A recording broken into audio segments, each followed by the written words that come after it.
it's just like riding a bike, right?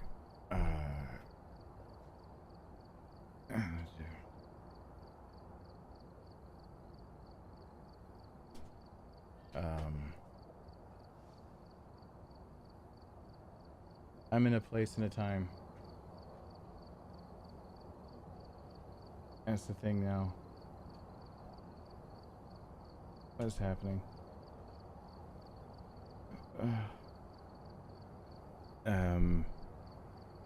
My voice is not actually completely healed, so do excuse that I might be a little quieter. Though I'll try to angle the microphone so that I don't have to use much force to project. Hopefully I won't peek it out or anything like that. But hey there. Hey Shadow, Christopher, Jeffrey. Matthew, what's going on?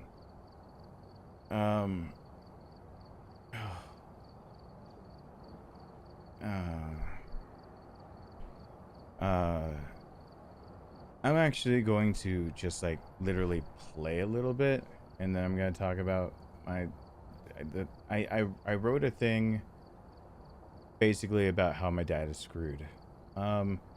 Let me like actually try to play this game. By the way, I'm gonna try to learn Phasmophobia. I have all of the, instead of having to check the journal, I have all of the traits of ghosts.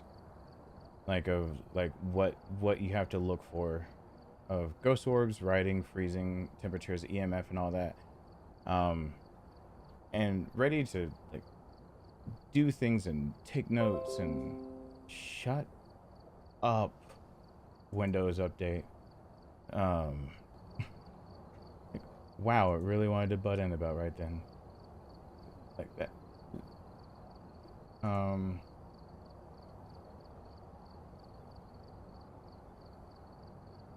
Why doesn't it actually recognize, it no longer recognizes the event log of stream. Oh, it says stream is offline. That's not true. It thinks the stream is offline? No, chatbot. Is that why you won't work? Because you think the stream is offline? Let me look over at everyone again. Roses and Carlo, Amy, Blue Knight, Fire PTSD, Michelle. I need to re-clear for Final Fantasy 14. I gotta remember to do a few things I like. Because I'm gonna lose my freaking mind sooner than later. If I don't keep up with my own sanity. Yeah, I just realized that it doesn't think I'm connected.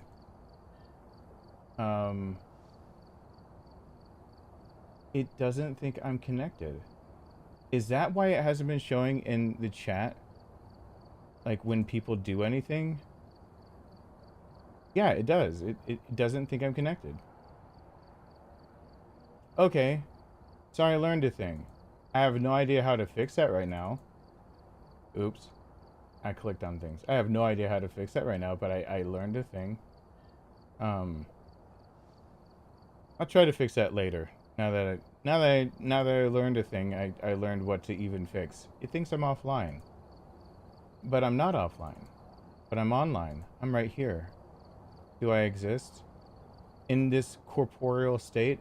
Am I still existing? Did my brain actually die? And I just have no idea. My brain might have actually died. Maybe I'll give updates twice. Let's start off with a game of everyone that's not in the medical field. If we count your sacrum as, even though it's 5 different vertebrae fused together, and your coccyx is 4 different vertebrae basically fused together. Let's just put aside those, just make the sacrum 1, your coccyx another, otherwise known as your tailbone. How many vertebrae do you have in your spine? This is gonna be where all of a sudden I'm like, I will Hey Lonnie. I'm hoping things get better. Um, like, hey, Mike Graham, what's going on? I do not know how to fix my thing that would usually say alerts thinks I'm offline. That's why it hasn't actually talked to you guys in forever. I now know how to fix that. It thinks my stream's offline. So, um,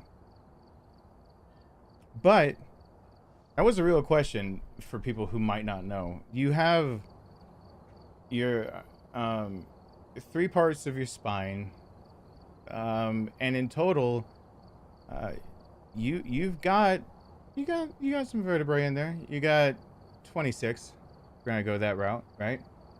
Um, so you got 7 C's that make up your neck. You got the majority of your back. That's your 12 T's. Lumbar. You got 5 of those. 5 L's. And then you get to the S, your sacrum, and you get down to your tailbone. So yeah,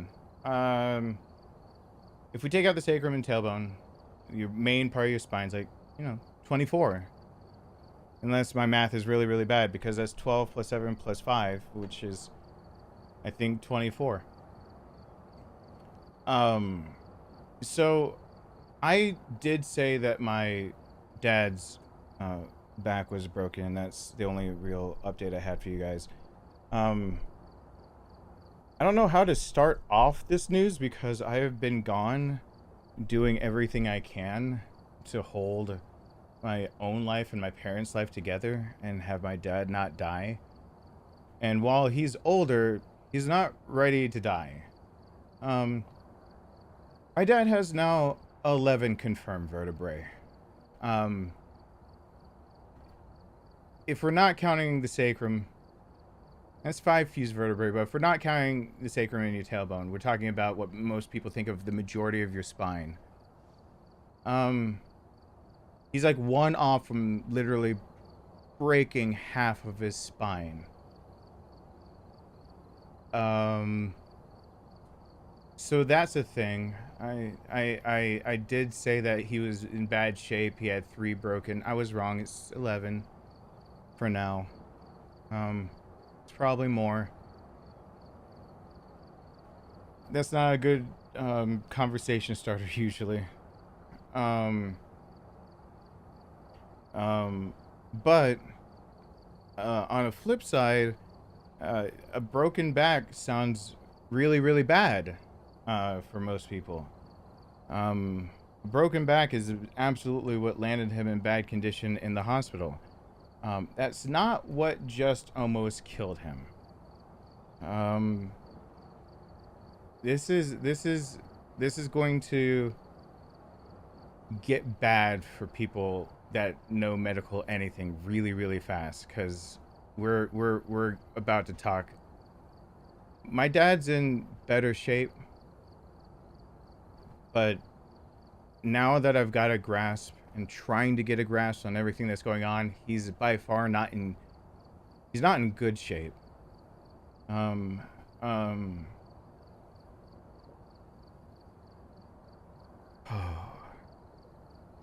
For one, I might become a permanent caregiver. I'm in the near future here. I spitball out on a community post that I might need a laptop, for options of being able to do stuff over there. The idea of me having to be out and about is, I didn't realize how realistic that might end up being. I have to talk to them and straighten out that I'm not considered their primary caregiver before he goes into more treatment, because I believe they thought I think that I am, that I live with them. I had to fight with a few doctors. It's been not fun. I'm not the best at any specific subject in when it comes to medicinal anything, but I'm no slouch. With that said, I've digested roughly 2.5 textbooks worth of information. to try to get back up with my orthopedic and the neurology that goes around it. We had a lot of things, and oh, okay. So how about I just start from where that post I made, the community post. My dad was in critical condition. Is he technically still in critical condition? Yes. Um, he was hospitalized after having severe pains. His chest was hurting. He was vomiting uncontrollably. His back was hurting. He's been hospitalized over a dozen times since April. Um, I think we're about to get that little, we're about to punch the card enough times that I think his next day at the hospital is free. And they throw in like a little teddy bear as a thank you for visiting so often. He um he uh he was admitted with that. I'm about to say something that seems counterintuitive to how I made that post of he's in critical condition. It sounded like it was his spine. At the time, and I don't regret my pushing of going this direction for his care, I was worried about him going into shock. The level of pain he was at with his low tolerance for any pain medication, any opioid, anything, any receptor inhibitor. His low toleration for that was meaning that as pain was spiking and going higher, couldn't localize it, couldn't figure out what's going on. It took us a week to get an MRI. He couldn't be put under general anesthesia. Light sedation wasn't working. He was moving too much and being in pain. And then his vitals, after I made that post, started plummeting. We're talking about vitals that are scary enough that we got a crash cart in the room at like all times, because and they were gonna admit him over to one place and they're admitting him to another. I'm over here staring at x-rays and CAT scans, pretending like I've been doing this for years. Instead, I'm taking these online quizzes, being able to look at like what orthopedic surgeons go through and radiologists go through, of trying to learn what these scans look like and what they could indicate. And I've never really delved into ortho as much as a lot of other things I have. So I had a lot of slide shows of, getting questions wrong and trying to get up to speed. The 3 breaks we knew he had weren't all, and I was very suspicious of T 9 through 11. His spine is not just osteoporosis, it's not just cancer treatment. And I was trying to figure out in this whole time what could be the thing going on with his spine. I was just to be able to treat it. You can't just give an epidural. You need to make sure that when you give an epidural, you can actually give it wrong. It's not actually, epidurals aren't as safe as you might think they are, even though they're given out very freely to those going through labor pains. Usually people going through that are healthy, and the injection is pretty reliable of where it goes. I got to, with my ex as a front row seat, I got to see how unreliable an epidural can be, because she about bottomed out. She was about to code, and she had my child still inside of her. And that was over 10 years ago, since my son is 10 and a half. Epidurals aren't always an answer. I pushed for that because his vitals were showing that he was going to go into, something bad was happening. Something other than his spine was happening, and he was going to go into shock from pain.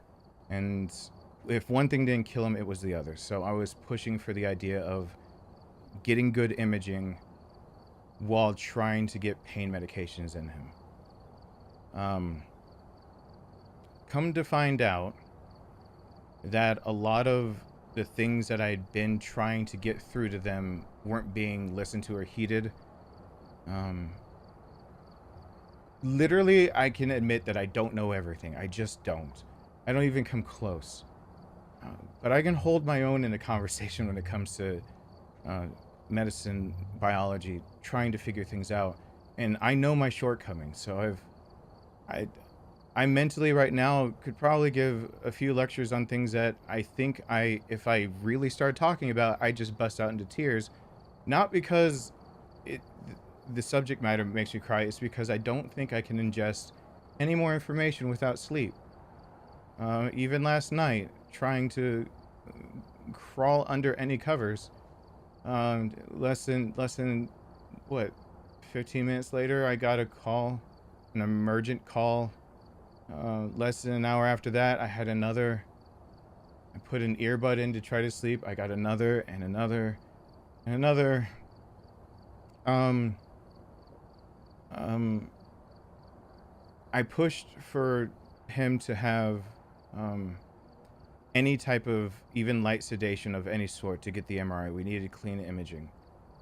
Um, in retrospect, I couldn't have known that it was the right call. It's just everything I was seeing was indicating that we were dealing with a massive problem and that it was twofold. It was something we were never going to figure out.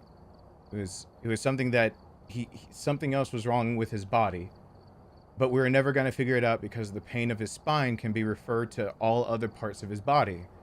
And I'm looking at all these x-rays and CATs from the past, and I'm realizing like T9 through 11 from, months ago look suspicious at best.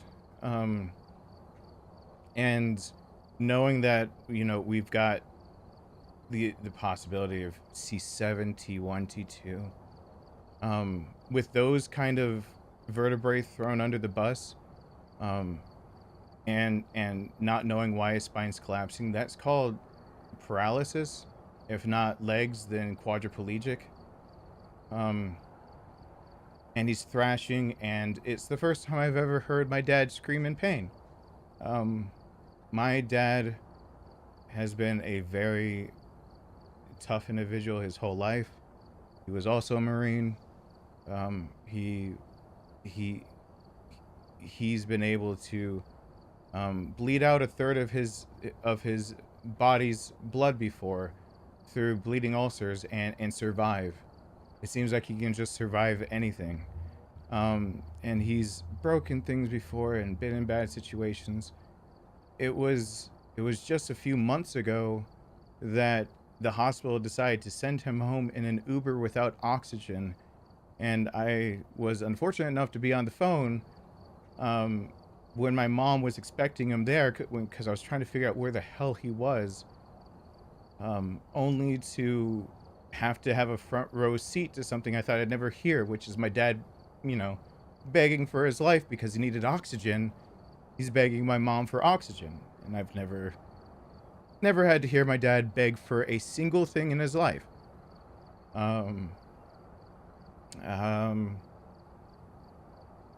I've never had to hear him scream in pain. I have watched him break stuff, fall from stuff. He fell off the fucking roof. That is actually, my dad sometimes could be a dumbass. Not gonna lie, it happens to the best of us. I think it's just over 20 years ago.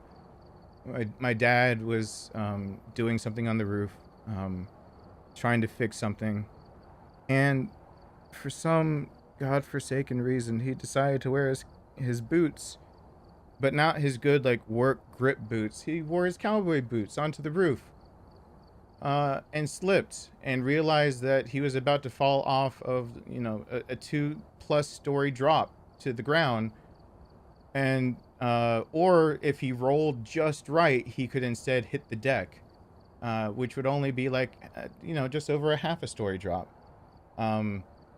And he barely made it and hit the deck.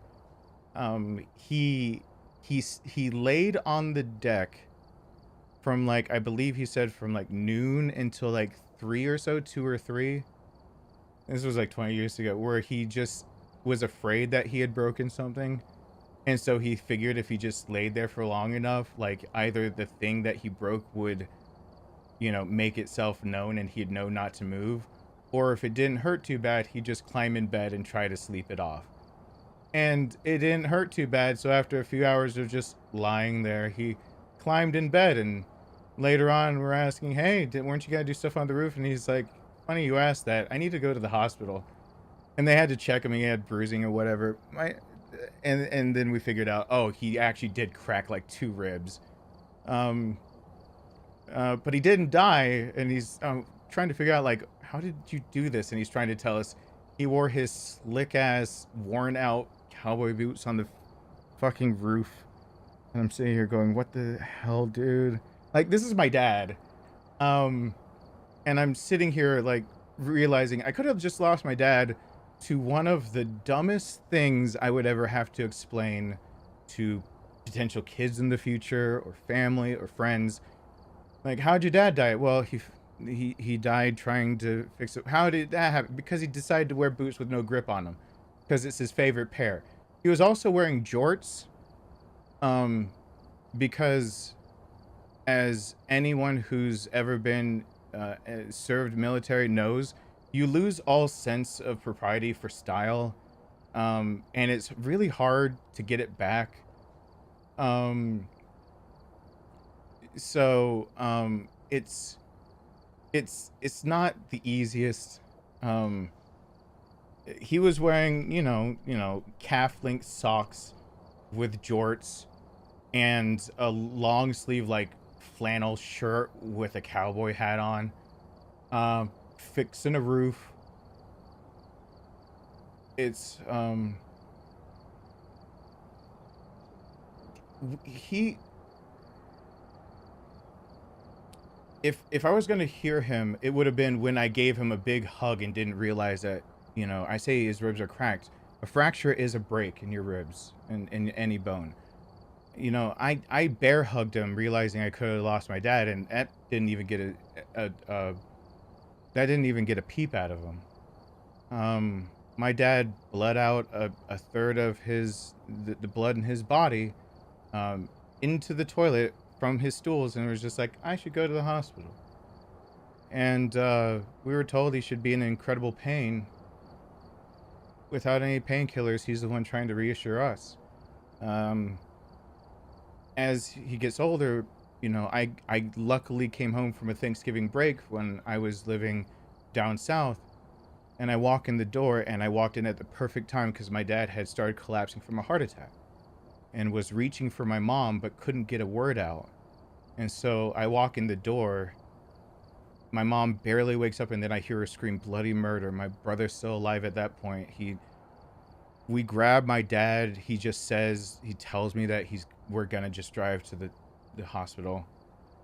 My brother drives this van going 70, 75 miles an hour down 35-mile-an-hour streets. He had a full-on blockage with no nitro on him.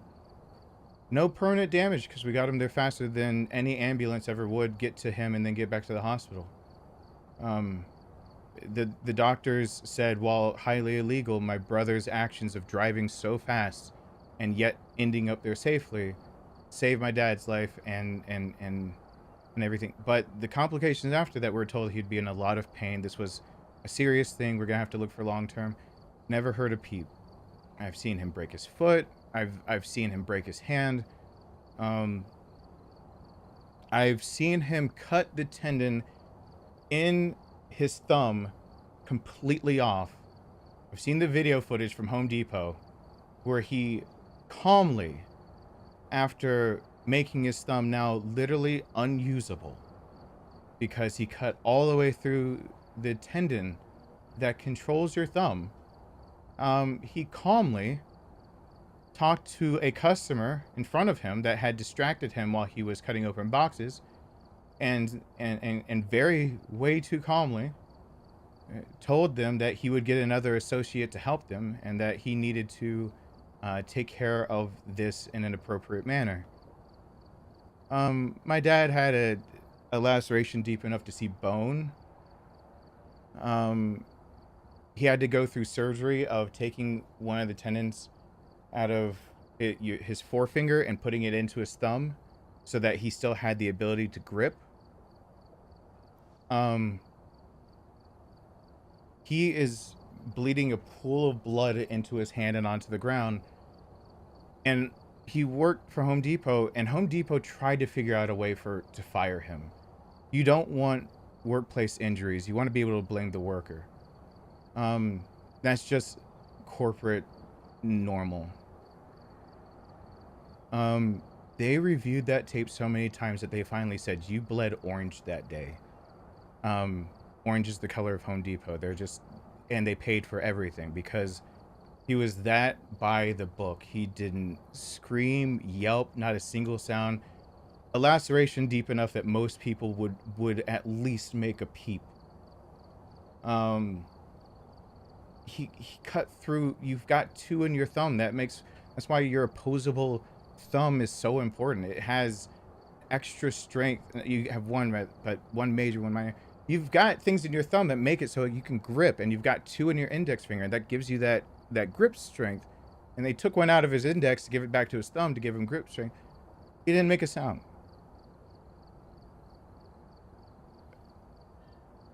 I've had to spend the last week listening to my dad scream in pain. So that's a thing.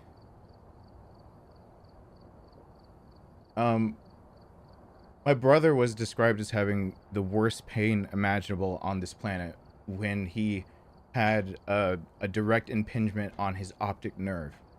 And since there isn't the need for how it was pressing against, there isn't the need for a few blockages that you usually get from receptors of how a lot of opioids and things like that, narcotics basically work, of blocking pain. You don't get the same liberties with that as you do impinging on something like an optic nerve. You get direct pain signals. And so my brother's pain while he was alive was described as being the absolute literal worst pain a person could feel, because it was 24/7, 4 surgeries later, and it couldn't be stopped. And doctors didn't know how to tell us how much pain my brother was going through, and still a wonder that he was able to function in any capacity. We're not genetically related, but somehow us Jacksons have always gotten through some bad stuff. And I'm sad to say that my son has had to hear me scream. When my herniation came out of nowhere, I had to push some of my guts back in. And I needed help, and my son had to sit there and watch me writhe on the floor as I was trying to get everything handled, and that was just over a year ago because it was the day before Thanksgiving. And I knew what had happened to Rowan, and the whole time I was trying to reassure him that I was okay, that what was happening to me was all right. My dad's always reassured me too, and this is the first time that not only do I get to hear him scream for the first time in my life in pain, he had no reassurance. It's been awful. It's awful.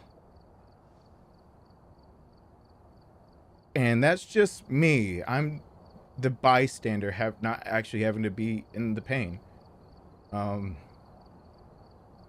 I've been doing everything I can, and I have taken down textbooks and literature that you probably would spend about 2 years trying to ingest, and I've done it in about a week and a half. And one of my better strengths that you could call it a born gift, is that I can ingest a lot of information really fast. One of my weaknesses is mastering any of those specific subjects, that I can probably catch up to anybody with a bachelor's degree in something. But the second we have to start talking like masters and everything like that, it's like a block. There's a certain limit to what I can learn before all of a sudden it just feels like I can learn 4 years worth of something in a month, to all of a sudden the screeching halt of, this should be a semester's worth of work, and I'm on year 2 trying to absorb it. So I can catch up fast. Um, I can catch up really, really fast. Uh, and I've been doing my best. I pushed for my dad to be out of pain because I was afraid of shock. We also had the secondary concern of he would not be able to tell us where any other pain was, and tertiary of um, that with we couldn't get the MRI. We had to resort to mild sedation. He can't go under general anesthesia, and that's when we got to learn that even on an MRI that wasn't the most clean, almost the entirety uh, of his middle back is broken, and almost that's not a normal thing to happen. That's not he fell and did that. Uh, in fact, your thoracic um, uh, section vertebrae are some of the most resilient and some of the most least likely to break. So to say he broke almost every single one of them um, is kind of ridiculous. It at this point it sounds like you're gonna hear this kind of story on some medical mystery when you're up late at night and you don't know what to watch. Um, but it's not. It's my dad. Um, of course, I was suspect of T9 through 11 and the referred pain that could come through that. I got confirmation from that I was dead on where to look. T10, 11, 7, 8, 12, 9 probably. It's not confirmed. It'll be confirmed. That'll be number 12. And once that one's confirmed, we can for sure say, if you count out the sacrum and the tailbone, the coccyx, that he 100% broke at least half of his back. I wish that were as bad as it got. I really do.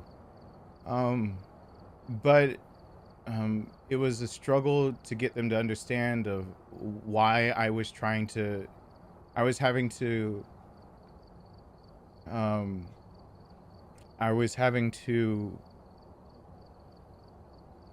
I was having to vouch for him as if I was a nurse having to like fight for their patient's rights. And that's not what a kid needs to be going through about right now. Georgia's healthcare system is not good. It needs work.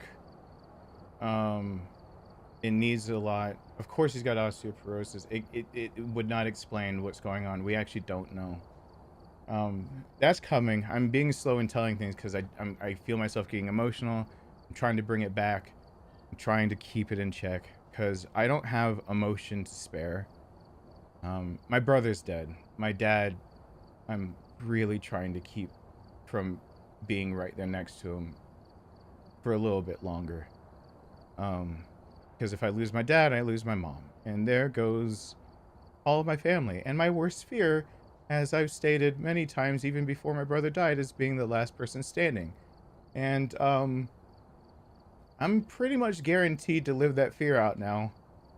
When I was younger and I made drawings and wrote things down, I always thought that I'd be able to handle it because my brain always went back to the math of my brother is 16 months, 19 days, 10 hours older than me.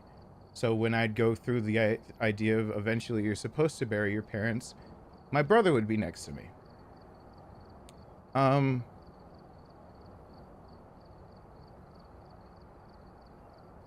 And we're approaching 8 years that my brother has been in ashes on my mantle. So I don't have that anymore, and I do have my worst fear. And it's the idea. I always thought it's not that I don't have my son. It's just So, with that in hand, we were able to deduce, um, that the correct action right now is to possibly get him out of pain. Doctors started working a little closer with me because I had been trying to vie for the idea that they really consider that we are looking at more than just higher up vertebrae that they were looking at. That by my eye, I thought T9 through 11 looked like they were potential for being a complete break, if not thinned out so much that we have to take a very uh, close look at what's going on. Um, I finally, last Friday, had a charge nurse be in my corner, get the correct notes down, and help me help my dad get on the right track. Um, because there's a lot of other people who just I am I'm I'm the um um I'm the I'm the one that has to make all the decisions medically for my dad. Um,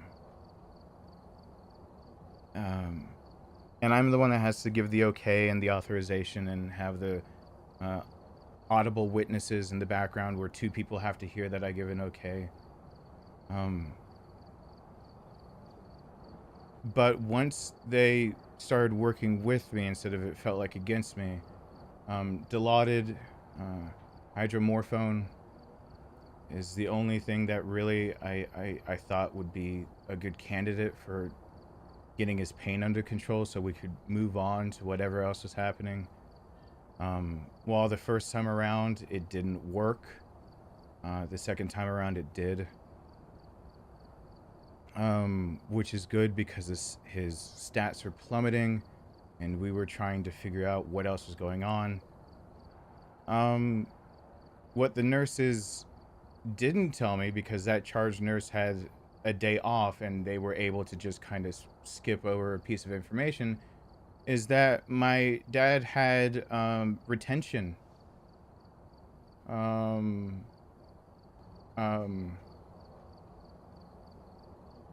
um, uh, Urinary retention, and that's not normal. Your body only does that for a few reasons. And so that got his primary doctor that had not been on his particular case for that weekend. He had handed it off, and he got back on it and was extremely angry because that usually says that there's an infection. That's saying a UTI, but most people think of UTIs as being something that is not all that serious.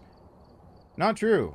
Untreated urinary tract infections, depending on the bacteria, can straight up kill you. Um, she neglected to put in notes and to emphasize that he had had any retention, and so the doctor and I 2 days late figured out that it had to be most likely we figured there were a few other things going on in his body that were making his stats plummet and were killing him. My mom called me panicked. My mom called me saying that if I wanted to say goodbye to my dad, that I needed to drive over there. That's how my um that's how my Monday went. uh that was only just over 24 hours ago. um that as we're figuring things out, my mom got off the phone call with my dad and called me and said, my dad's probably going to be dead in the next 24 hours. And if I wanted to say goodbye, I need to rush over there. I'm not one to jump really quickly to conclusions. My mom has had to suffer through watching 3 different family members of hers die, and she's getting way too used to the signs of someone's body shutting down. And so my mom saying that for a 4th family member, and no less, she's had to watch it for my brother dying, and she said 12 hours before he died that she thought something was very, very wrong. And then she found him dead downstairs. That my uncle with cancer thought that it was about the end, and everyone else were planning a boat trip, and he was gone within a few hours of that. And my mom's had experienced too much. So when my mom calls me yesterday saying, grab your son and go and say goodbye to your dad, you know, part of me wants to panic, but I actually do my best when I'm in chaos mode. I don't know how else to call it. I've only known it as being, when I was younger, I tried to tell people that in the middle of chaos, my brain actually starts working the way it should. That when I'm outside of it, when I'm outside of a chaotic situation, that I can get scrambled and wrapped up in things that are a bit smaller and more petty. It can look like ADHD. It can look like disorders of like symptoms of borderline like I've had in the past, or depression or anxiety. It can look like a lot of things. But the moment shit hits fan, my brain is able to kind of grasp really, really, really fast the scope and magnitude and the next steps that need to be taken. Um, um, I mean, it saved other people's lives before.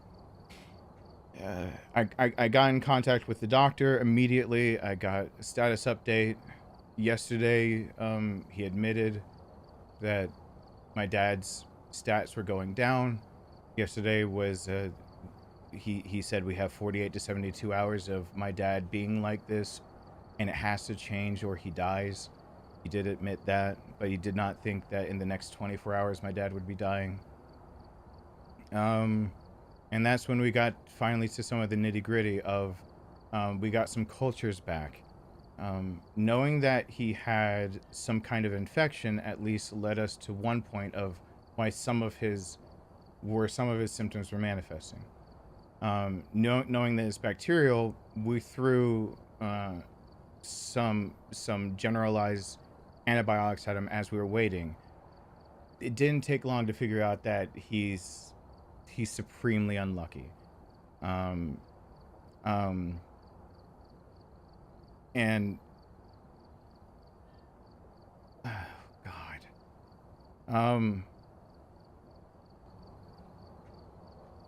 because we threw vancomycin and another at it. Finally, he's um, um,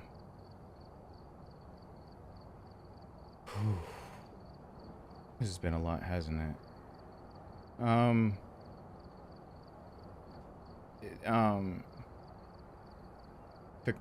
E. faecalis, faecalis, um, uh, is um, Enterococcus, and if that sounds like a nothing to you, then congratulations, you're probably of a healthier body and everything. If that just set off an alarm for anybody who actually knows that bacteria, and I'm talking about a dad who has weaker lungs, who has asthma, who's already got something else going on, uh, uh, um, he's older, and he's every check mark of that bacteria being a life-threatening killer just about gets checked with my dad. It's not a good bacteria to show up. Uh, in fact, in my dad's case of patients that usually contract that, it's a, depending on how fast you can catch it, it's a 20 to 50% mortality rate. We caught it late.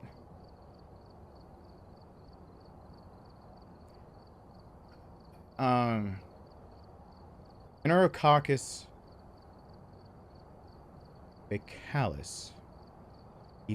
I'm getting used to everyone says it as Eficalis. To just shorten it. It's extremely resistant to most treatments for antibiotics. Um, um, it is pure luck that we threw vancomycin at him and another, because that will help. But we pulled him off of that. That was one of the few changes that's gone on with him that wasn't as much talk. He's on Unison now. My notes in the kitchen are a scrawled mess because I lost my original page of notes that I had, and I don't know why I wrote it down as Unisom. And I was dropping my son off at his mom's, and I realized, like, it just dawned on me, I'm a dumbass. It's Unison. Like, I don't ask me why my brain decided that moment to just be an idiot. It's the correct. It's a combination of two separate things that make it very good for, uh, um, um, resistant bacteria that would resist antibiotics. And vancomycin coming off of that makes more sense now, because we got a few days to see if his body can actually respond completely to that. He's doing a bit better now. But he'll tank if it's resistant. If it's a resistant strain, he'll tank right back down. And we've got 1 or 2 more antibiotics we can go through, or he just dies. So there's that. But, you know, fingers crossed. We caught it late, but got something in him. And now with that and Dilaudid in him, we were able, the doctor and I had a long conversation about his medical history. And I'm very grateful that the doctor actually gave me the time of day, put in his chart that I'm to be treated as a peer and equal to most that would call me. And I was not aware that he actually was going to put that in his medical files. The second he did, I haven't stopped really getting phone calls. Every little thing that happens, it seems like I'm grateful to be in the loop. It's just a lot that I go from trying to scratch for any information to information overload when I was already in information overload. Now that we're able to start treating that bacteria, that's luckily we caught that there's a blockage, because there was no good indication that a UTI was present at all. You do not want this bacteria getting to your renal system, to your kidneys, for it to travel back. That is literally the hospital again. Please give me a sec.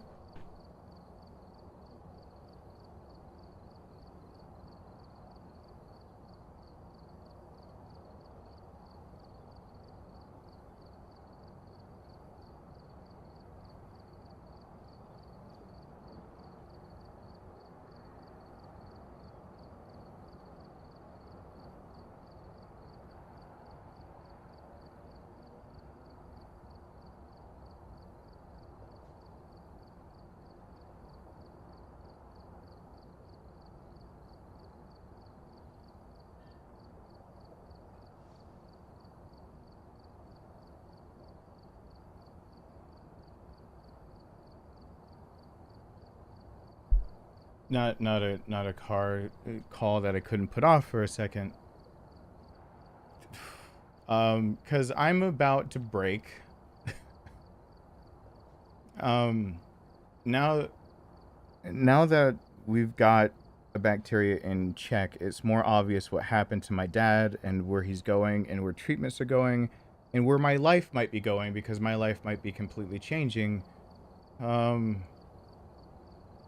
So here's the synopsis, because now, with being able to give him some type of medicine for pain, now being able to know that basically his back is completely broken, and now treating a very vicious strain of a bacteria that you really, really don't want actually getting all the way up to your kidneys. Like, you really badly do not want this to be a renal infection. Once you talk about,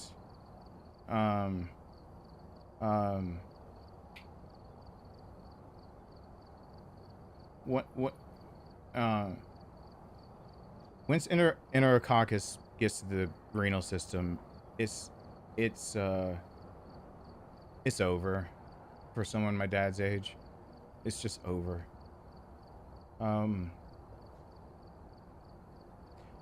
Now we, now we know, that finally he probably has a GI problem. That the pain that he thought was a pulled muscle might very well be pulled, strained, basically muscle that has torn in an unhealthy way that needs to mend, but he's showing no bruising. And so now that we're able to get his back stabilized in all the correct places, know where to go with everything, and got the bacterial infection calmed down, we finally figured out that this is a jigsaw of 3 different things happening all at the same time. That there is most likely a GI problem, whether it's a bleeding ulcer or something. If it was actually actively bleeding hard, we'd probably see his vitals dipping down. They've got, for anyone who knows how hard it is to get specialists after 5 o'clock into any patient's room, you'll appreciate the idea that there's a team of GI specialists in my dad's room right now. My dad's condition is that serious that when they finally could get things together, I've had, the neurologist is pissed off at me right now. I called out some bullshit that's going on with that, and his general doctor actually sided with me, so luckily I don't have to deal with a pissed off neurologist anymore. The hematologist need to get involved and be there. The orthos in there, neuro with endos in there, because he's got something. Yeah, his thyroid looks like it might be going up. Pain can cause that. We cardiac shows up tomorrow. Pulmonologist has been in and out. When we're talking about them showing up at midnight and 1 a.m., shit's serious.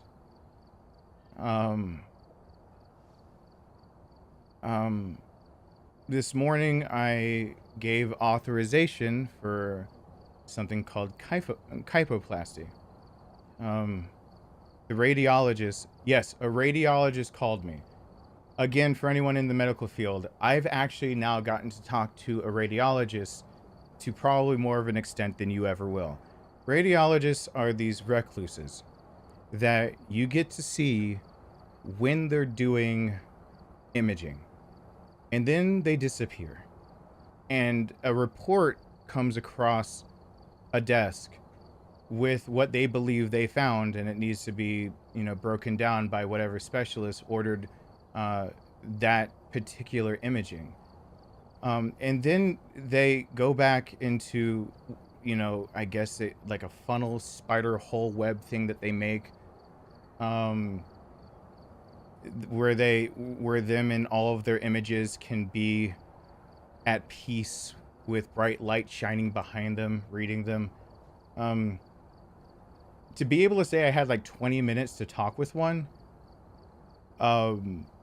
should tell you something. This is an inappropriate times to laugh. It's inappropriate. Because my emotions all over the place. I got to talk to one, um, um, because they called me. I've put on vertebroplasty. I knew might have been a last resort, but it would have to be led up later with probably a very invasive surgery. It's not shown good results for actually getting people out of pain. And kyphoplasty, KYPHOPLASTY. But one is basically sticking bone cement to seal up fractures. The other, that's vertebroplasty. Kyphoplasty is actually putting like a balloon in the vertebrae itself, inflating the balloon to give the vertebra back its shape. This is assuming that the vertebra hasn't ossified and started healing. Then you inject what you can just refer to as bone glue, or bone cement rather, and it sets, depending on the amount needed, between 20 minutes to 90 minutes after it's injected. I know he's got breakages near his neck, and it sounds like that would be the place I go for first, but that's where I see myself, where the bones have ossified and it doesn't look like it would be a successful procedure. I talked to radiology for a while, and they agreed that we need cleaner imaging. This is probably a two-step process to start getting him out of pain so we can see if there's anything else wrong, because I do have doctors agreeing with me that there is something else going on wrong that we can't tell. And I gave the double oral authorization that's required to sign off for somebody else when you make medical decisions to have surgery. I will talk to an anesthesiologist tomorrow, because luckily kyphoplasty does not need general sedation or general anesthesia. You can actually lightly sedate someone with local anesthetics, localized. My brain is just dying. Basically, what they do to you at the dentist when they poke you full of a bunch of needles that make you not feel all of it. Since my dad, I talked to the pulmonologist. My dad, in his condition, if he needs to be put under for any surgery, the likelihood of him waking up is next to none. So we can't take aggressive approaches. We need to, but we can't yet. He is signed up to do that on Thursday. Hopefully his blood is good enough for that. His INR was all over the place. He was admitted in on warfarin, which is an anticoagulant. Heparin is one that's administered and needs to be monitored. I got in a fight with neurology over the idea of, as a neurologist, that usually is going to perform a neurosurgeon usually performs these procedures. Ortho can be involved, but that's why I was speaking with them. So your INR is a level of how much of an anticoagulant is in your body at any given in your plasma. In a normal healthy person, it just sits at a 1. When you are trying to help people, it looks almost like a supply and demand curve of the two curves that you learned about the therapeutic state of where anticoagulants help. And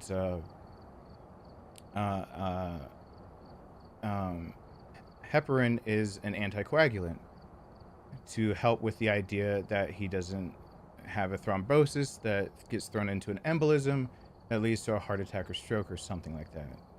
Patients in my dad's condition many times get to that point. He's been on one for a while. I've questioned for a while. Today is the first fucking day. Tomorrow cardio gets to be in there because today is the first day I had a doctor agree with me. Why the hell is he on such an unstable regimen for anticoagulants? We have other options. Every other doctor hasn't listened to me. I'm going to be really pissed if my dad dies right as doctors finally start listening to me about getting him better care, just in time for me to, you know, lose him. That's going to be, that's going to be pretty fucked up if that happens. I have been fighting hard for months because I know this is pulmonary fibrosis that he's actually fighting underneath all this. I know pulmonary fibrosis is terminal. I'm aware of that. I know his prognosis, his outlook for the next 2 to 3 years is probably 80% chance of dying in that time span. The idea he lives 5 years is with everything being proper, and him living 8 years is just, he would end up being the outlier that you get taught in textbooks. Even with trying to fight for getting proper care for pulmonary fibrosis, I've been questioning why the warfarin is there and why we can't start getting things on the right track. Him being on an anticoagulant like that is directly, you can fact check me anytime, directly linked to deaths for people with pulmonary fibrosis. They can't be on that. Now, finally, when my dad's at his absolute worst, I have a doctor going, oh, we need to call in a second opinion about cardio. This will be like opinion number 4, but finally an opinion that's backed up by a doctor saying that this is fucked up and not his son saying, why? Like, why aren't you guys looking at this? I mean, it's been months and just now they're getting to it. It's frustrating as all get out because I have knowledge I can't utilize. Like, I can utilize it enough to try to tell people, like, hey, these are my dad's symptoms. I'm charting him on my own. I'm keeping up with it. This is the best I can do. Please help me. And they turn a blind eye. He was hospitalized only a month ago. And they were going to start treating him as a case of this is probably not emphysema anymore. And then they found a bacterial infection and kicked him out of the hospital with some antibiotics. And then he got right back in the hospital. Like, they keep, Georgia's healthcare in general is pretty fucked up. Other states at least keep things going better. Other states would probably appreciate a patient that has a son that isn't trying to be antagonistic, but is trying to work with, give them good background and medical history, being able to provide them things without them having to pull up a chart, being able to be there and spitball what's going on based on symptoms and not just be a random ass person off the street that doesn't know what they're talking about. Finally, when I'm at the end of my rope and my dad's at the end of his, potentially at the end of his life, yeah, I finally got a doctor in my corner. Your INR measures how much of an anticoagulant you have in your plasma. Normal person sits at 1. When you're looking at a therapeutic range, you start using something like heparin, and you have to closely monitor that when you're in a hospital. And the therapeutic range for that is between a 2 and a 3. At a 4 or above a 3, you're look at someone being at risk for hemorrhaging. Below a 2, if they're at risk for clots, you're looking at someone being at risk of thrombosis. Thrombomatic or whatever, and then hemorrhagic are the two sides of that. And it honestly looks like a supply and demand curve where they meet it at the middle perfectly. And you learn about that as you go through how to, you know, correctly monitor and administer things like this.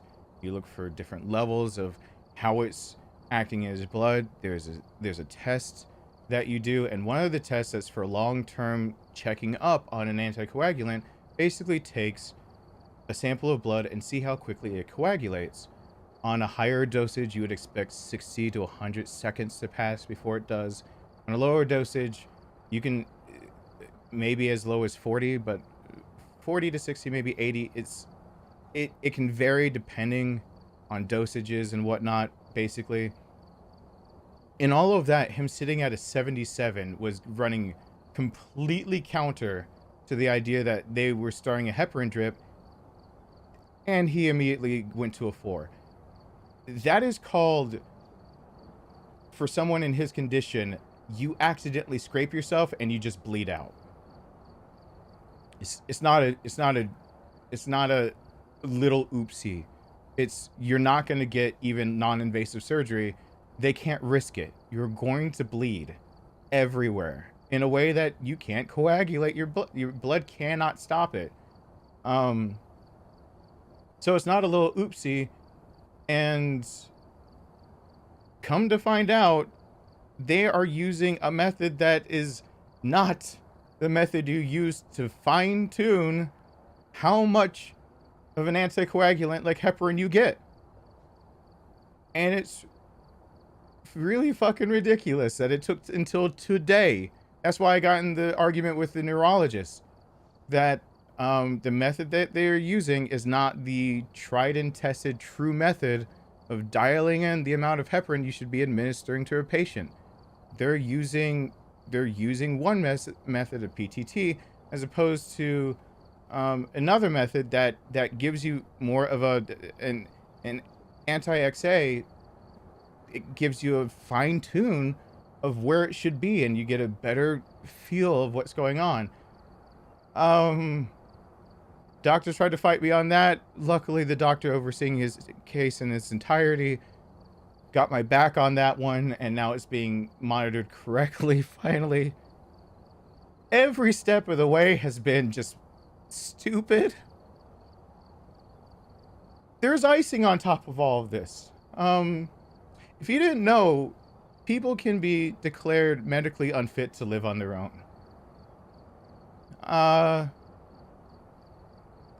And my dad was my mom's caregiver. So things are about to change in one way or another. I have to correct them tomorrow, that I'm not actually the caregiver living with them, which puts us in a pretty tricky situation. My dad's military career ended because of an asthma attack at Vietnam. I don't want to go into military backgrounds of myself, my dad, anything. I don't want to, and I said I would no longer do so personally. But speaking of my dad, it's pertinent for this because when you feel like you're snubbed by people who are supposed to be brothers in arms, it's really hard. Because it's not necessarily the idea of my mom called me and I've had people on the line with like his care service. I got a text right here that I'm trying to decipher everything. The caseworker, the case manager, the social worker that's trying to do his care for later is sending me all these places that he could get more treatment at. And I'm staring at it even right in front of me, and it is overwhelming still. I feel like I feel like I'm out of mental capacity. I've never really experienced this before. I'm gonna tell you from my experience, I've experienced my brother dying and knowing that he was gonna die, and I've experienced death of friends and family. I've never experienced a time where my brain actually overloaded. I'm panicking a little. Because I rely on the idea that I can think my way out of any situation.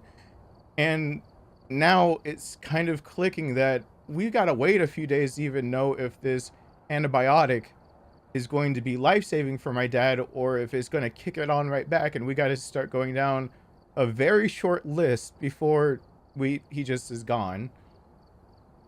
And even if everything gets fixed, I lost my house in my divorce. I always thought like my dad had more time being healthy, that I had more time to get everything together. Like I gave it up because I thought I was doing the best thing I could for my son. In my head, I kept thinking that my ex doesn't know how to change.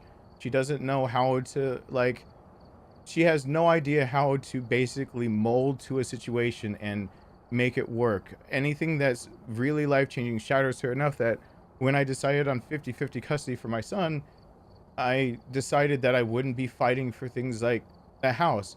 That house had a place to put my parents. I mean, I had my life at one point planned out. My basement was a full-fledged mother-in-law suite. There's a kitchen and a bathroom and a bedroom. My office was down there. There's a family living space. And it was 5 years ago, just over 5, I owned a place that could do this. And now I'm being hit with a lot of phone calls where I'm going to have to, see how the ball rolls here very, very soon. Where I might need to become a primary caregiver. They can't afford assisted living. I can't afford assisted living. Nursing homes are expensive as well.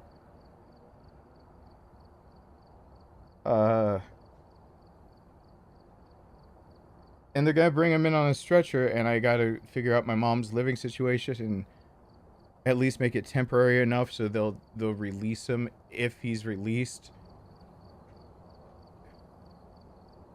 And it sucks because a lot of this is tentative.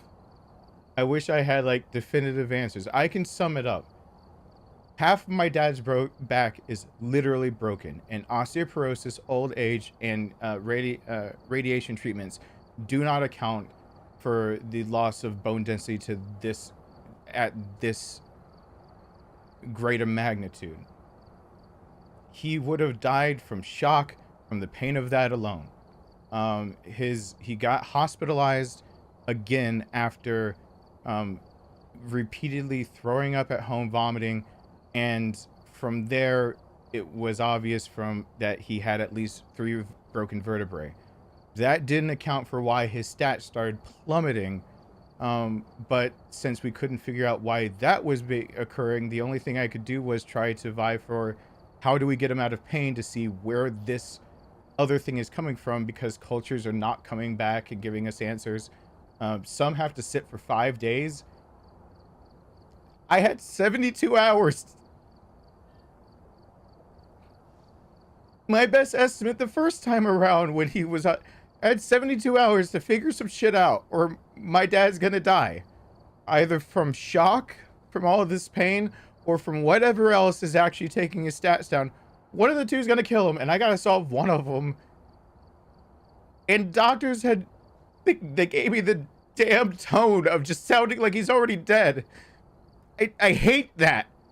You should not be allowed to be in healthcare and just do that. It's not like I haven't been around the block on this. And they did that to my mom, too. It's not fair, because I'm fighting for my dad. I know healthcare systems are backed up and screwed up and all these things. I know it can be normalized in a certain way. And I know it's easy for some people to look at as a patient that's just failing. But he's not a patient. He's my dad. And so when you start talking to me like he's already dead, and I'm having to hear that and realize that my dad's tone of just giving up more and more is because he's hearing the same thing. Like, that now I'm actually fighting a medical system that's writing him off too fast, and my dad's internalizing it. And for once, my dad, who fights for any and everything he believes in, who fought for a future for me and my brother being 2 half-black kids from a bad neighborhood and getting us out of danger, that he fought for my brother's healthcare, for my mom's multiple sclerosis, he could have noped out. You know how many people leave their spouses when they get a life-changing diagnosis? My mom got diagnosed with multiple sclerosis. This is 20, 30 years ago. We didn't have good treatments. The only thing people knew about it is that it killed Richard Pryor. Like, people just leave And my dad fights and stays and refuses. He's working overtime, 60, 70, 80 hours. Every treatment, every new thing. My mom's now in it because my dad's gonna fight. And then he gets hospitalized and tells us, don't worry about it, that he's gonna bounce back. We need to worry about our own lives. And for the first time ever, my dad's not doing that. Because a bunch of damn people that should be caring for him don't realize that their tone just switched to, your dad's already gone, so this is useless.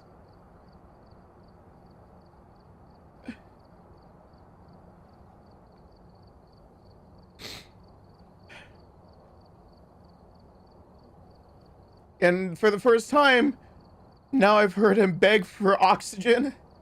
I've heard him scream in pain. And now I've had to hear the sound of what his voice is when he's given up on his own life. He's never given up. He didn't give up on my mom or my brother or me. He had 2 of his biological kids disown him. He tried to make business for and futures for them. And they didn't appreciate a fucking bit of it. And he still fought to try. He's fought for this country. He's fought for every inch he's gotten, and I can't have a few nurses and a doctor fight for him. And so, you know, that's his own battle. It just sucks.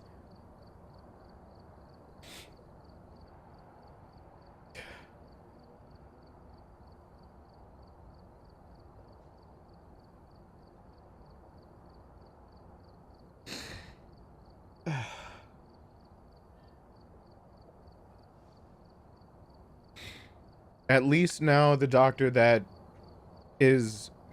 had break during the few days that there was a blockage that was not told to me. He's chastised all the nurses and the doctor that was basically sitting in for him while he was on break during that weekend.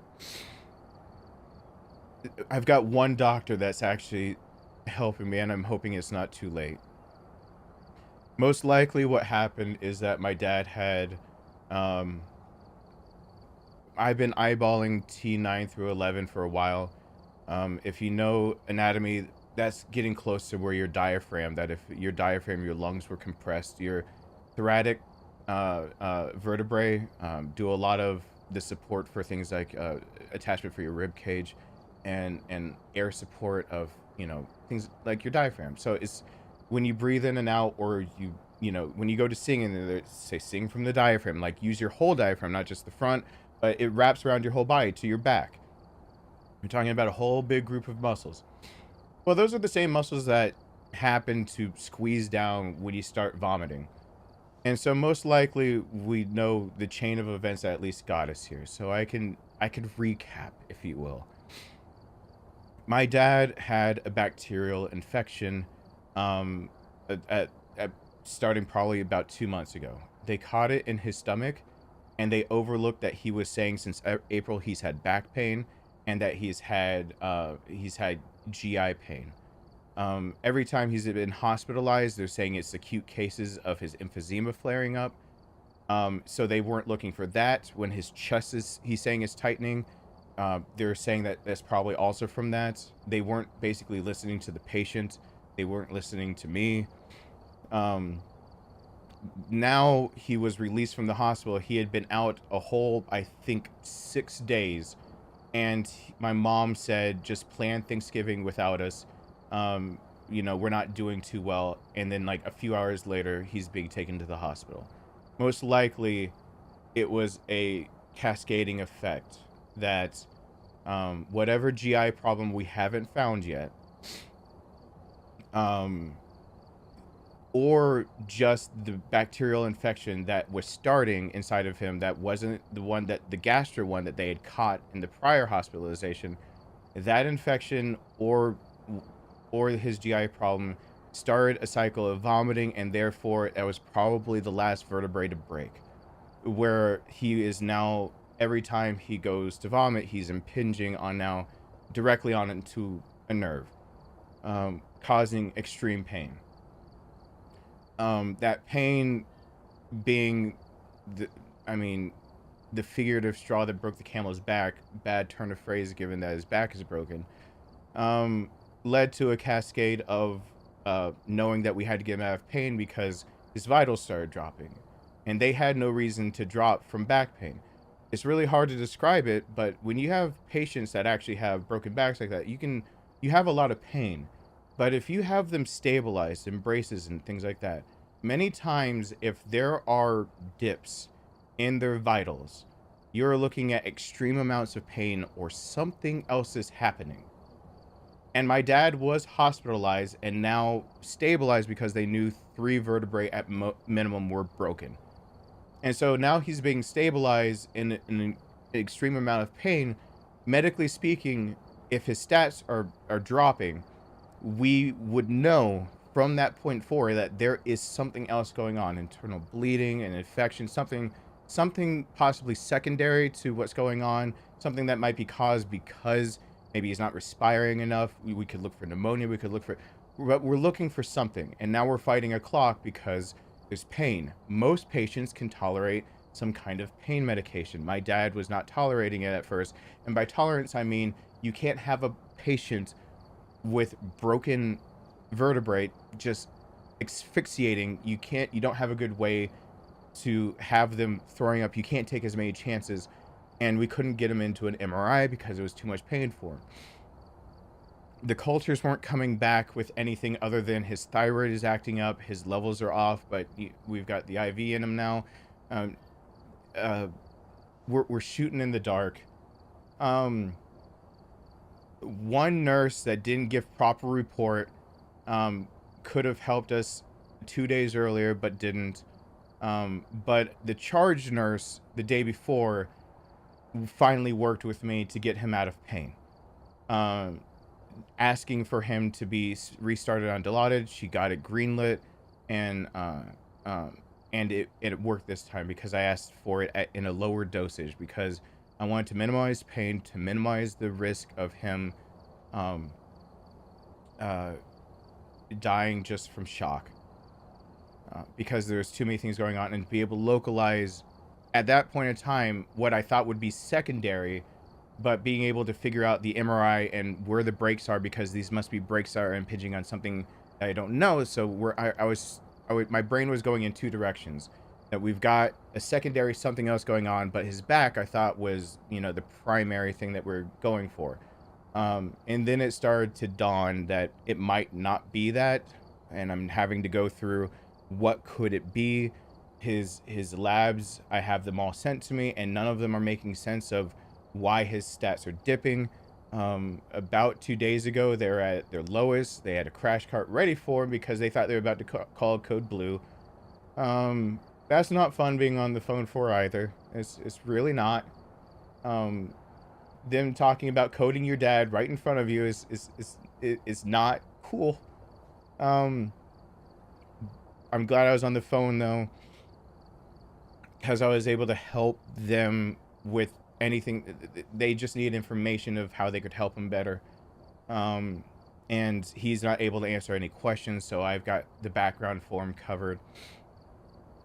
Now we've come to learn that it was while the back was the primary problem, the second that his back had that last vertebrae that broke, that probably was what was making his diaphragm push against his nervous system, direct impingement against it. He at that point in time had the bacterial infection start taking the rounds, and with his sympathetic nervous system doing everything it can and firing off all engines on a broken ass back, it didn't have the resources to fight on multiple fronts, and so a bacterial infection was actually starting to tank him. And now that we're getting that under control, obviously there was a third thing going on, possibly a GI bleed, an ulcer, something. And so now a gastro is in there with him right now. I'm going to be throwing a lot more labs that I'm at least when it comes to gastro. At least when it comes to gastro, I know how to read those. No, my dad didn't fall. It was not a fall. And in fact, that was part of my problem with all of his imaging. That was a big part of my problem with it. Um, the loss of density was not was not unilateral. It was um, all down the right side. And in a fall, you would actually, for impacts like that, expect that in different ways that you can imagine that happens. You wouldn't the his x-rays, his cats were showing me that this didn't line up with a fall. I went for fall as well. Um, it didn't. It confused me because technically, like, even if we're gonna consider he fell over. Well, if you think about falling, usually you don't fall flat. So if you think about how your spine is gonna bend, you might find breaks on one side, but the other side will compensate, and the rest of the breaks that you would have in vertebrae, one, your thoracic vertebrae don't break easily. I need to really stress that these are the strongest vertebrae you got in your spine. They are the least likely to break because they're the most malleable. There are 12 of them. Those aren't the fuckers that usually break on people. It's their lumbar. It's gonna be neck and lower back. So lumbar is where your L's are your support. That's where all of your support comes from. Lo and behold, my dad's L1, L2 are also broken. So there's that. But you know, C7 being broken, those are more typical breaks. But you've got to intervertebral cavity that usually should be able to withstand the most force that actually broke for him, like just straight up and down. It didn't make sense to me. I was trying to tell doctors that it didn't make sense for everything that we've got on the table. Now, finally, it sounds like I'm sitting here trying to dictate what doctors do. And that's, I'm pleading with people who are listening and thinking that I'm trying to sound like a know-it-all. That's not it. I'm trying to know as much as possible to save my dad's life. That's by far not being a know-it-all. It's actually extremely taxing to do this kind of thinking, this hard medical type of diagnosis, prognosis, like figuring out care, where palliative or whether it's actually for anything from that to anything to major surgeries. It's taxing. Is taxing for people in the healthcare industry. It's just it's hard. It's not the easiest thing to think about, and it's not me trying to dictate what doctors do. It's me having to do what a nurse should have been doing for him, which is vouching for like actually like you know, standing up for their patient and trying to say what the proper course of care and what they should be, because there are nurses by his bedside that would have seen some of these things through the over 1 dozen hospitalizations he suffered since April. Over a dozen. And at some point it should be nurses and doctors, and instead it's me. It's one thing when I pull over on the side of the road and I help somebody in need. It is one thing that I still think about the woman who died at the intersection near the grocery store where I live. That I left the scene. I knew they shouldn't take the door off her leg. Her leg probably needed to be tied off. There was an off-duty firefighter standing right next to me that I'd been trying to gain a bit of a rapport with the woman who was a passenger. Her husband was out of the car. The last joke she ever made was talking about, like, she wouldn't tell her age, and her husband said that I've been married to her for like 60 some years and I still don't think I know her real age, or however long he said. And then that's the last conversation they had, because I walked away from that thinking, these are the EMTs here, off-duty firefighter, and a fire truck is there. These are people who know exactly what they're doing, and so I can leave it in capable hands. They took that door off her fucking leg and let her bleed out. I was gonna go in there and take my black hot belt that I was wearing at the time and tie off her right leg. And they found it to be a risk. And to not risk the healthcare worker, they took the risk instead with knowing her leg would have multiple breaks, multiple contusions, multiple lacerations. They took the risk instead with her blood supply, and that's a risk they shouldn't have taken. All I had to do was crawl in the driver's side door that the husband got out of. I could have left my belt behind and just called it a fucking night. And instead, I hear that she dies. And, you know, that wouldn't be the first time. The one that haunts me is it's May 31st. Back in 2014, I'm shooting the Beebs wedding. Like, it's a wedding from way back. That's the one that haunts me. The one that I could not get the mom and the daughter to get to their husband. When I realized that he had internal bleeding, we were in the middle of nowhere and he was going to die before an ambulance got there. That's the one that gets me. My brain tries to recount how many days it's been since he's been dead so often while I'm asleep. It's miraculous and really astounding what the brain can do to fucking torture you. Because I remember the day that I woke up and thought 663. I remember the day that I woke up and my brain successfully counted in my sleep that it had been 663 days since I held a man's hand as he died because there's nothing I could do. He was telling me that he was dying. I was doing my best, using my shirt. I was on my way to a wedding. I was using everything I could. I was trying to treat any major hemorrhaging, laceration, everything I could. And I made what you would think of rookie mistake, but it was an honest mistake of seeing that he was having heavy bleeding from other parts, from his head, his arm. It's not a complete rookie mistake, but I didn't cut his shirt off fast enough. There's nothing I could do. He didn't have a beer belly. He was bloating from internal bleeding. I have medical knowledge to try to save people like that. I stop on the side of the road when I have a chance.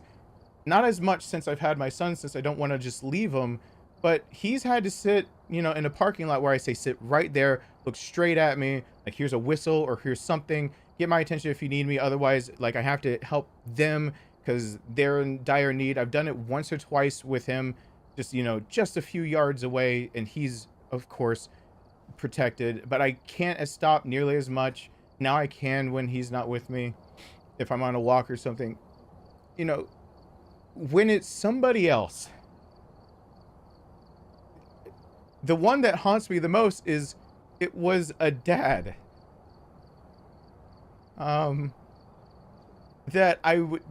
The mental shock that the wife and daughter were in, I could not convince them to come back to the car and say goodbye to him. And so I'm the one that held his hand, and I'm the one that questioned when did he stop living? When was it that the moment that his eyes lost their life? I'm the one that heard last words and tried to repeat them. And the reason it haunts me is because I went and shot someone's wedding that day.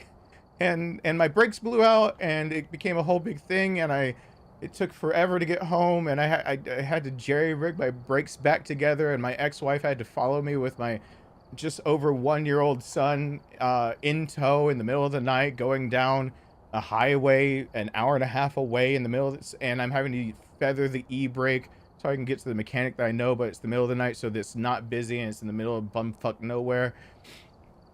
And I get through all of it, and Rowan's back in bed, and she asked me how the wedding was, and I remembered that the entire day, since the moment I walked into a gas station, bloodied from head to toe, used the sink to basically shower him off of me, put on my extra set of clothes to show up to the wedding, I did not even one time think about the man who had just died. And I thought I was a monster. All I could think of was what human being could do that. And it clicked like you know, hours and hours. We're talking 18, 24, 18 or so hours later. Like, it's, you know, my ex-wife is asking me, so how was it now that you're home? And it just dawns on me that to even try to tell her how to start off, I remember thinking I got to get my best jacket out of the trunk because it's soaked in this man's blood, and that's when I lost it. Because I'm a monster, is what I thought. Um, that one haunts me. And it still doesn't hold a candle to what this has been like for my dad. It doesn't even come close. Because in that case, I did everything I could. And even if I went on and shot a wedding and did all these things and put it out of my mind, even if I held a man's hand and passed on his final words and held on to his wife and his daughter for a while and made sure everything was fine and did all those things, you know, that feeling of just like, how did I just get over that so fast and do my job? Shouldn't I have been incapable of doing my job? Like, the man's dead, and I'm just washing his blood off, telling the store clerk, hey, you can call emergency services to know that my name is Steven Jackson, and I'm covered in blood because of an accident that happened on the road that can confirm for you that a man passed away and that I was on the scene trying to help. And I'm telling him that, and then it's just gone. It's just until my ex asks about it. I thought that was an awful feeling back then. I thought it's been an awful feeling every time I've lost people on the side of the road or on accidents or things I've come across in my life where I'm good with emergent trauma care. And I've thought every single one of those was hard. Maybe not the same nightmares that my brain still puts me through for that man back from May 31st, 2014. Maybe not that bad, but this has just been a living hell. Because the one thing I bank on in my entire life is that if I study hard enough and I ingest enough information, I'll find the answer. I'll get it. I'll figure it out. And I can help people, or I can figure out a way around something, or figure out, and so many times it seems to have worked for me. And it just feels like the biggest kick to my entire being of my self-esteem that it feels like it's failed every person I loved and cared about who died or who's on the verge of dying. It feels like it fails. And now I need to know more. I don't understand everything about post-operative care that they're sending me, that this is caseworker sending, and I don't understand some of what they're going to, like, in this procedure and some of the steps. Like, I get it in a general basis, but my brain for some reason is just not. I was on the couch earlier today just trying to scroll through and read more, and I just read the same page probably a dozen times before I gave up because I can't take it anymore. Because the whole difference between that man being a dad and random people on the side of the road versus my dad is that I got to turn my brain off for all of them. I spent an hour or so with that woman at the crosswalk. I spent about 2 hours with a woman who broke her back in an accident where the driver actually ran into the woods and she was high on all the things. I spent hours with that gentleman who died. I've spent time with another female who passed away. I spent time with a man who survived his accident, and I was able to stabilize his broken back until emergency services got there and treat wounds. I've been able to help my mom through a mild car accident, but the bigger help that was needed was the other person in the accident had a fully broken arm, and bit off half their tongue. You know, not good stuff.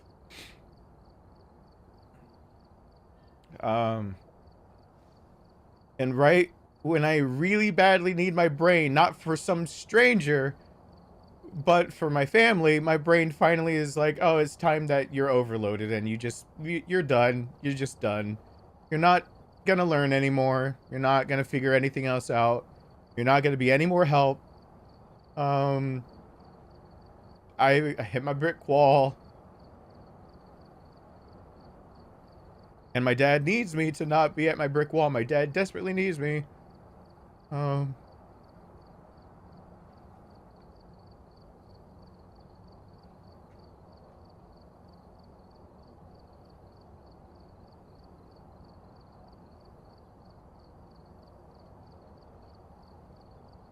Couldn't think of a way around my brother dying, and that cost me some of my freedoms, given I was willing to do something very illegal. And me confessing to doing something that wasn't finished a done deal illegal made the state of Georgia throw the book at me. I'm not ashamed to admit that over and over. It's going to be a year until I have to answer to a judge again about I've never been able to afford the restitution they tried to slam at me. That was undeserved for someone who literally walked into a police station and said, I was gonna do something illegal, but I don't want to do that anymore. I was trying to take money from my out of my insurance for my photography equipment that was broken, and I was gonna use it to try to send my brother to the Mayo Clinic because Patch Adams was the last place that we got a rejection from. I was gonna try to help him. And I was going to just work my ass off and fix my equipment myself, rent whatever I had to. But, you know, I didn't want to file a claim for the equipment. And I just wanted to work it off anyway, but I decided to try to use it. And then I realized the one thing I forgot about is that my brother would outsmart me for sure. And he had asked me, like, where did the money come from? Like, this is $20,000 to, like, walk in the fucking door. And when I realized that I couldn't outsmart my brother, I thought I'm now a new dad. I thought the right thing and to be able to teach my son to be an upstanding citizen that doesn't lie and does the right thing. If you make a mistake, you own up to your mistakes. And so I walked into a police station that laughed at me when I asked if I'd be arrested, when I asked them to put a stop on an insurance claim. Because I was out of options and finally panicked. Because I knew my brother would be dying. And then my brother died.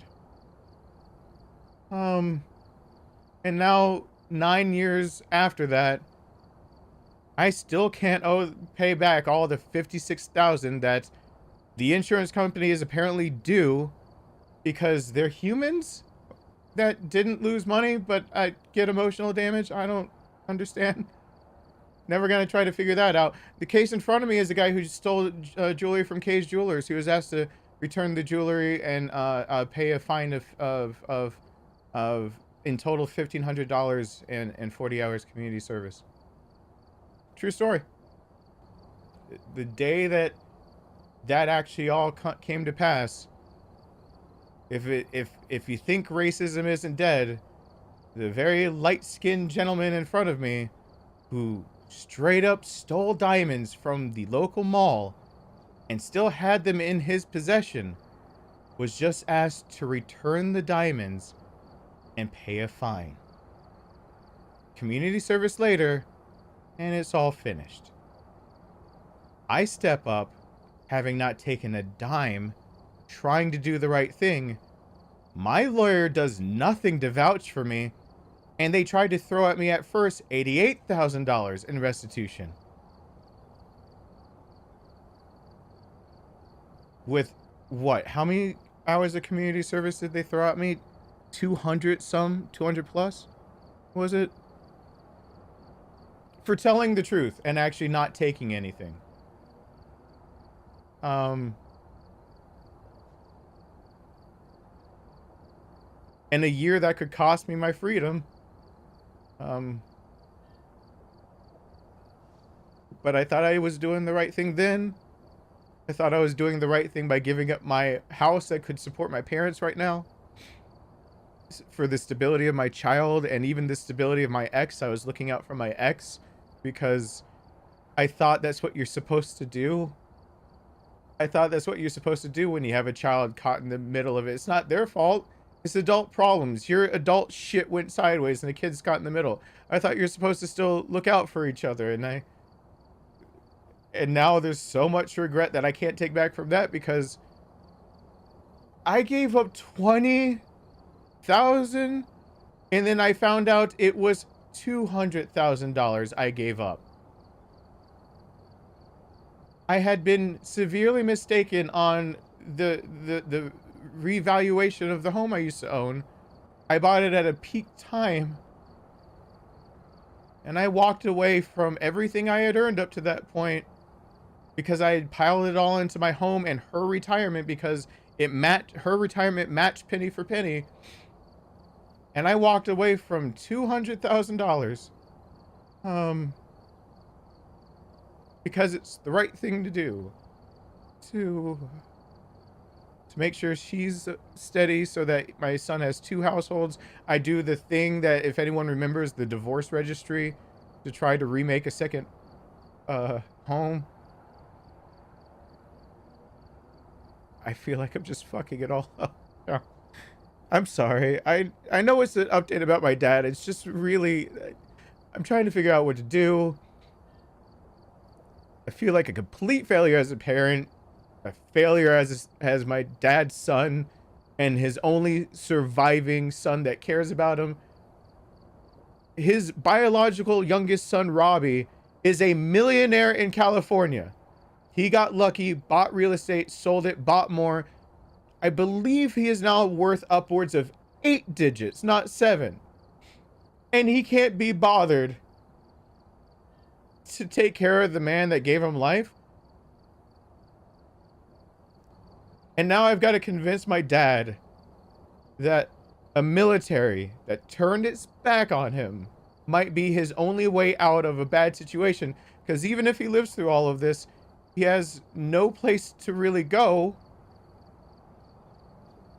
because now he needs a caregiver. And I can go down to the VA and I got the number. I've tried to talk to a representative at Decatur. They fucking asked me if he could come in sometime soon. I had just finished telling this woman, my dad's back is broken. And they asked me if he'd be able to come in and... Okay. You know, so, you know, our VA system at work, because we really care about vets.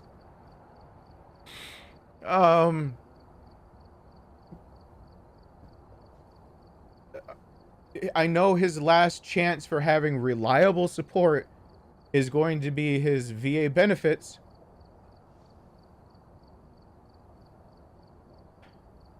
My mom doesn't understand why it's been a fight with him to get him to accept VA benefits. And I know I've got a copy of his DD-214 somewhere. I got a copy stashed with mine.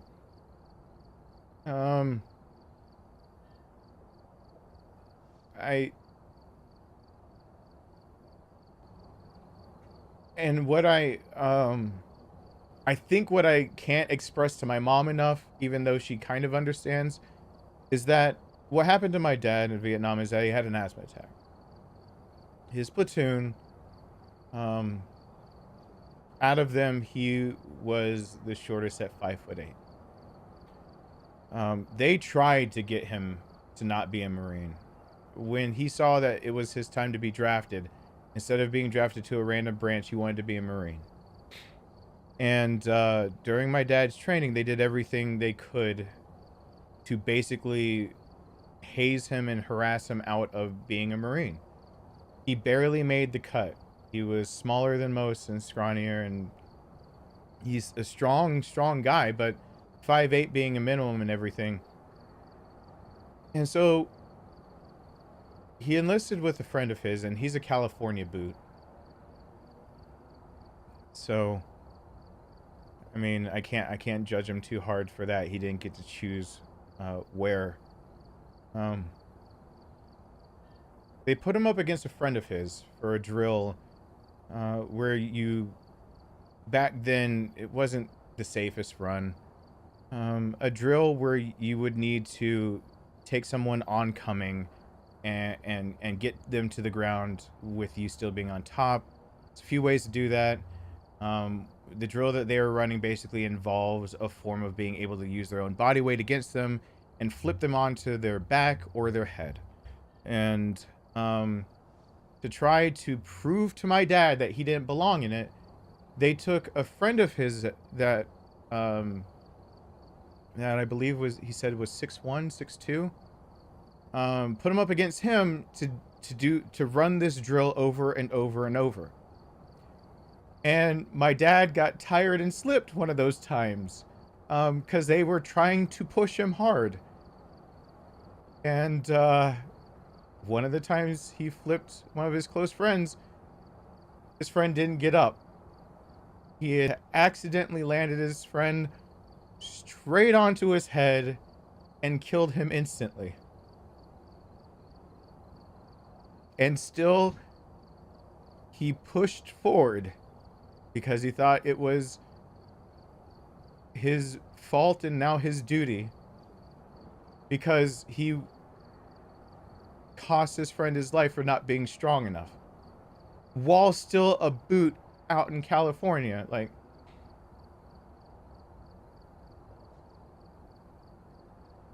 he had the ability, even during a draft, to get out of it because of that incident. And he stayed, and he was determined. He married his high school sweetheart so that when he thought he'd die in Vietnam, that he'd leave everything behind to somebody, that somebody would remember his family lineage and stuff. And his platoon consisted of quite a few of his friends. He got into a hole that they had been digging, that they found was under their feet, and he was expected to be one of the rats that you hear about over there, that need to go figure out the tunnels that they used to have.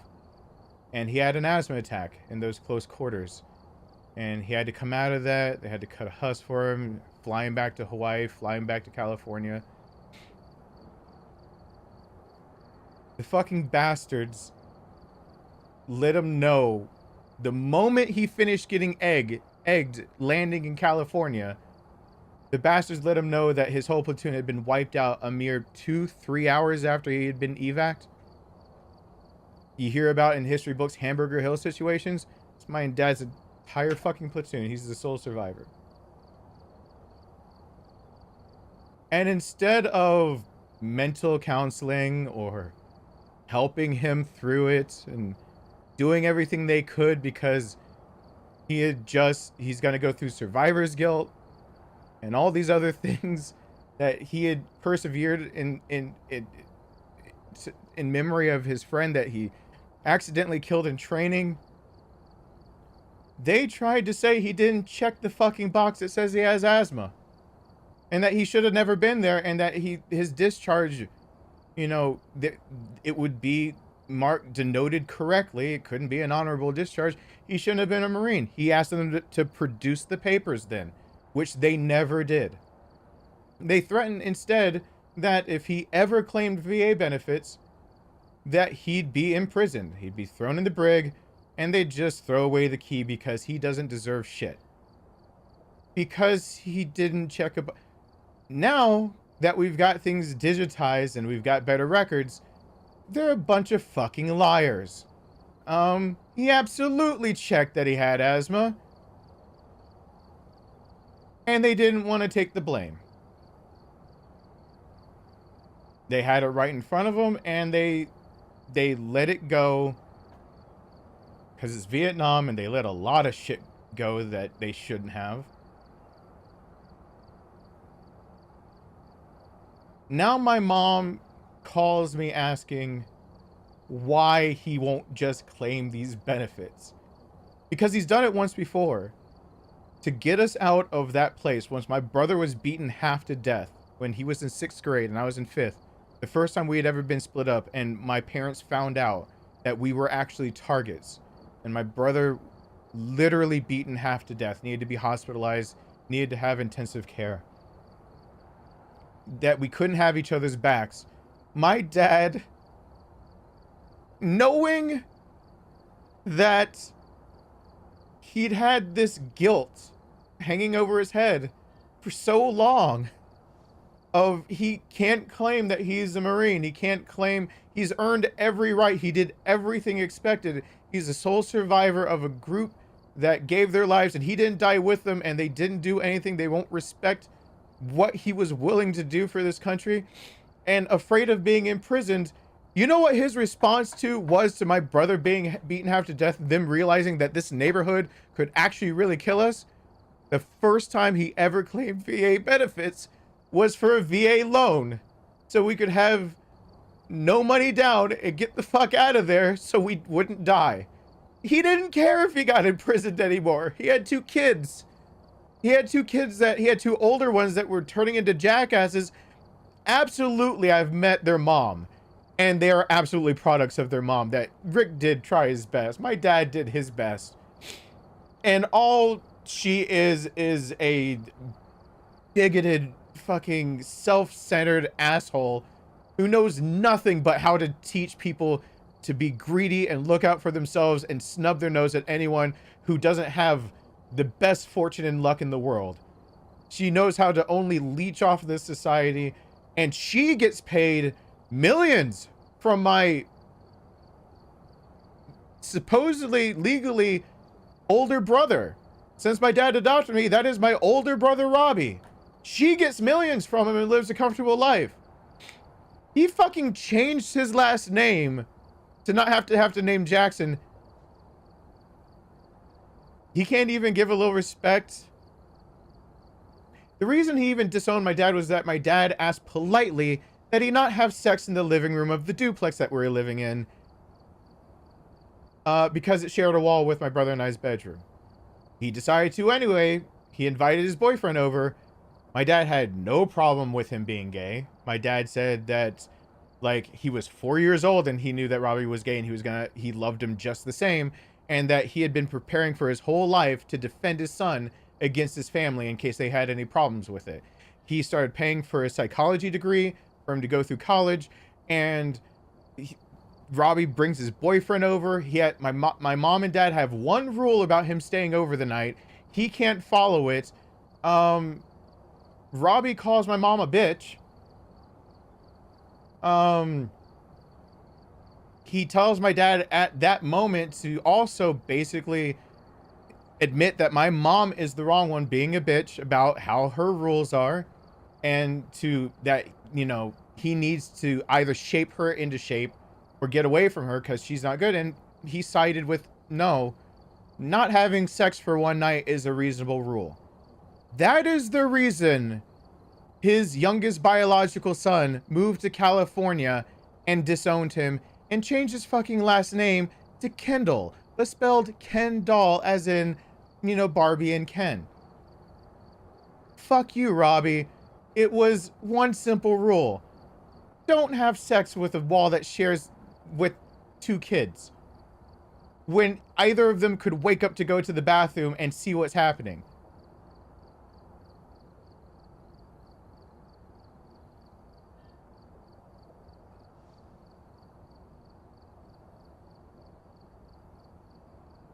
His oldest biological son, he tried to make Rick's Wild Kingdom the pet shop. He was going to hand it down to both of his kids. He was going to build a business that they could just inherit so they didn't have to start from scratch. He'd do all the heavy lifting, all the hard work. His oldest, Ricky, Richard Jr., used to go get marijuana and blow it in the faces of the animals. That's about as much respect as he showed. When they got lucky and got a storage unit that could have helped pay for some of these medical bills and some of this care, He was in charge of the Pokemon cards and selling them on eBay. My mom's washer and dryer broke down, and the deal was Ricky had nothing to do with buying this storage unit. My mom happened across it, happened to notice there seemed to be gaming stuff in it, called my brother, and my brother said, buy it. That he had a feeling he knew whose storage unit that was. It, in fact, was the woman who did all of the Nintendo Power, the 5-run series of trying to get Pokemon off the ground here in the US, who helped with the localization of all of their names into English, who helped with translation errors and everything, who wrote the Prima guides and the old Nintendo Power guides for video games that you've probably played, and had, as a gift to her for all of her hard work, a stack of fresh, even with misprints, first edition cards for Pokemon for the US editions. The English, those cards a piece sell from anywhere from 3,000 to 20,000 conservatively. And knowing that it would be a way finally for my parents out of poverty from medical debt, they handed a stack of cards worth hundreds of thousands of dollars, if not millions, to his oldest, Rick Jr. Their washer breaks down, and he said, since they're getting more and more sick, the only thing you gotta do is set it aside, and every 2 weeks or month, we'll break it 50-50. If you sell them, you can keep half of the money. Their washer floods the upstairs. They need to spend $3,000 on a new washer and fixing all this shit from the water damage. Call up Ricky. Ricky is a jackass who used to wait for people to leave tips on tables and steal waiters and waitresses' tips. He commonly got caught for that when he was younger. And by younger, I mean in his mid-20s, still doing it. And I thought it was done until I saw him as a 30-something-year-old do it again to my dad when we went out to dinner once. That my dad put a cash tip down and Ricky immediately grabbed it up as if he was crumpling up a napkin and tried to make it look like that. He's deceitful. He's a thief. He's. They called him up and said, hey, we literally know you just sold like a lot of these Pokemon cards. You've got like $10,000. You know, I know it's early to split it up half and half, but we need 3,000. And you've sold 10,000. You know, we'll get everything else. We'll get everything else taken care of at the end of the month, like we agreed. And Ricky, on the phone, told them he did not have the money and he had already spent it, every penny. And Rick finally had enough and said, "Fine, you can choose. You can either choose to help your dad, who desperately needs you as a son for help, or you can just keep the Pokemon cards and live a good life." We have not heard from Ricky since. He chose the fucking Pokemon cards, sold enough to be able to buy a house outright, pay off all of his student loans, and travel the world. I think he's on his 3rd world tour now.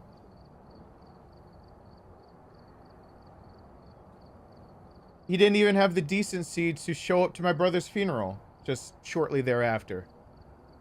My 5th grade teacher showed up to my brother's funeral, and Ricky couldn't be bothered to show up.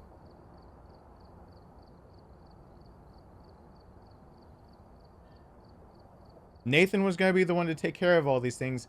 Nathan died. I'm my dad's last resort, and I'm trying to explain to my mom why VA benefits feel like they're off the table for my dad. And I tried to explain it to my mom like this. What if Nate just... My biological father, Nate, what if he disowned me? He abandoned me. I got abandonment issues. He left. A lot of people have a lot of the same story. I had to listen. I picked up the phone at the same time while my ex-stepmom, at that point estranged, had gone to Michigan. He beat her and she ran away. She took my younger brother, Marlon, with her. Was pregnant with Mariah. I think just pregnant. It was about to have Mariah. And said on the phone for Nate to choose between the new family he's starting or those bastard kids he had with that other fucking wife. I had to hear my biological father say that, of course, he would choose her, and we meant nothing to him. He didn't know I'd picked up the receiver in the other room, and I'm just a devastated little 7-year-old listening to how my dad, of course, never cared and would always choose anything but us. I remember he left when Michael Jackson's "You Are Not Alone" was on TV, and he just tried to point at the TV and be like, he said like that, and he left and he walked out and he fucking just... I tried to explain to my mom, what if Nate came back with all the answers, saying that he could pay for everything? But it's not Nate. Instead, it's a gaggle, a group, an organization, hundreds, thousands of Nates, all treating you like shit, but they do have a handout. Is it really pride that you're getting? What? I asked her, could you do it? She got abandoned by her own father as well. I asked her if she could do it, because it's not about being abandoned by one person. My dad got abandoned by an organization that needed to take care of him after what he went through in Vietnam. And now the one and only time he's ever claimed VA benefits was to save my brother and I's life, to get us out of a neighborhood that was going to get us killed because it already beat my brother half to death. And by half to death, I mean intensive care for a week. He had to recover. He had to go through a lot. And he claimed those benefits knowing that he just kept packing bags to make sure that they were fresh clothes so that maybe he could take them when he thought he was going to get arrested, because he just planned for the worst and hoped for the best. And my mom thinks that he claimed them once. Why won't he just do it again? And now I'm the one having to be the hypocrite, trying to get my dad to claim benefits because I'm too poor to afford how to take care of them. They need apparently at-home care. They threw a hospice at me as one of my affordable options for my dad. Like, as I'm sitting here trying to decipher what they sent me, like, or assisted living that they can't afford. Trying to explain to my mom how hard it is to claim benefits from an organization that turns their back. Same organization that did some of the same shit to me. And I'm trying to tell my mom this is not like a pride issue as much as it is a betrayal. It's not your pride at stake. It's, yeah, I can guilt my dad into claiming benefits and possibly giving them the ability to still live on their own in some capacity, because otherwise my whole fucking life gets flipped upside down. I either need to become their primary caregiver right now and give up custody of my son, or I need to figure out magically a way for them to be able to live over here in a very not legal way. Those are my options currently. Tomorrow, as soon as I re-inform them that I'm not the primary caregiver living there, I need to either give up legal custody of my son to live with them or somehow get them here. Third option is the VA can and will pay for someone to be in their house 8 hours a day, 7 days a week, cook meals, do laundry, do all those things, give care that's needed, because he deserves it. I'm gonna have to get them. I try to call even the VA and they ask if he can walk on in for an appointment after I describe how broken his fucking back is. Shit's been bad, just wall to wall. So my update is the best. My dad is still fighting a fight that he might lose.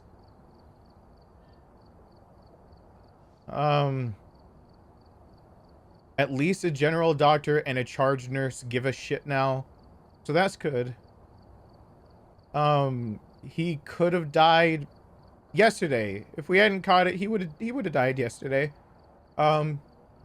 If he hadn't gotten the antibiotics, yeah, it would have been yesterday. So that's, I mean, I could try to find the silver linings. We bought more time. It's really hard to count it a silver lining when he's still screaming in pain and calling me at 1 a.m., 2 a.m., 3 a.m. Steven, little boy, what can I do? Like, he's coming back with it. He's becoming more cognizant. He's calling me, saying that they've already put him on a maximum drip. He can't take anymore. You know, his vitals go down. They're telling him things are, you know, in a positive. Why does it hurt so bad now? And I just have to sit there and like try to like talk to him the best. I find out that my mom was put on the phone. It's written everywhere not to call my mom because she can't handle this. Like, just straight up just can't handle this. Multiple sclerosis has taken 60% of her brain as atrophying. She's not going to handle this emotionally. I need to be able to give it to her in doses. They call her first. And I'm sitting there just holding it together just long enough so I can tell my son, trying to hold my son earlier today at arm's length, don't become the parent, because I'm about to lose it again. Because every fucking day has felt like I'm gonna lose it, and alone and just without anything I can do about it. Just so I could catch my breath to make a further phone call and then tell my mom what happened for the umpteenth. So, I mean, yeah, he's still alive. And I'm grateful because it means where there's life, there's hope and chances. At the same time, he's in a lot of pain. I had to give, you know, the cursory double consent where there had to be a witness that stated their name and said that their position in the hospital, that they were a witness that I was giving verbal consent over the phone for him to have the kyphoplasty because, and we'll talk to anesthesia. I will talk to anesthesia tomorrow. His blood work is already showing that general anesthesia is out of the question, and if he responds well to a bacteria that will absolutely fucking kill him, if we find out that this is resistant to, it's a antibiotic resistant strain, we've got 2 different antibiotics that can possibly tackle it, or he just fucking dies there. And if we get over that hump, he has a GI problem that we gotta find, and we gotta get over that hump. And if we get over that, we need kyphoplasty to actually set in. We're going through, I had to sign over T7 through 12. I had to make an educated decision on the spot because, you know, fuck me for, you know, not having years of medical training under my belt for being able to do any better than realizing L1, L2 probably won't respond well to kyphoplasty. I don't want to resort to vertebroplasty. It's where his support is, but a brace is possible. I know his neck needs it too, but we gotta treat the pain. We gotta make sure that we're starting to mitigate some of the things that would let us later be able to do full sedation, general anesthesia surgeries that could help him in the long run. But I also fucking know that by this sedative that he'll be taking on Thursday, that if there's a complication within 48 hours, he's fucking dead, because there's no way he can handle both that sedation and another one right after that. So I've got to weigh my options on that while they're checking out GI shit that I don't have the options back for. Also, that I can know that my choices are tell my dad to go groveling to an organization that dumped him when he didn't deserve any of that to help take care of my mom and he, or I need to give up custody of my son to be their primary caregiver, or by some miracle their house sells overnight, we get the equity out of it and somehow move them here while not having family services step in and stop it all. Yeah, fuck it. And the best I can do is spend $1,800 of my mom's money,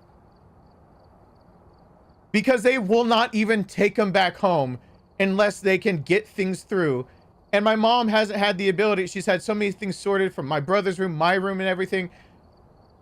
One of the dogs tore up the couch. It's unusable, and they can't get a stretcher through properly to the back to my dad's bedroom, and because of that, they won't even take my dad back home.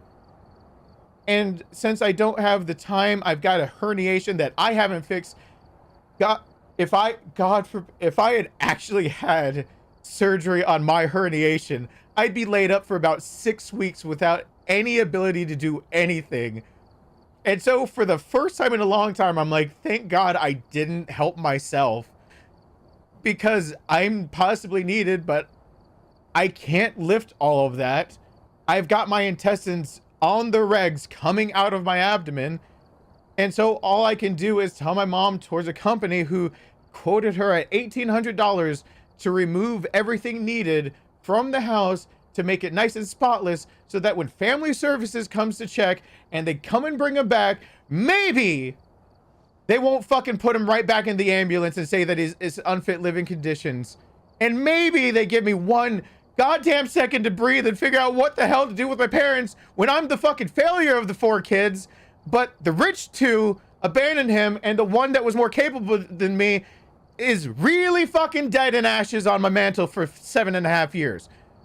While I'm over here having a mental breakdown because, God forbid, my brain let me just take in 200 more pages of a goddamn textbook so I could know what the fuck to do!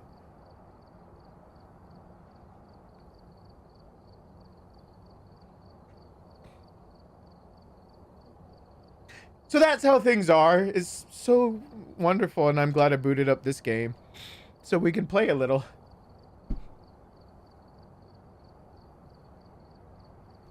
I don't want to lose him. I'm trying.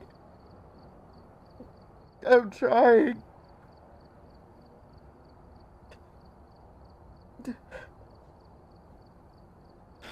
I don't want to lose him when I can save him still.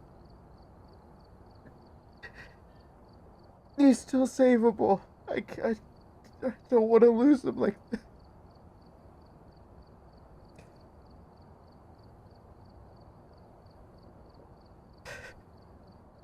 I'm trying.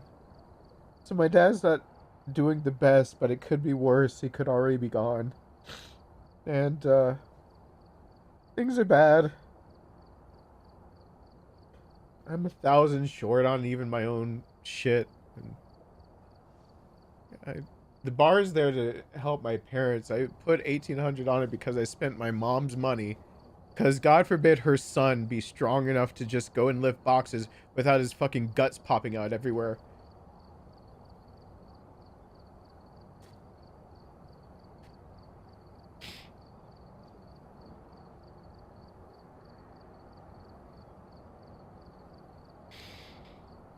So it's bad. Even if we get him fixed, I don't know what to do. Because if they force me into a corner, what am I supposed to do? Abandon my son and have visitation to take care of my parents? Abandon my parents to keep being a dad? Make my dad grovel at the feet of people who didn't give a damn about him for decades? I don't know the right answer. I don't know. But I need to make decisions. I mean, I was fully expecting Gasper to call me tonight. Last I heard from them, they're still wandering around for the portable ultrasound.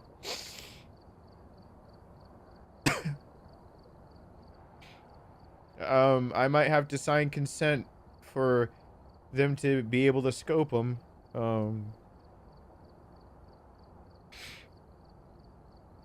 Cause scoping them right now is a very dangerous thing. The night shift nurse has in her notes at midnight to give me an update, or before that. I want to know his INR levels. Now that they're using an assay a heparin assay to check it instead of using PTT, which is not the way you do it. And now that we've got him on the right antibiotics, Hopefully his anticoagulant levels are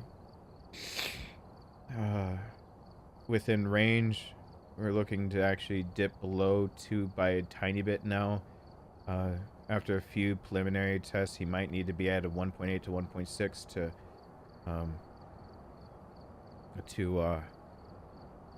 have the procedure. And yeah, he's got 11 vertebrae broken and counting, and that's not even the bad part.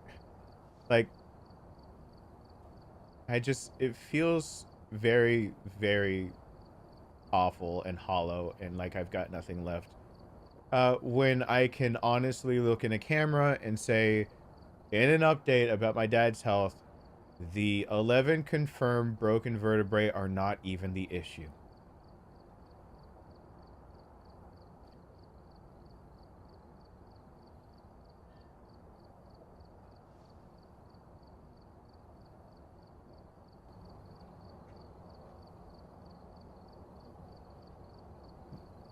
That's how bad it is. So it's pretty bad.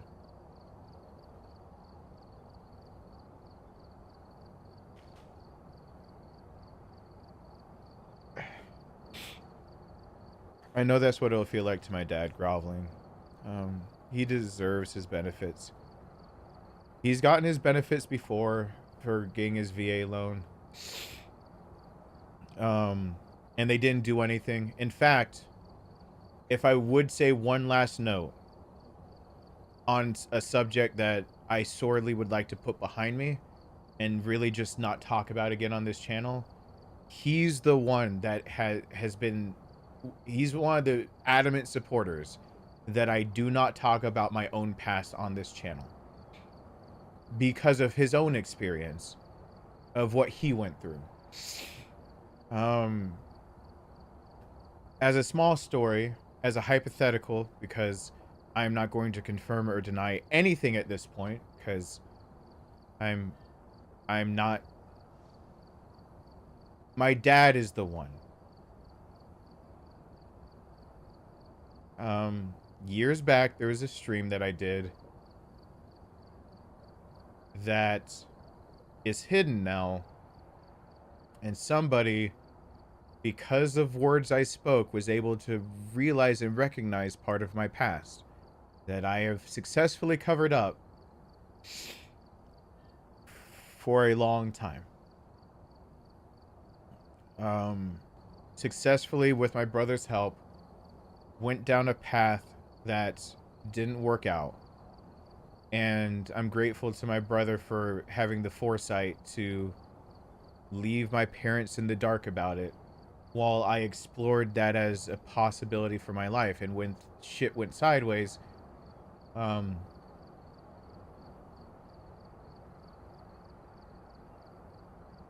had to readjust, and it was my brother who helped get me out of a situation. He used my own medical records to help get me into a better situation because he realized I was in something that something wrong had happened.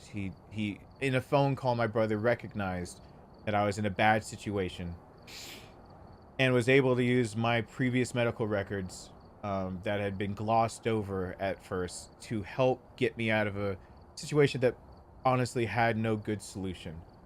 I know in hindsight that that's not my brother that did it. And I had threats put against me about talking about my own story. Threats from an organization that I was not to open my mouth.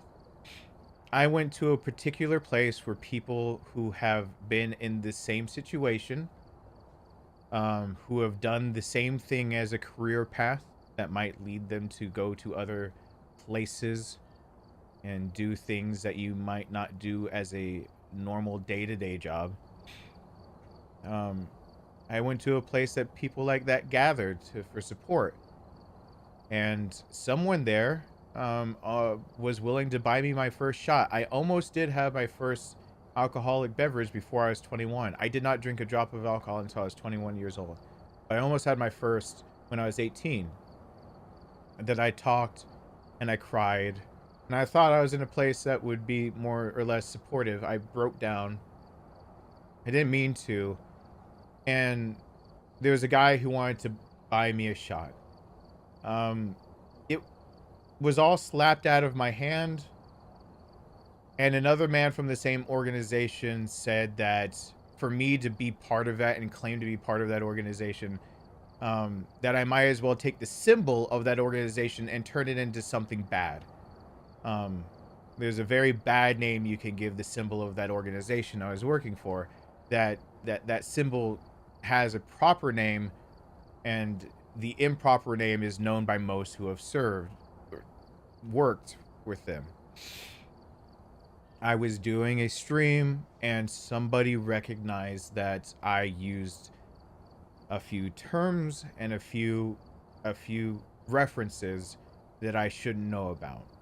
And they put me in a situation while either they asked me, either I come forward and try to talk about what had potentially happened when I was with an organization, or that they might quite possibly would just do it for me. It felt at the time like I mean, it's at its crux is blackmail, but it's not. I understand their motivation for wanting a story to be told to the public.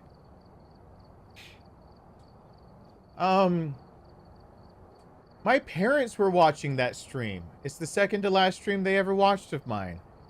Because when I realized I hadn't privatized the stream, I realized that they probably were going to play it the next day to hear their son's voice in the background. And by the time I put it to private and called them to tell them not to watch it, they were in tears, just having found out what their son had actually been through and what both of their sons had lied about when I was about 18. That we had kept information from them. And my mom was devastated to learn that there was a part of me that she didn't know about. My dad, though, was devastated that he couldn't protect me from something that he felt was similar to something he had gone through. In this whole thing, it's always been my dad to say the public doesn't deserve to know what I went through. They don't have a right to it. That the general public, that I'm allowed to have things, and he even went so far to let me know that, you know, if I keep opening my mouth, I might find out the same thing that he found out, which is organizations of that nature are very serious when they ask you not to speak. And it's not asking you politely, it's an order. And that he very much encouraged me to never give in to talking about it at all. And now that I'm at a crossroads in my life of trying to figure out where to go and what to do and how to build and all that stuff, I found out that he's absolutely right. I should have never opened my mouth a single time. For as much as I could have gotten out of support,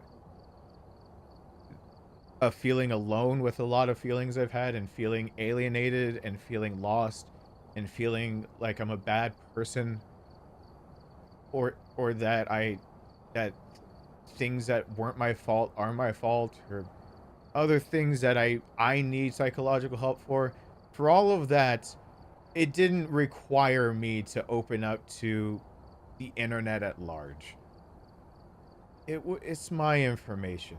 And that's one of the reasons why my dad is the one that said I needed to, it wasn't everyone's business.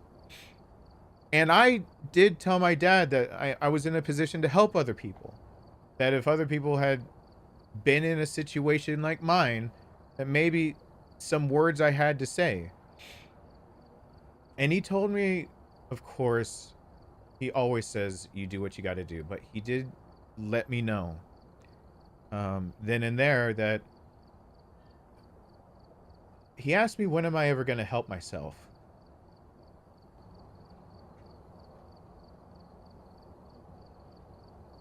He asked me, when is the day that I'm going to stop being Atlas? And I remember he asked me those two questions specifically. When's the day I'm going to help myself? My dad had just learned about a whole section of my life he did not know about. Had been exposed to it because of my YouTube channel by somebody more or less outing me for something that I did not want to be brought to light. And his response simply was, look out for yourself. And, you know, you have a right to be afraid. It's legitimate and justified that you be afraid to even talk about it. I was so scared he was gonna be mad at me, or I don't know why I thought he would ever disown me. I don't know why I ever thought that. I don't know whatever possessed me to think that my dad would hear all of that and just... My dad doesn't deserve any of this. But on a different note, that completely is unrelated to a topic that I just need to learn to never address again.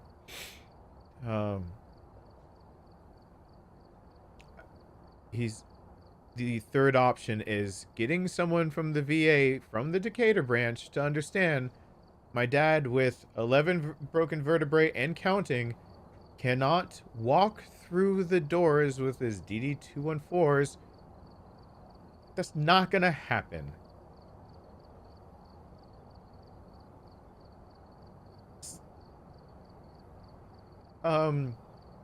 Really need them to help me out. And so that's about it. I don't know. The bar got bigger because I feel guilty about spending my mom's money that she didn't have. But, I didn't have it either, and 1800 was the quote. And, if it means my dad has a home to go back to, at least as a temporary measure, without me having to give up custody of my son, and that I could possibly get the ball rolling on other things, because family services are going to get involved in the next week, you know, fuck it. I'll either earn it or I'll put it on a credit card, because I feel like at this point I need to put my rent on a credit card. And if one more person sends me a message saying, why don't you just get another job or get a second job? I swear to God, I'm going to lose it. Who here thinks that I actually chose YouTube as a main career? If I did, you would see things progressing a little bit differently. I can get burnt out way,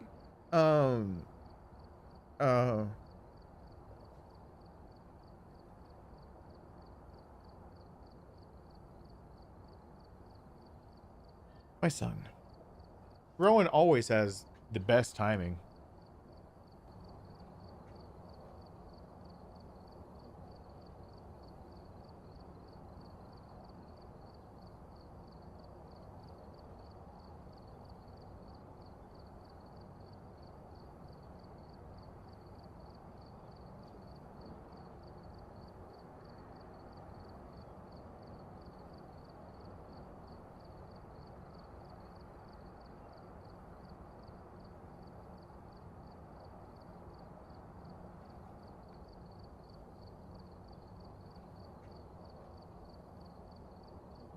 He just left me just a few hours ago. He always calls me. His mom doesn't understand why he doesn't always call his mom. Or why he doesn't... He always tosses me a call. It's because I give him the choice. I just give him agency in his life. So anyway, I'm gonna get some water, and then I'm actually going to play a little bit of the game.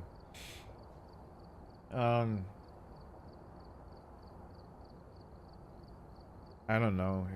If you have the means to help out, it's greatly appreciated. If you don't, you don't.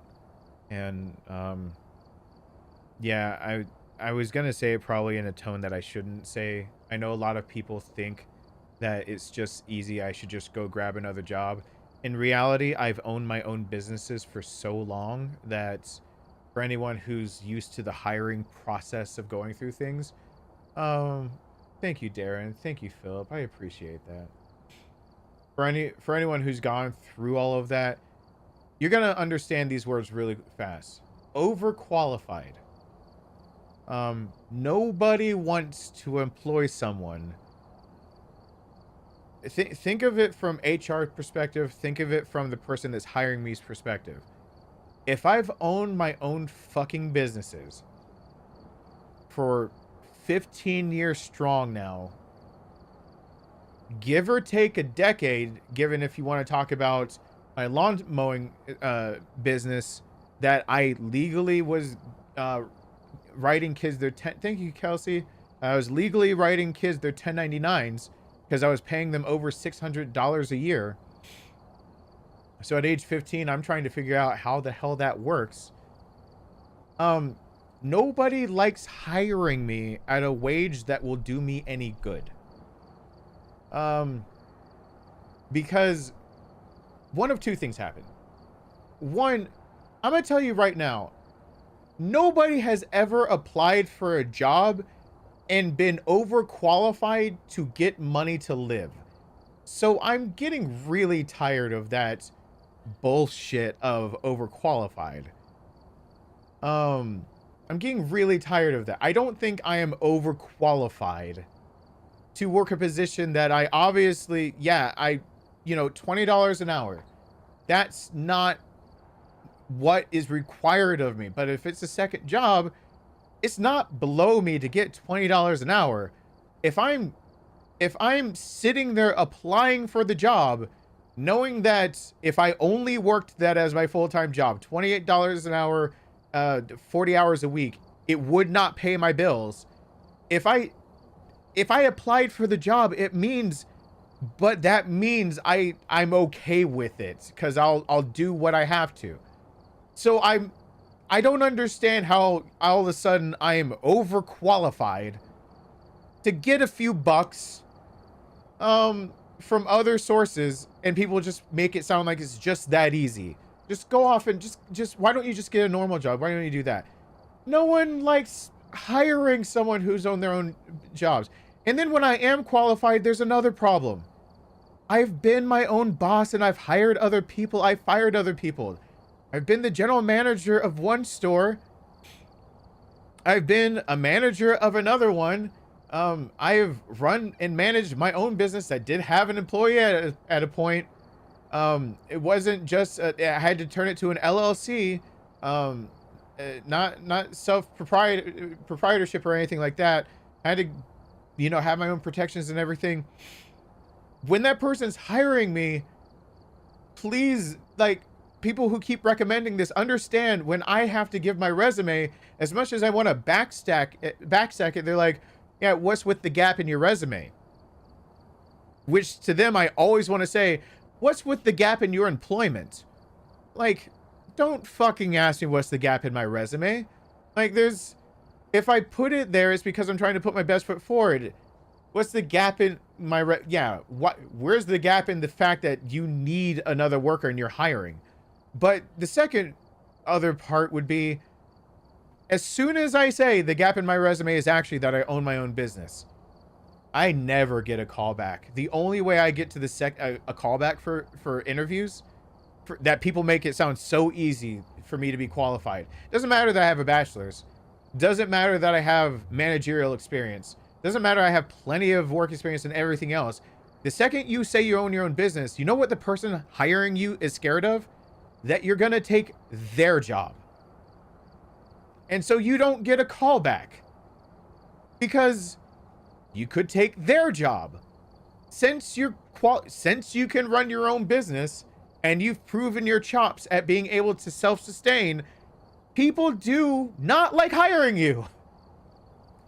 Because that means if you are now qualified for the job you're in, you're probably qualified to eventually possibly do some shit they don't want, like take their job. Um, and like, it's hard for me to really explain if I am trying my best to be scrappy as possible and just get out there and make shit work, that I'm gonna make that hustle and make it and get the grind done, and that I've handled before 60, 80, 100 hour weeks in front of you guys doing YouTube, as well as 5 other fucking jobs when I started this channel. 6 jobs at a time. And that's not me just exaggerating, being like, oh, what, each one of them being able to be, you know, in number of hours worked per week, minimum of like 20, and having to rotate out like days that I'm working which things, 3 of them being full-time jobs, which are already gonna get you at a certain point. Like, it's ridiculous. And I'm willing to do that. And it's really hard to tell the person that's interviewing you that you're not gonna take their job, when if they check your resume, the last times that you were hired to work for other people, you took their fucking jobs. That doesn't work out nearly as well. And no matter how many times I say, I'm just trying to make ends meet. My parents are sick. My son needs support. I need help. I'm not too good for $18 an hour, $17 an hour. That's way underpaying. I'm not too good for that. If I'm applying for that, it's really hard to tell them, please overlook the idea that when I have IT on my resume, I absolutely ganked that job after just being hired as an archive specialist and server management and web designer. And instead, I'm head IT after. Don't overlook the idea that I'm hired as a cook and I become general manager of the store. Like, overlook the idea that I help my dad at a place that I'm working, or he's working. I try to pick things up. I think I get in trouble. He hires me, saying that he can't just let me help him without paying me. And then I all of a sudden start getting training, and now I'm a manager. I'm sitting here at 17, and people who have been working for this a managerial spot lose it to a kid, but that kid happens to be more responsible than their asses because I can actually fucking show up to work. That's like half the battle. I'm in high school working 3rd shift, and I fucking show up to work. That probably just made me head and shoulders right there above everyone else at Waffle House except my dad. Like, but still, it's really, really hard to explain to people. Like, if you go on and check my resume, there's one job that I've held where I didn't eventually take the job of the person that hired me. There's one on that list. So, you know, that goes well. It's not like I reapplied to places like SJV and stuff around here and open things. I don't need anyone else sending me, hey, have you tried this application? You can stop. It's torture. I'm trying. I really am. Thank you, Miranda. Thank you, Majida. I'm gonna unpause those in a sec. Let me get some water. And yeah, Nightbot keeps talking about this being a charity channel. When I had other things under my belt, does everyone know that money from this channel still goes to charity every month? There have been 3 months now, I believe, out of the entire time, 4 months, that a portion of my paycheck did not go to the American Brain Tumor Association. Do people still know that this absolutely still is a charity channel? That we have done charity events? Patrick Carrier's here. This microphone I'm on, he helped spark one that we raised $1,600, and we just all decided where we were going to give it. That's the kind of thing I'd like to do on a platform like this. But to do that, I always thought, I'll just go get another job. So that I can continuously do that. And instead, shit keeps happening in life, and I keep feeling like a fucking internet busker. Which is not a fun feeling. Like, nobody, I can't describe it enough. Nobody aspires to feel like they have to piggyback off of other people's success. You want to feel successful on your own. No one wants to feel like they have to do that.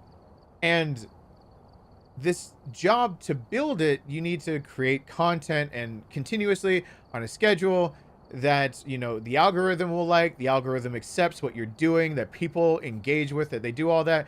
You have to have the bandwidth for it. Like, for fuck's sake, if I could just get firewired to my house.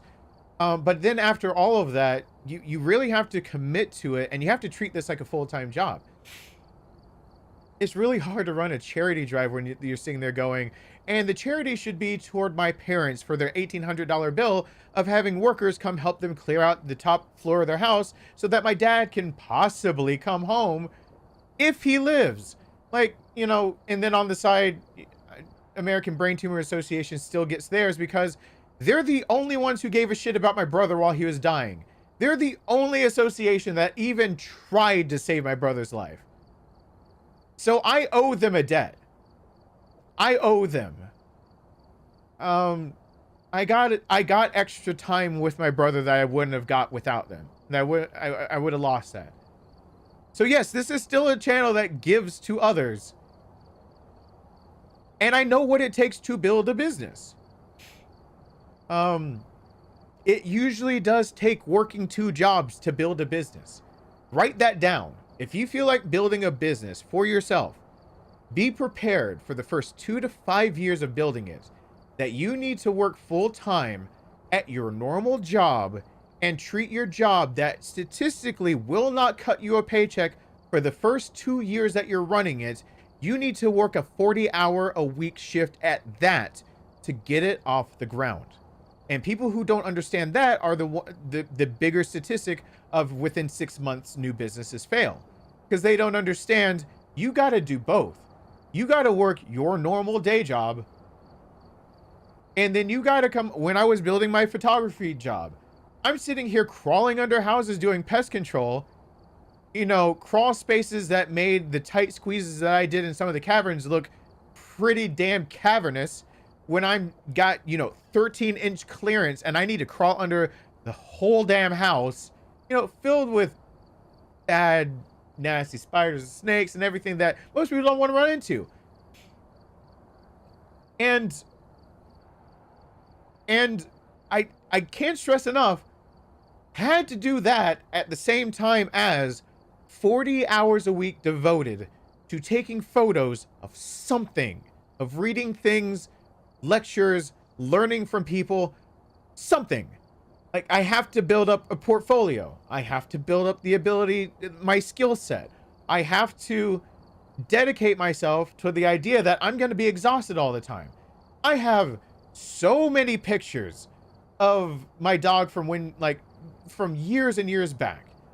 She's only been adopted for 2 years for most of these pictures. I got pictures of my cat Kane as well.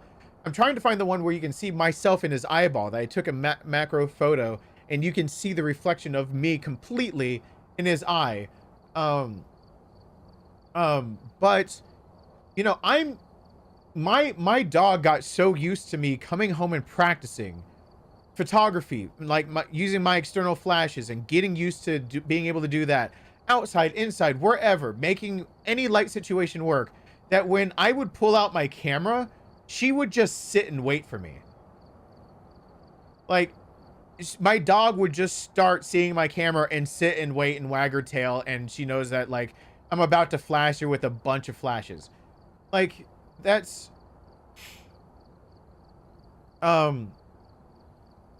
It takes a lot. And then even when you start getting off the ground, you can't just drop the first job you had.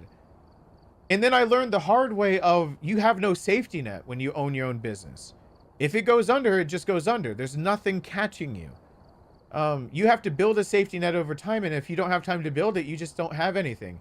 When my brother died, a bunch of brides tried to get money out of me through nefarious ways, and I had my business within the course of 3 or 4 months, my photography business, a decade strong of building it, gone.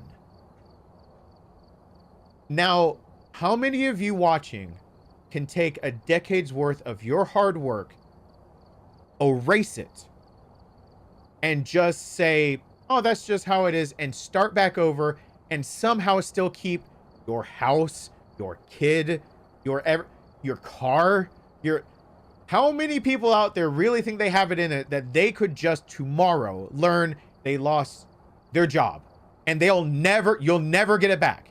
You will never get it back. It is your job of hard work, and no one will care about your 10 plus years of experience working for it. And you just lost it, and you still get your rent paid. You still get your mortgage paid. You still put food on the fucking table. I've had a few mental breakdowns with this channel of feeling like I'm being shoehorned and forced into a corner of the kind of content I'm supposed to make for the channel to be successful. It'd be a lot easier for me to make that content on the regs if it didn't feel completely forced. If I could treat it more like a job, like if it were a side thing that I make it and I leave the office and it's like, fuck that. Like, God damn it. I did that thing that I didn't want to do. I made the video that I wasn't excited to produce. I did it because the algorithm would love it. It'll eat it up. It'll make residual revenue. It'll help build everything. And I can help wash it and brain bleach it away and make myself feel better because I've got my normal 9 to 5 that I'm also working. And so if I just need to take a break from it, I can just walk away. But I can't do that. Every single time something happens with my dad, I've been gone for a while. I could right now flip it around and show this is, you want my reality? Hey, YouTube, you're really gonna fucking hate this shit. I'm absolutely do this. You know how I said I was about 1,000 short? Think I'm kidding? YouTube, I just broke your terms. Are you actually gonna demonetize this shit? Yeah. Last month's paycheck was already short because I wasn't here. My dad was hospitalized. I wasn't doing as well. I'm still 100 short, and that is before taxes. Last month, YouTube paid me $2,689, and the government wants about 40% of that in their pocket. And now my November earnings for my next paycheck are $1,908. I can't just leave a job I build. I can't just walk away from it, just like you can't walk away from yours. So it also goes to try to tell people that say, like, take all the time you need. For anyone who means good by that, I understand where you're coming from. This is what happens when I take time I need. I all of a sudden, all right, take even what's been, let's just round it up to 2,000. Let's take 40% of that away, and then let's remember that my rent is $2,000. Yep. Having your own business sucks. I've been applying to jobs for a long time, for years. And yeah, I'm overqualified, or the second I say I own my own business, they won't hire me. Side gigs, me doing voice acting stuff that I don't want to talk about and I never want to show anyone. Getting paid $50 to do 10 takes of some shitty ass line that ends up paying me like $5 an hour, even when my voice is at its best and my vocal cord, one of them is swollen, and I can finally tell that's what's happening now. So I need vocal rest. I don't need to be doing that.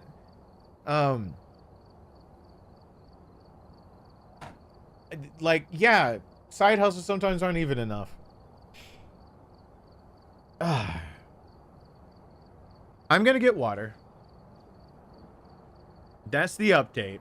I know it took like 3 hours, but for that 3 hours of your life, it's me summing up like 2 weeks of hell where I would, since I do know what it's like to have third-degree burns, I would have rather been burning for 3 hours and just get it over with. The pain of that, considered one of the worst pains that you could get in your life. I'd rather take that than have my dad go through this for 2 weeks and not even know if he's going to come out of it, and then have to have moral quandaries like, do you give custody of your child to your ex-wife so you can take care of your parents, or do you forsake your parents to a system that won't give a shit about them so that you can keep being a dad, all while you're being underpaid and told by a bunch of people on the internet, just go pick up another job if you really want to help them, well, no one wants to hire you because either they don't understand that you're never underqualified or overqualified to be paid money. There is no such thing as being overqualified to get money. If you know the money amount and you're willing to work for it, you're not overqualified for it. Or they don't want to do it because they're afraid of their own job security. It fucking sucks. I know it sounds like bitching, but, you know, it is for the sake of now my dad gets no support from the last son he's got that gives a damn about him because I'm a fucking failure. Yay. So it's frustrating. I would have gotten a medical treatment and specialist a long time ago. You think I would have let this shit go on? He's been complaining since April. Since April, he's had pain. Some of the vertebrae are ossifying. They are healing. So he's had some of these breakages, and he's just been walking around trying to clean up the house, move boxes, help my mom upstairs, downstairs, you know, drive her around, get groceries, do all this stuff. Still hold a job. Earlier by April, he was still at Home Depot doing the rounds, helping customers out, on his feet all day with an oxygen condenser with him, sometimes needing to sit down with it, trying his best to do all of that stuff. He had broken vertebrae back then. I would have gotten him treatment a long time ago. It would have never come to this. But this whole goddamn world feels like it revolves around money. I'm wondering when the day it is that I get to live because I did work instead of just working, waiting for the day that I get to live. And the way I'm justifying it right now is that I have a child. But here's the thing.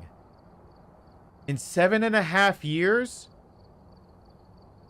my child and my justification for that will be a full-fledged fucking adult who might have to deal with this shit as well. And I don't like that. I don't like a bit of it. I want to be able to help him out. And I don't want to feel like a fucking failure of a dad who can't even give his son a helping hand to start his life out. So let me get some water and find some ghosts, because I said this stream would be different. I have pulled up over here all the stuff from the journal, plus a few extras of trying to actually learn this game. I'm actually going to try to learn it. I'm going to fail, but this is probably going to be you guys' first glimpse into me trying to take what notes I've gained and everything else and trying to put it all together and starting to try to learn this game properly. Because I actually do like playing it every now and then, but I also don't like getting tackled by ghosts, and I would absolutely love to like crank it up to the hardest difficulty with no evidence, no anything, and actually be able to like nail it. And you know, I have my own challenge in my head. I know the popularity of this game has waned a little bit. I don't care. In my own head, I want to be able to all of a sudden be like, yeah, I'm just going to enter this map, the hardest thing. Oh, yeah, here's the thing. Oh, something through something, poltergeist. Let's go. Boom. Perfect evidence to everything, blah, blah, blah. All right. All right. I'll be right back with water. And then I'm actually going to unpause things and stuff.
Oh, rather, I got something before I'm gonna do anything else.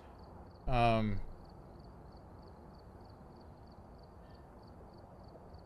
know what? I realize that when I say stuff like this, that um some of this stuff is like nebulous. I'm going actual full screen on this.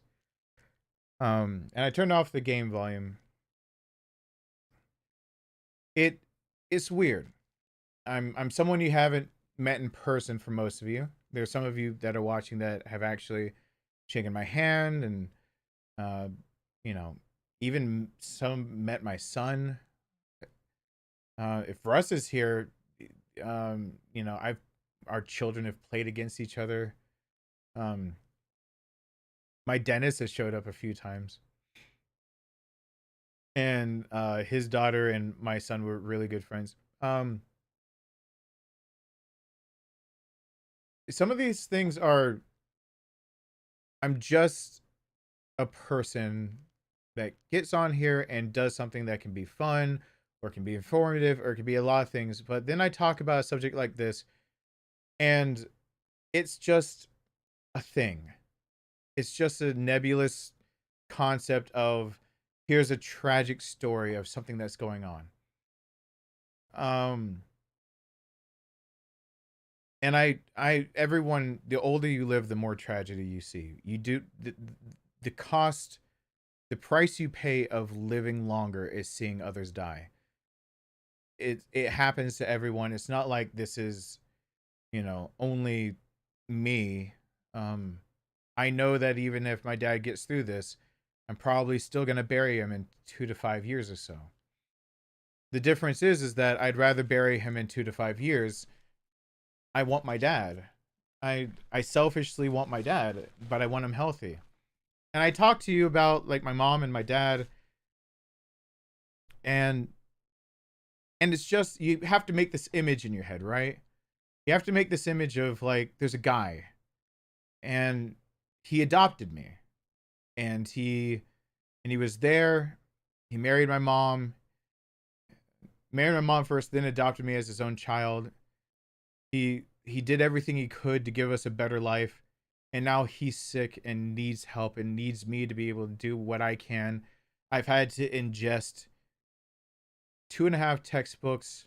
I feel like I'm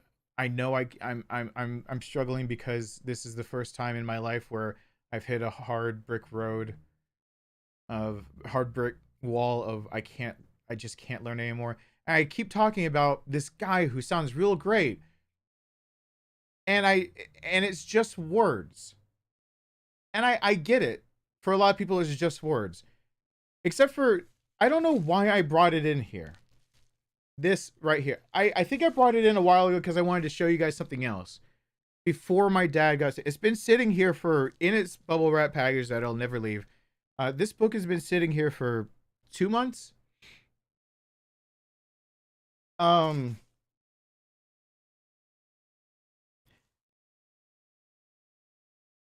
Father's Day 1999.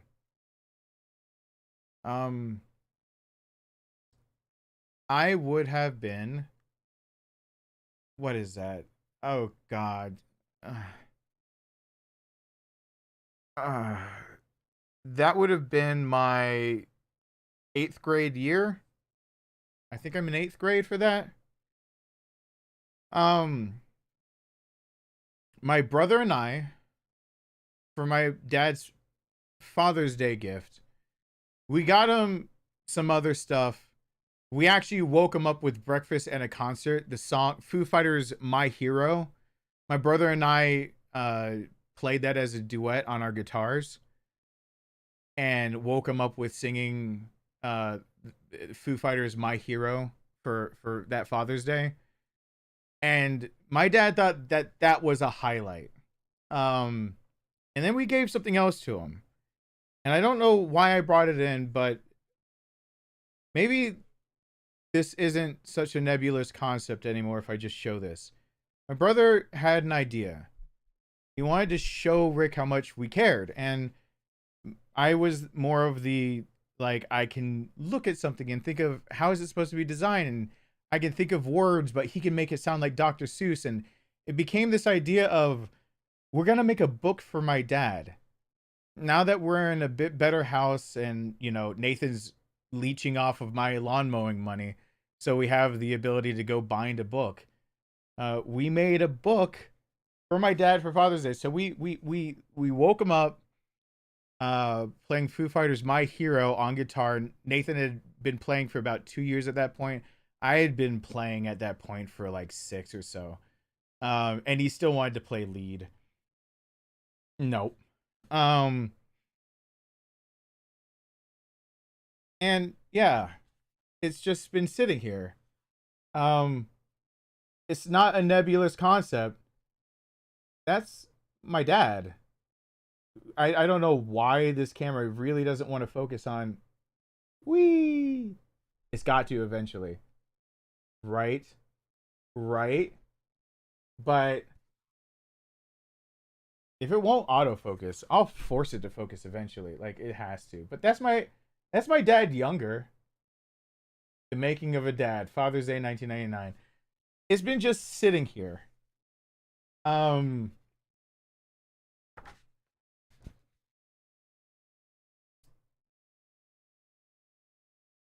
To our dad who filled a part of our life that was missing.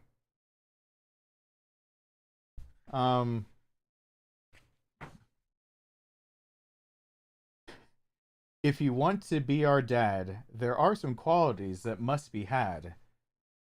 That's me. Those are the books my mom sold and helping us get out of that bad neighborhood.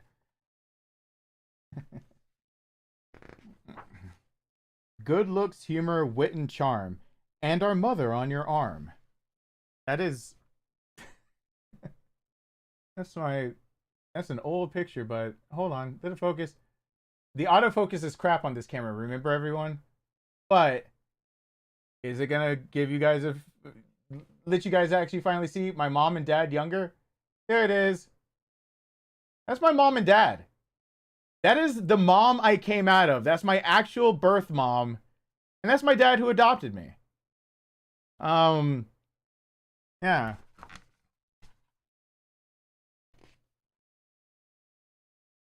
Addison that now makes 4. Now we can have adventures galore. Back in that old duplex, that's that this camera not focusing very fast is gonna drive me crazy, but it does eventually focus. I miss my Fuji focusing. That's my brother and I. Focus, damn it. There it goes. I only really opened up when I was around Nathan like that. Oh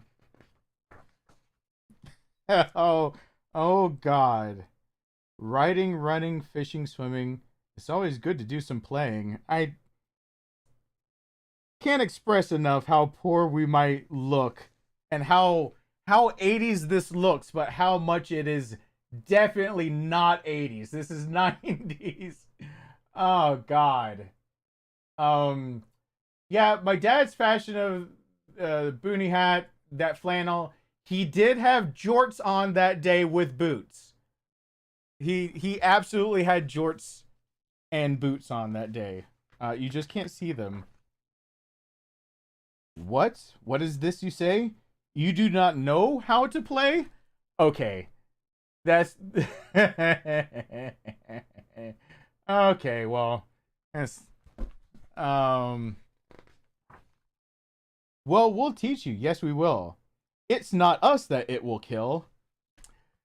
Yeah, we went to the park with the swings, and that might be my dad. I don't know. What would you call this? Come on, camera. Butt planting? Butt planting the ground? There it is. Yeah. It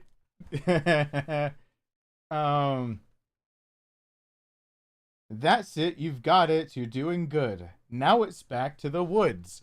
This is when my brother was getting like a little bit chubby and then grew up really, really fast. That's me on my dad. Yeah, we used to go to the park, and that was like the most fun because taking turns and using Rick as like a partial swing type deal. Um,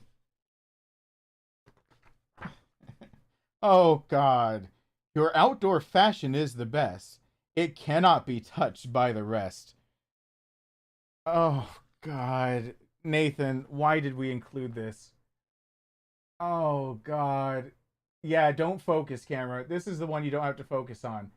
Don't you don't have to focus. Yeah, that's about the same thing he wore when he slipped off the roof. Um Oh, that's painful. We all know where you get your style. Family like that would make anyone smile. Okay, his actual brother and sister had a small family reunion. They parked the RV attached to the truck in the wrong part of the park that they were supposed to be in. Instead of taking down the like the awning, whatever, the thing that comes off of the small camper that they had, they decided to like walk a fourth of a mile just holding the tent poles because they said fuck it. um and so like this is just, that's my childhood of stupid shit like this, where it's like, why didn't you just roll that shit back up? Because I guess. Oh God. Most of all, you can't be a zero. In this family, you are our hero. That's why we played that song coming in. My dad dressed up as a superhero. Um, for Waffle House one year, and he tried to get out the door, and I said because I had a feeling that he wasn't doing something all the way appropriate because my dad's just like that. And so I was like, Nathan, get the camera. And I yanked down on it, and Rick showed it, not realizing like his outfit was about to be put on camera. Oh yeah, Rick was going to be as a Halloween outfit, the Flasher. And so he that's a come on, camera. It's the last picture. That's a much younger me with that's the front door of the house they still live in, the house I grew up in. And that's me, like, my mom threw away that trench coat for being just the worst. But yeah, he went to work that was his Halloween costume. So that's um that's my dad. Thank you, Sashi. Thank you so much.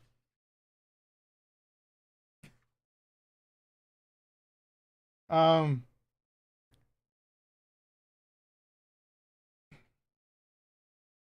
I really don't know how to put it into better words than um before I unpause all that and possibly bust into more tears about right now. I don't know how to put into better words that this isn't just my father, and it's not just some random concept that I'm sitting here giving an update about. It's not a random person that you just have to imagine who they are. And it's not just a random dad. It's a dad that did such a good job being a dad. A job that's one of the fucking hardest jobs in the goddamn world, no matter what anyone thinks. Being an you can be a mom, you can be a dad. Being a good one is about the hardest fucking job you'll ever have. And he was, and still is, a good enough one that we thought the only thing that actually makes sense is trying to prove to him how good of a dad he is by making a book for him on Father's Day, because we heard him one time said he wished he could have done more for us.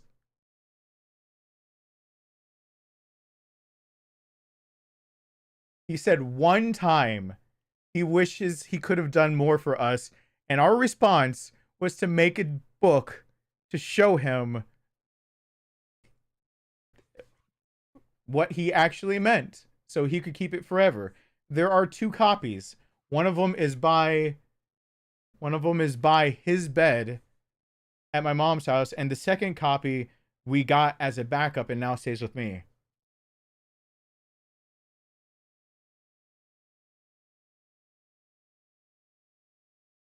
Yeah.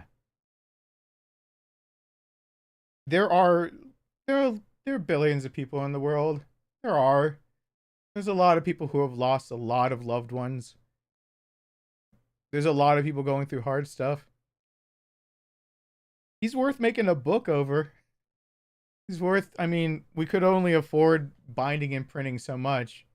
It was back in the day. You had to have film. We had to have the pictures, and it's not like we computer generated the template or whatever.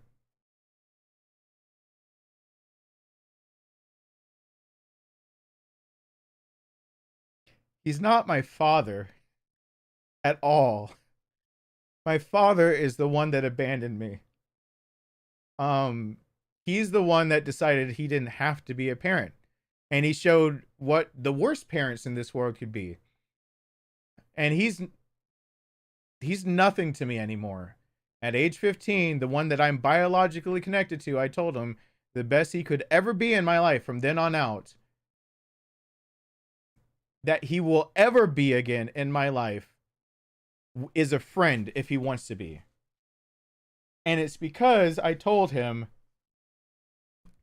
this year, when I believe I was getting close to when I told my biological father off, because I said, this man is at home.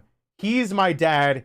He's the one sleeping, taking care of us, and getting ready to have to go to work again. This is what a dad looks like. It's prime real estate example dad. I apologize to everyone else who did not get your own copy of Richard Jackson. I wish everyone could get their own Richard Jackson to raise them. But you don't. This picture was taken out in the back where Nathan and I fought for our lives sometimes, where there's a little garden right here, the duplex, but they were dressed up because they had just had the cheapest elopement wedding ever because they couldn't afford anything more than that. And they wanted pictures taken, and some of the things they had that looked nicer for being able to send something off.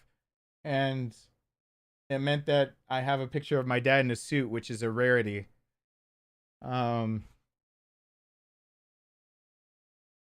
He got us out of this shithole. That's the man who did it. That's the dad. So when I'm talking about all these things that sound really nebulous, they're not. He's a real guy. Just imagine a lot of gray beard now, like Santa Claus levels of beard on this. And it's pretty much the same. Santa Claus level of gray beard, and his eyebrows have gone gray. That's my dad. And that was my mom too. Is that the first time I've ever shown my mom here? That's my mom. And that was the elementary school I think that we were going on the swings for. Is that the first time I've shown my mom? My younger mom before MS did what the damage it did. My younger mom, this is the woman who used to shark pool tables, where she would, to make ends meet for herself, go off and go to wherever guys were hanging out and make it look like she didn't know how to play pool, wear a low-cut shirt. God for Mom, why'd you ever have to tell me this? Wear a low-cut shirt, act like she screws up one of the first few shots, bend over on the table to distract the guy, and then shark the table and take their money. That's the woman who she is in this picture.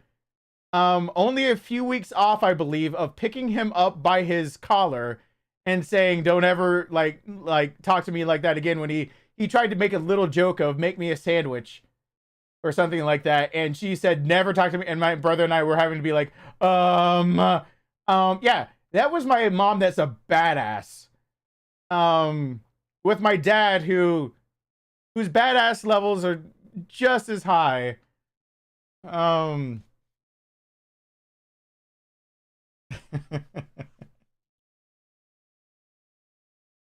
So that is my biological mom, and that's the dad that chose to be my dad. And it's just been sitting here. I don't know why. I don't know why I was gonna ever have it here. So anyway, I'm gonna unpause things. Oh my god, you guys did things. Usually I'd be in about tears right now. Give me like 5 minutes, I'll probably have another breakdown. I at first was trying to stretch my breakdowns to one breakdown every hour of being in tears. I've had to shorten that period to like once every 45 minutes. Yeah, my mom was bad. She was so, she still is really cool, but it's just pure badass coming from her. For my mom's sake, before MS really started screwing with, atrophy of her brain and taking away her myelin sheath from her nerves and doing nervous damage, my mom tried to pay for my biological father to go through a bit of Cosmo and a bit of barber school, everything to do everything. And Nate just stopped showing up to classes, so my mom took them instead. She was a waitress that met my dad. She met my dad when my dad was also working. He was working at that point, I think, 3 jobs himself.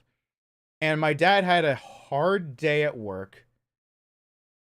And they looked like that back then. My dad went to the bar that she was a waitress in. And he ordered a White Russian and a shot of Jaeger. And my mom looked straight at his face, and they both have the exact same story. So my mom's first words to my dad were not, "Hey, can I take your order?" He had already, as she walked up, started talking and had his head down. And her first words to him were, "What are you, stupid?" My mom, I don't think, has ever given up on that saying. Like, I can imagine it in my head that if I were to call her that I did something stupid, she would say, "What are you, stupid?" Like, but that was the first words my mom ever had to my dad. She got back to the table, and he ordered another round, but she didn't give it to him and put it on the other side of the table, scooted away, because he had slid underneath the table he was at. And when my mom asked him, "What are you doing down there?" he said it was nice and cool down there. So he had just slid slowly after the White Russian and Jaeger down his seats and under the booth a bit. And my mom just put the drinks at like on the other side of the table and like asked him how he's doing down there. And then and yeah, if it tells you the character of, that's my dad, if it tells you the character of the person that I wish I could take better care of, that I've been studying all these books for, and I don't want to die, I want to keep him around. He showed up and heard I call her my nan. Her name is Nancy. She grew in this poor neighborhood. Anyone who was a good person, they kind of stuck together. She almost every year had Thanksgiving with us. Like, I think the last family Thanksgiving she didn't have was, up till Nathan died, she had every Thanksgiving with us. She's had 1 or 2 since Nathan's died. I just found out she's in at-home hospice care. They worked at the same bar, and my mom, my dad became a regular. My dad likes brutal honesty, and so my mom, just talking like that to him, like, made him go like, "Oh, this is a place for me," and so he started just showing up to this bar that's now changed names, but it used to be called Whiskers back then. And I have a jacket from Whiskers in my closet that my mom used to wear to work and everything. And my dad overheard my mom talking to Nancy. I just call her my Nan, but her name is Nancy. So my mom was talking to Nan, and she was just saying how, you know, she's gonna have to pick up extra hours. She was negotiating with like Nan about watching us. If Nan could come and spend the night at the duplex to watch Nathan and I, because my mom was gonna try to pick up extra hours because Nate, of course, was not paying child support, and she got stuck with all of his drinking bills and debts. So my dad, my biological father, Nate, ran up all the credit cards on drinking binges and then ran them up in my mom's name. So when they divorced, she owed them. And so she was just talking to Nan about Nan spending the night at our house. So someone was in the house so my mom could pick up another night shift. That was actually pretty normal. Nan would be there, or Mary, this other woman who worked with him, would be there. We had people just spending the night at our house so my mom could just work more to try to get us out of it. And my dad heard that.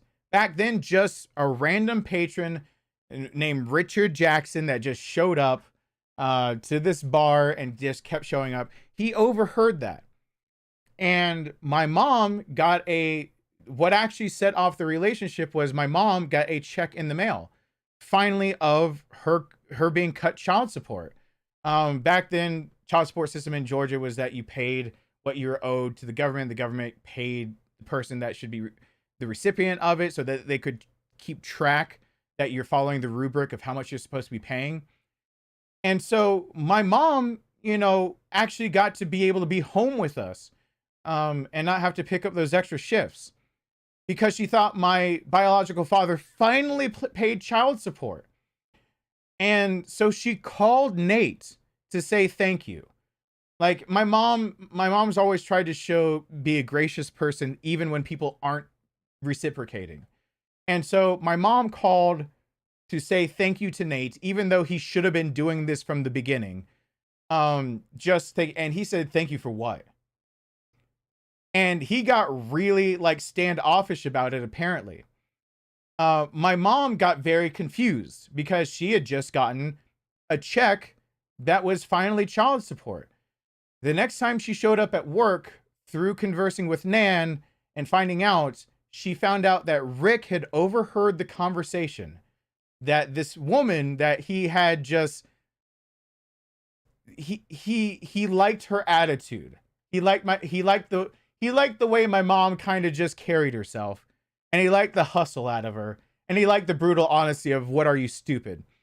When my mom actually had left for that day, he came back, had asked her boss and other coworkers, like, who is her ex? And, you know, he's not trying to be stalkerish. He would like to go ahead and pay the offices an amount of money so that she could be paid child support. My dad tried his best to hide that he was trying to support my mom by taking money he didn't have, because he was living in an apartment with Ricky, his eldest. They were just getting by after the collapse of his business, of Rick's Wild Kingdom.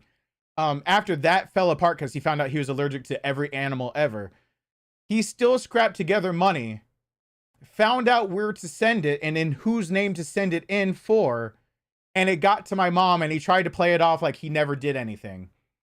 And then finally got cornered by my mom's boss and Nan and my mom, and he finally admitted, yes, he's the one that wrote the check. And then like a few days later, my mom got another check for child support. He had written another one already.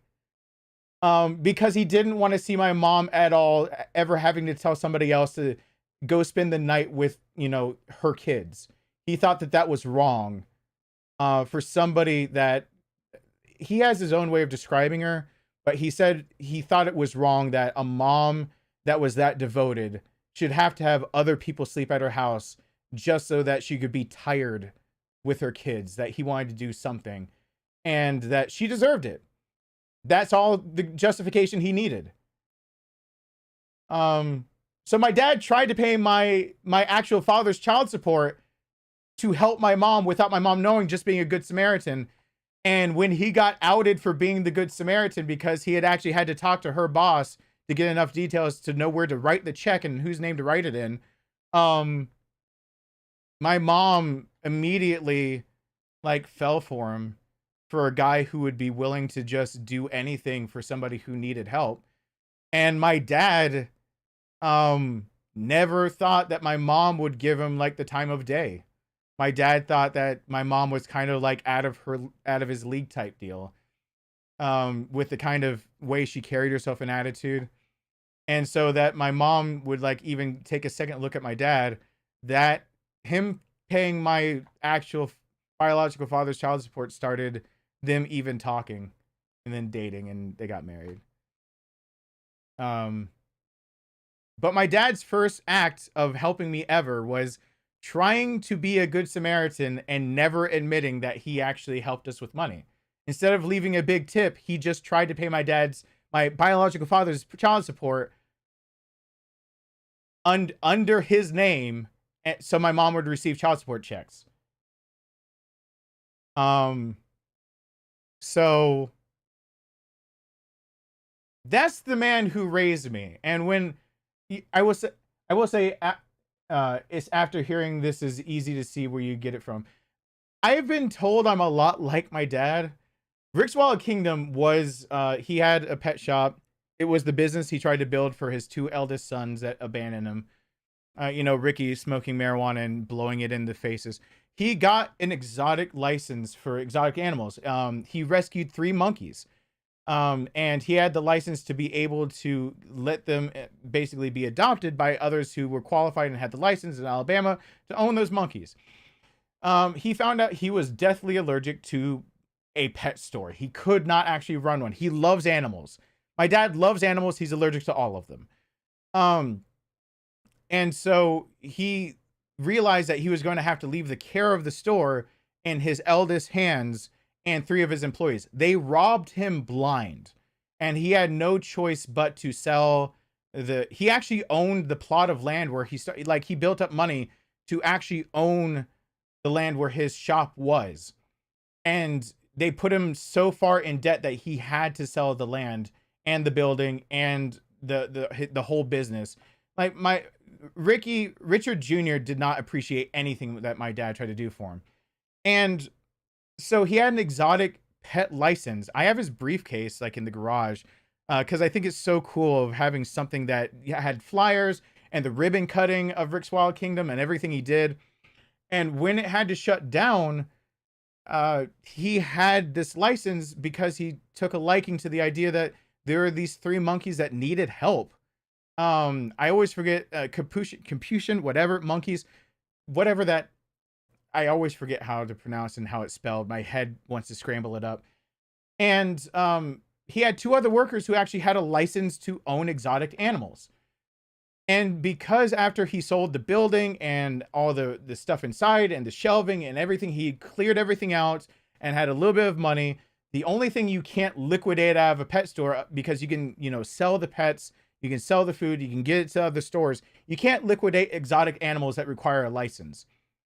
And so when I met him, one of the weirdest traits about my dad is that the first time I ever like was introduced to him, I was introduced to him as Rick. I don't think you can ever prepare a kid that's, you know, in the ages like 6-ish age, that there's going to be a monkey randomly jumping up on someone's shoulder, or that you need to, you know, learn how to shake a monkey's hand and give them a hard-boiled egg and some apple juice and maybe some cereal if you want to get on the good terms. Like, I did not know that was going to be a thing. And when my parents got married, we all of a sudden had a monkey move in with us. And he had to go to a place up north called Noah's Ark. Because he bit my mom almost clean through her wrist over a lollipop that she was sucking on one from the bank. She had made a deposit, and you get, you know, candy back from the bank and everything. And she was eating one, and Dusty was his name. Dusty wanted one, and he got very, very fidgety, and then all of a sudden lunged and bit, and it was a warning bite of that he just wanted something. But a monkey's bite is so strong that she got very lucky that it left a permanent mark, but it didn't crush the bone. And Rick, I remember being in tears for about 3 days straight trying to hide it. His eyes were red the whole time. And then he just made a drive and came back. And he said, you know, Dusty had to go live with other people, and I'm really, really sorry about it, that I had to do it alone. My dad was willing to sacrifice so much. That monkey, while it means little to a lot of people, it was the last thing that proved that he tried to provide for his ex-wife and his 2 ingrate biological children.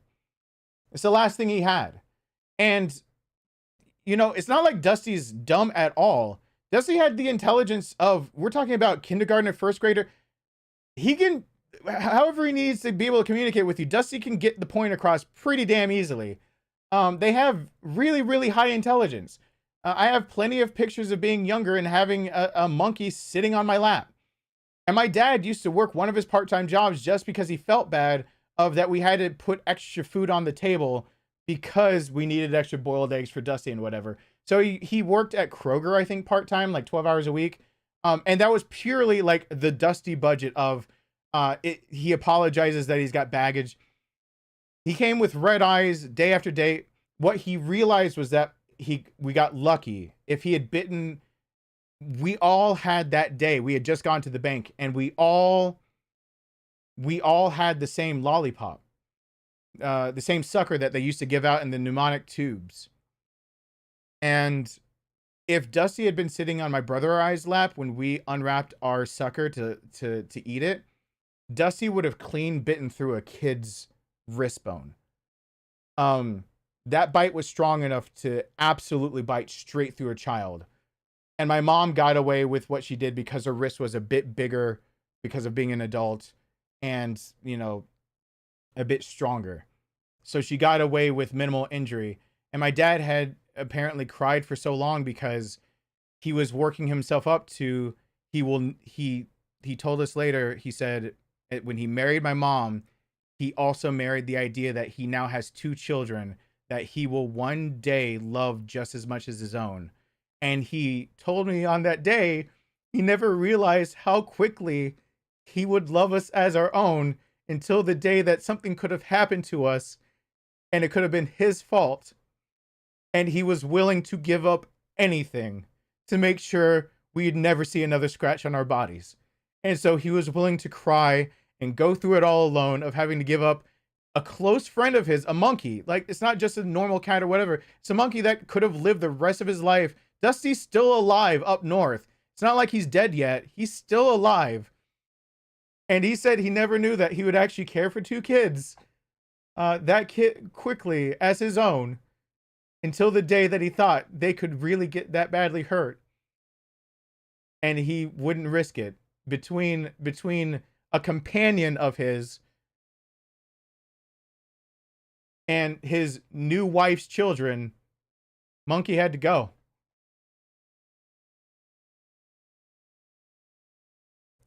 I don't think he ever understood how much it meant when he actually said he never knew how quickly he would love us like our own, like his own. He hadn't adopted us yet.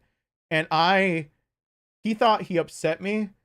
It had to be Nathan to go off and tell him later that I wasn't upset. I was surprised because I didn't think I had a, the way Nathan ended up putting it.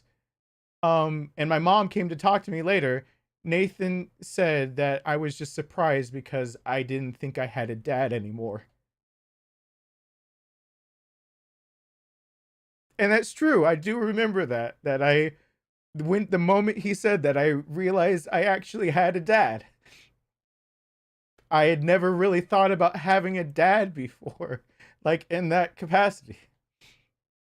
And so that was the day that I realized I had a dad.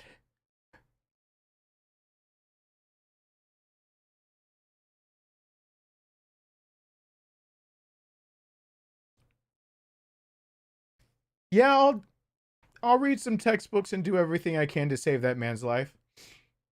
That's a dad. It's not a father. It's not a random guy. That's Richard Jackson. He's doing his best, even older. He never stopped working because he wanted to be able to support my mom the best he could. He only stopped working when he was forced to stop working medically, because, and he wasn't going to stop working. Home Depot forced him to take medical leave, and then said because he is officially disabled that he'd have to. My dad doesn't know he never claimed his long-term disability, so I got to help him out with that. He thought his Social Security was enough. He was owed long-term disability. But yeah, that man. I didn't know I had a dad.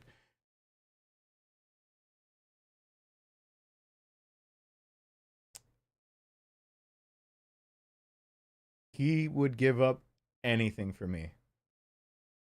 If right now I called up and I said, "Hey, Dad, I'm in a bind, and the only way I get out of it is your life insurance," he'd fucking pull the plug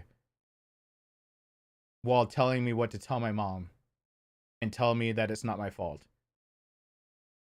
That sounds like an exaggeration. That's the guy that I want to keep going for just a little longer.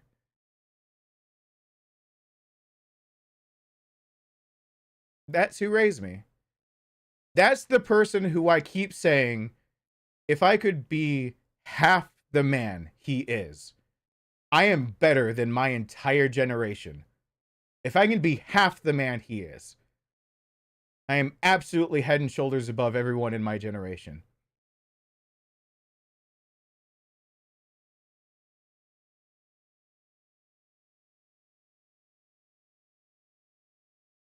Yeah.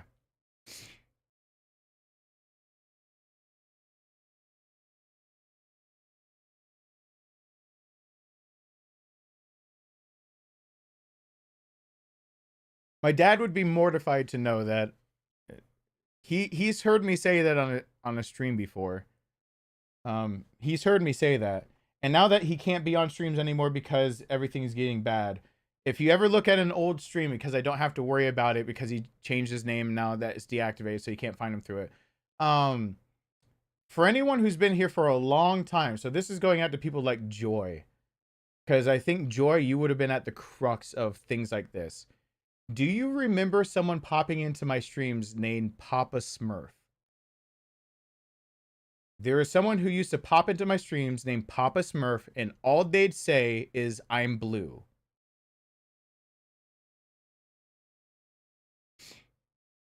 The only words they'd ever type, "That's my dad." That was my dad letting me know that he was here supporting me.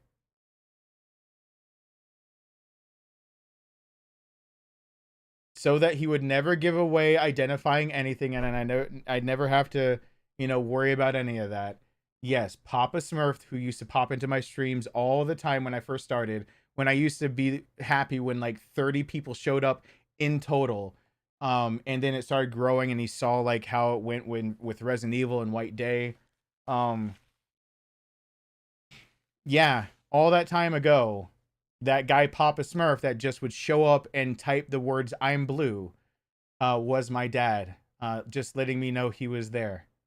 Yeah. And he one time asked me, he was like, "Is that too much?"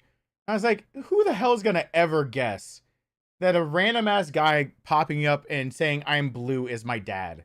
Like, who the hell is gonna guess that?" Um, but yeah, that was him. Now my mom, I can't say her name because every blue moon she wants to still come on to streams and whatnot. Hey, BJ. I remember seeing it before I had a PC when I was lurking back then, Marco. Yeah, it was. Yeah, he kept it under wraps. He just wanted to be here. I would tell him sometimes when he would say I'm blue, every now and then I would be like, this is a stream that you probably don't want to be there. And I can't remember what he used to say. Every blue moon when I told him this is a stream he might not want to be there for, he had something else he'd say. Anyone else might be able to remember because I always missed it. I always missed it and he was just gone. I'd like text him and be like, I'd have to text my mom to be like, tell Rick not to watch this stream. This is probably not the stream he should be watching. And because I'd see him say I'm blue. And so my mom's like yelling. I called one time. I was like, hey mom, could you tell Rick? And she's like, yeah, sure. And just the loudest like, Rick, get off Steven's stream. I was like, I could have literally called the house phone and done the same thing through the answering machine. Thanks, mom. I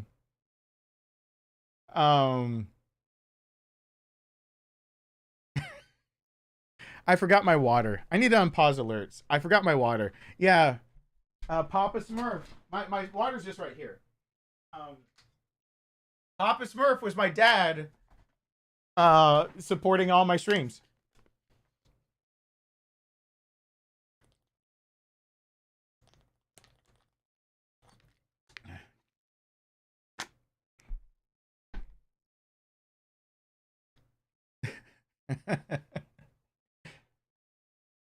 Yeah.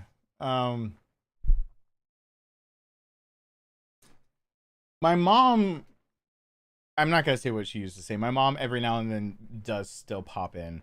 She's had to change her name no less than 3 times because every single time she's actually said something, people have figured out it was my mom.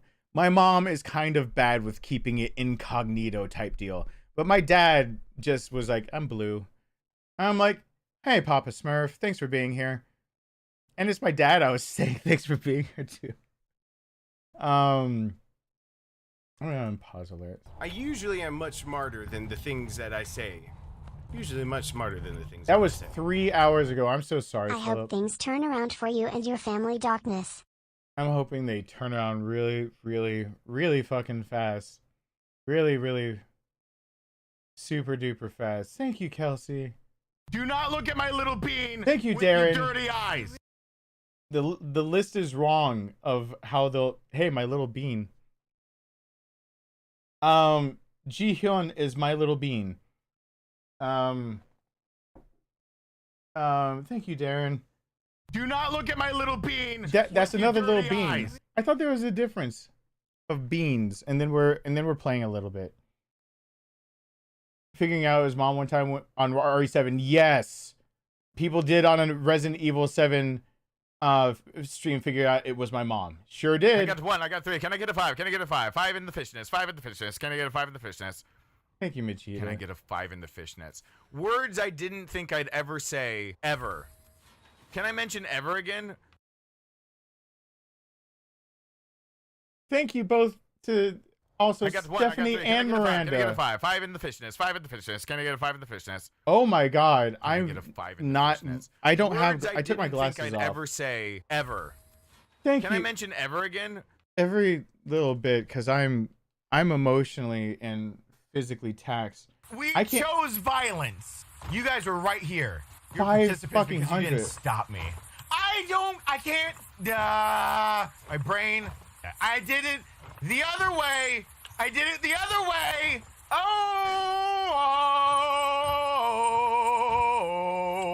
Get it. Get it. Fuck you. Fuck off. Suck my left nut. Suck it. Make me come a second time. Suck the right one. Get my juices. It's not my baby. It's not my baby. You should have spit. It's not always about the idea of quitting. Suck it hard. Ah. Hate that puzzle. Based on my nursing expertise, I definitely think this soundbite is a good way to start off this stream after everything. Now try to protect your throat/voice as best as you can. I will try, no promises. We Thank you. chose Oh my god, violence. back to back. You guys were right Thank you, here. Sashi. You're participants because you didn't stop me. I can't. My brain. I did it the other way. I did it the other way. Oh.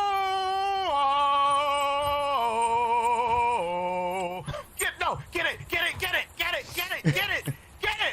Get it. Fuck you. Fuck off. Suck my left nut. Suck it. Make me come a second time. Suck the right one. Get my juices. It's not my baby. It's not my baby. You should have spit. It's not always about the idea of quitting. Suck it hard. Ah. Take that puzzle. Life can be rough. Oh, Maybe God. this will make it a little nice. Thank you so much for the kindness, Sashi. Alyssa, I appreciate that. Kelsey. Do not look at my little bean with your dirty eyes. The other badger isn't here yet, but I'm donating on behalf of both badgers again. Thank you to both badgers. Mushroom. Badger. Thank you, badgers. Do not look at my little bean And Reagan, with thank your you. dirty eyes. Thinking of you and your dad, he sounds like a great man. Sending love and positive energy. I appreciate that. My dad is a great man. Like, I hope that my dad makes it through just so I have more time to be able to humble brag about my dad. I don't want to have to wait for his eulogy to humble brag about my dad. I want to be able to, before all of this, I did have something that I was eventually going to consider sharing with you guys. I've got my Canon M50. That camera is good enough to be able to take enough shots. It's a good enough sensor that if I put a bright light, and I've got a lapel mic, and it's got a dead cat with a nicer Rode mic on top of it. It's a cheaper Rode mic, but Rode mics are pretty nice. It's an aux mic, so you get what you get. And I wanted my dad, so that he's the oldest living male ever in his genetic line. No male has lived as long as he has. And he's been through so much and done so many things that I planned on soon going over there and taking the camera, and taking a light that would make the camera, light him up well enough.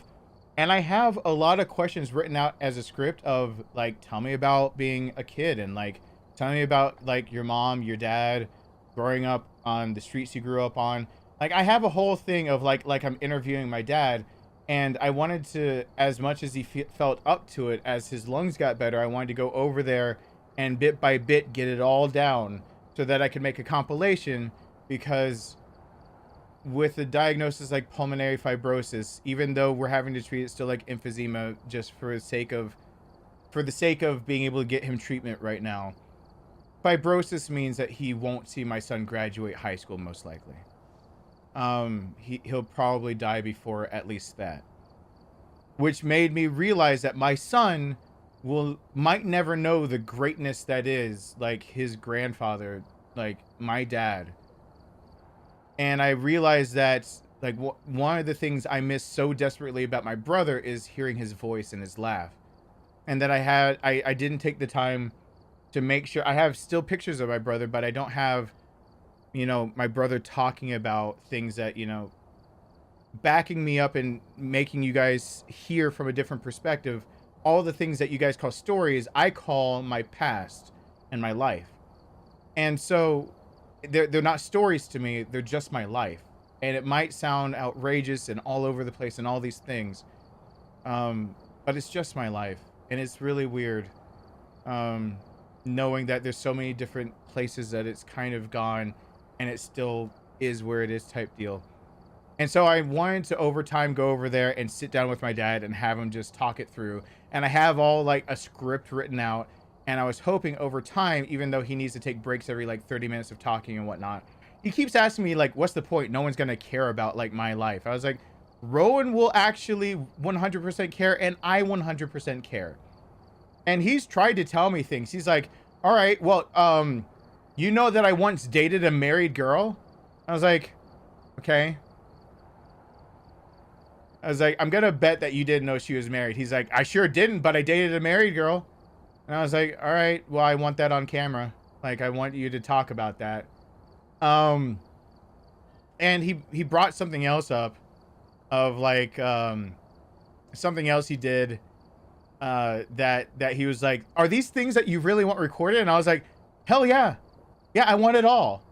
I want it all recorded. Yeah, he dated a married girl and then broke it off as soon as he figured out that she was married.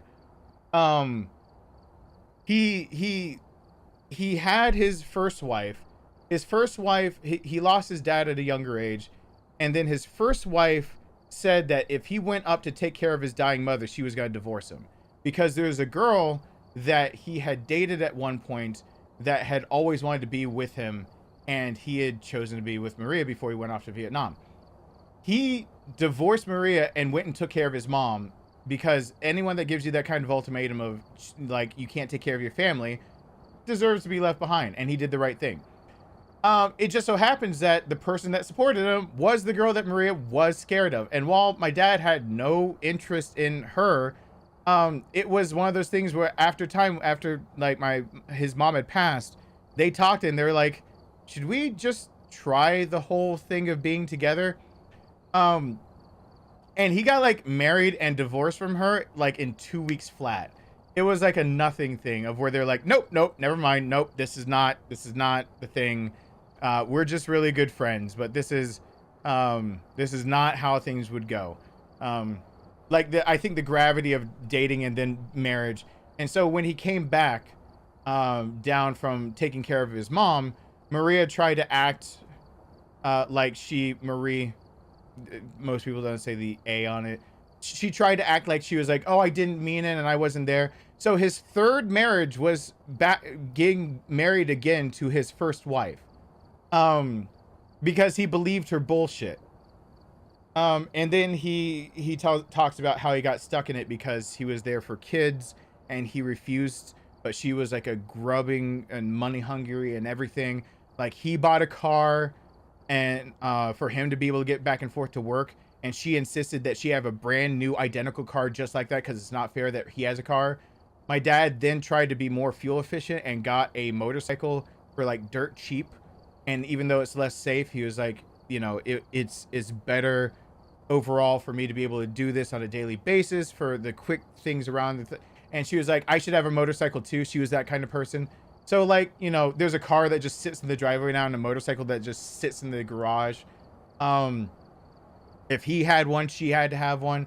He knew it was toxic, and then he was literally told by his therapist who he was seeing to see, like, he thought he was doing something wrong. He thought he was being a bad husband because he's like, I'm trying to provide for her and nothing works. And he said that, you know, his wife has dad issues and that she's had a few violent outbursts when the subject of her dad comes up. And he's never gone into detail about what that is, but I want to get it on camera because whatever it is that he went into detail about, the therapist's next move was to say, I cannot tell you how to live your life, but you are actually in danger. You have described all of the red flags of somebody who will actually put your life in danger if you stay with them. And so he tried to confront his wife about that, Maria, that like she needs help. She proceeded to burn half his shit on the front yard for him suggesting that maybe she go to therapy with him. And that's when he was just like, nope. I will. Like Ricky and Robbie are now old enough to be able to understand. They're teenagers or, you know, whatever. Like, nope, she's gonna kill us. So he got divorced from her permanently. And but for some reason, who would have known, Robbie sided and wanted to be with her because he's a spoiled little brat. Ricky decided to try to be with Rick because he could be an opportunistic asshole and just take everything Rick had for himself. So yeah, he's got stories like that about like how his life led up to what it was and everything. And it's like, why'd you ever marry her? He's like, I didn't think I'd come back from Vietnam. He's like, somebody's got to have my shit. And I was like, what about your older sister? And he's like, what about my older sister? She has half the same shit I do. She doesn't have all the stories. I want someone at least to know, like, what my dad was like. His dad also served in armed forces. His dad, also, like, we have a lineage basically of, he says that if I had met his dad, I would have learned how he became the person he is. And then in turn, I would learn why it's ironic that we've gone through some of the same hurdles in life. And the idea that it seems like it's just the exact same hurdle, but a different generation. And so it almost seems like you are trying to write a comedy sketch of a bunch of people fucking up the same situation, except for it is real life. It's like, I've talked to my dad many times about things that I'm going through, and he's like, oh, I totally was there. I was like, you, like, taking care of his mom. He started running out of money. And I was like, what'd you do? He's like, oh, I did something similar to what you did. And I was like, what? He's like, yeah, you tried to save Nathan. I had to take care of my mom. I was like, I tried to get money to take Nathan to a clinic. He was like, yeah, I had to take care of my mom. She was getting sick. So I was like, what do you mean you did something similar? He's like, well, actually, I didn't try to defraud insurance because, you know. And he looked straight at me like, what, are you stupid? And I'm like, no, you totally. I was like, don't even try to make it sound like. He's like, all right, fine. I had he's like, I had 2 business checking accounts and my own checking account. And to be able to get enough money to take care of his mom for the few months she was dying, he would write a check to one account. And by the time it posted, he would have written the check that could post to the third account. So the first account goes to the second account. By the time it can post, he's written a check to the third account. By the time that check could post, he's written an account back to his main account. He basically had a false amount of money circulating until his mom passed away, at which point he worked another job so that the checks that he wrote between the 3 accounts got smaller, and then they just went away. And I was like, are you serious that you did that? And he's like, yeah. I was like, and I had to talk to him. I stared him straight in the face, and I was like, that was literally the first thing I thought of. That if we were living in an older generation, I could just write the check, get Nathan into medical care, and then bounce the check around enough that they at least give us an idea of what's going on with him. And then they can just bill me later, but Nathan still gets medical care. He's like, yeah, if you lived in my generation, that totally would have worked. I was like, so you were willing to, like, he's like, yeah, I thought my mom might live a little longer if I was there taking care of her. I was going to do whatever. Money wasn't going to be in the way. I was like, why'd you stop doing it? He's like, my mom found out. I was like, oh my God. He's like, why'd you stop? I was like, Nathan would have figured it out. He's like, yeah, so, you know, we all got our issues. I was like, are you kidding? We did the same thing to try to save loved ones? He's like, yeah, we did. I just didn't want to tell you. I didn't want you to think that was like something. I was like, so you're gonna let me just say my story? He's like, well, I'm your dad. I'm supposed to be a good example. So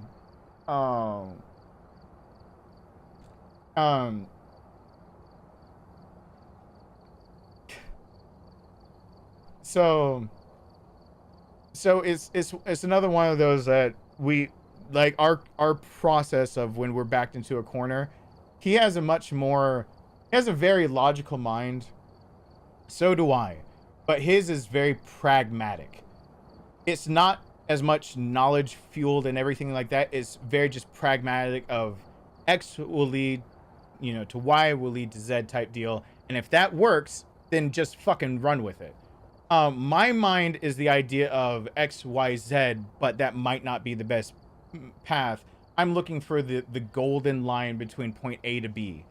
I've always described it best as my mind is always looking for, and I saw it written in a book by K.A. Applegate, so I'm paraphrasing a little, but I've always hung on to it and tried to explain to people that my mind, the way it differs from my dad, is that instead of following that, my mind wants to focus in on this magic A to B, like, straight line of a solution. It's like this silver thread. It's this magical thing. It's in my head. The point that gets you from A to B is this concept that for me is the idea of perfection. And the only problem with it is all the shit that gets in the way of stringing that thread together. And so that's where a lot of where I believe that I work best in chaotic situations comes from, because I see, instead of saying X leads to Y leads to Z and I go down that, I see like A goes to B and I'm willing to be cruel if necessary to get a task done. Like if I have to choose between which life is more likely to be saved, which I've had to do on the side of the road before, I've had to do with trauma care before, I've had to do on the side of a lake before, I've had to prioritize who I thought could be saved most effectively, even if I had to direct somebody else to perform CPR or do something that might result in the other person's death. You have to prioritize. You can't save everybody. And for me, when I'm in that situation, that line of A to B of how to save them is perfection.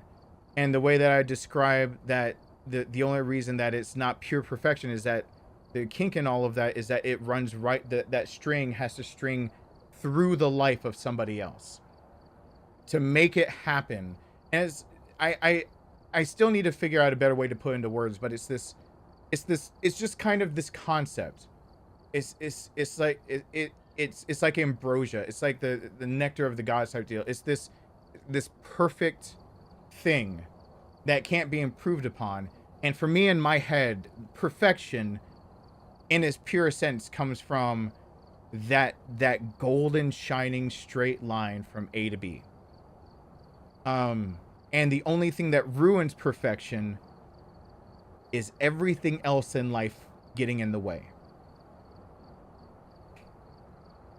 And so it does in a lot of situations. In a lot of situations, that difference in the way my dad and I think is exactly how our lives have differed. Where I have had to see getting from point A to point B, and I realize that whatever gets in my way just has to get out of my way because I must get to point B. And I've found the way to do it no matter what it takes. Whether it be to help other people or whatever. And that is what got me into trouble with Nathan, that I found an out. I found a way to help him.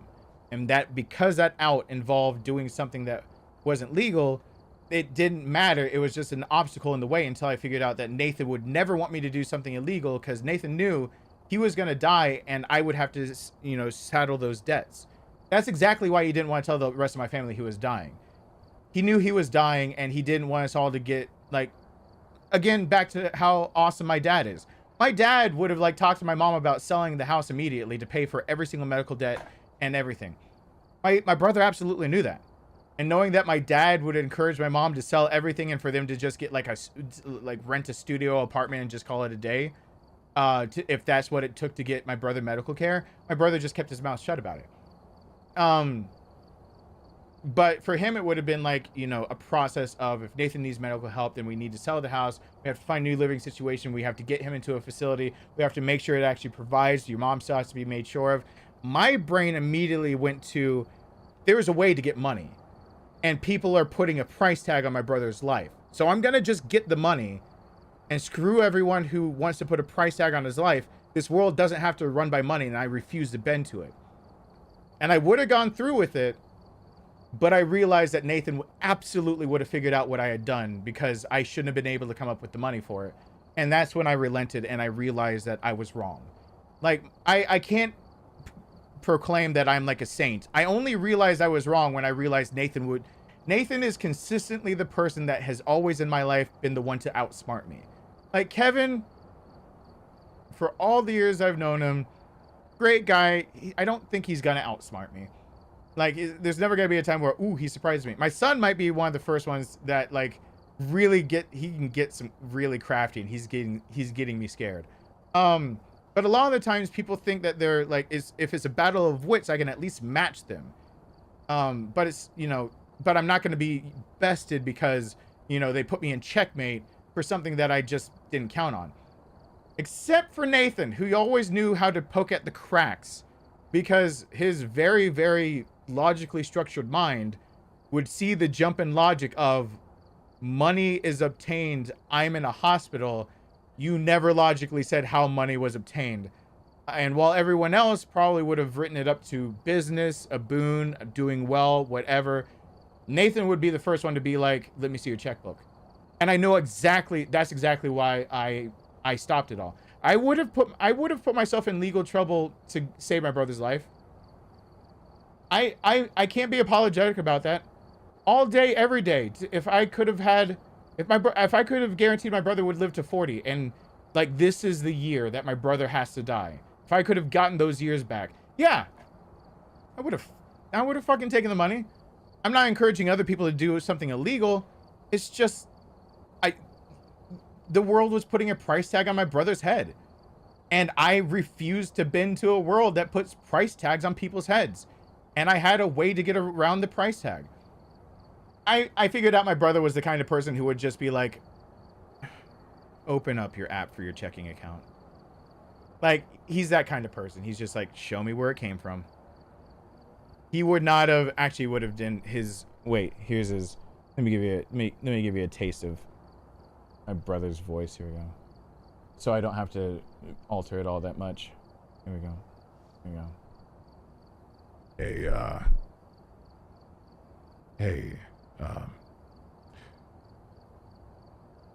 So your bank account, you're, doing pretty well. Mind if I take a quick look at it? No, we don't have to do. I think I need to take a quick look at it before I go anywhere. That would have been the extent of the conversation with my brother before it all went to hell. That's, thank you. I take my awards later. I'll be nominated for an Emmy. Great performance. My brother's voice is that's Getting more towards like my pitching my voice down like that. My natural voice growing up, if you hear recordings of me, thank you for being here, Michael. If you hear recordings of me when I'm younger, in my teen years, this is what I'm gonna sound like. Closer to something like this. I know it sounds like it's pitch shift down and I'm making it deeper, but my voice naturally was just deeper. I trained it to be higher. And then there's my brother's voice, who was naturally gravelly and deeper like that, as well as mine. So I can hear myself through my cans without me actually having to hurt my voice right now, because my vocal cords are swollen.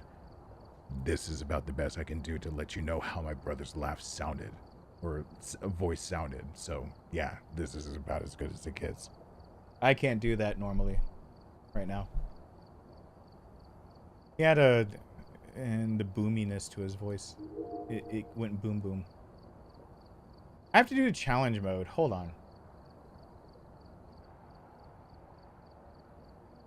My brother and I had identical voices for the longest time, and then he just was done with it.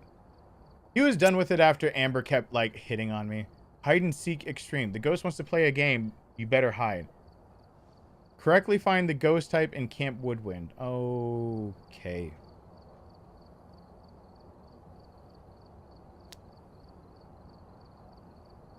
I don't like the premise of this. Turn on my ASMR voice. That's, I mean, it's just what normal people would think that like my voice is a learned projected voice.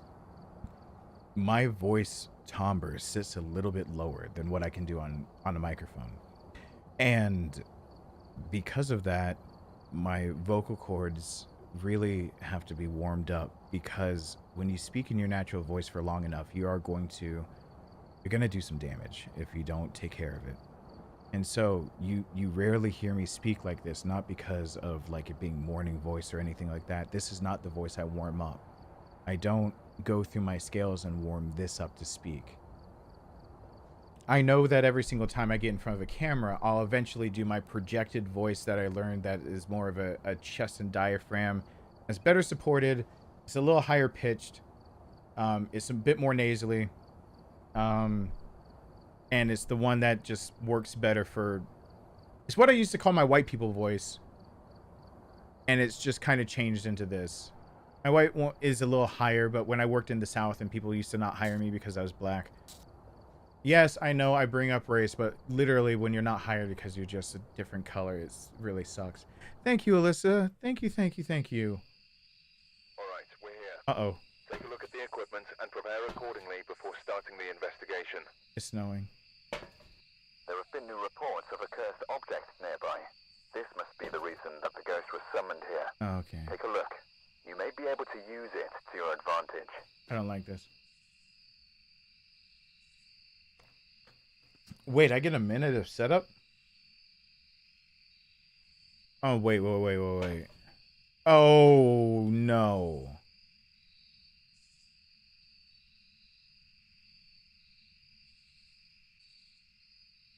I don't get a minute of setup. I get 1 minute. Good night, Sashi. Thank you so much for supporting. I really, really, really, really appreciate it.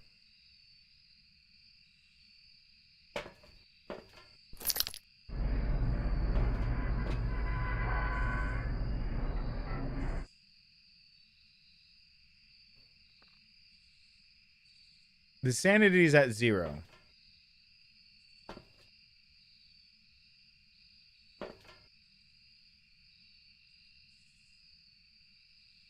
Okay.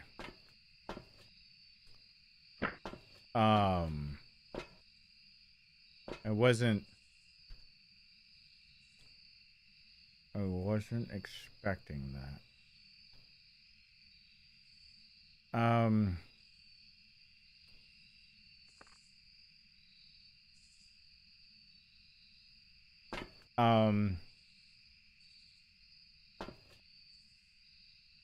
This is bad.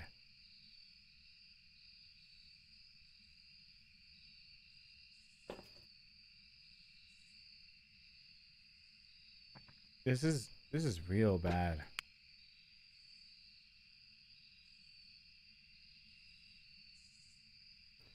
All right. Oh, did I not? Dag. Gummit.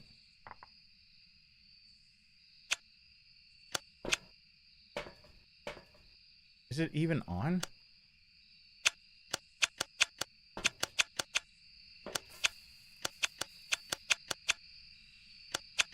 Is the game volume too loud for you guys, or, by the way?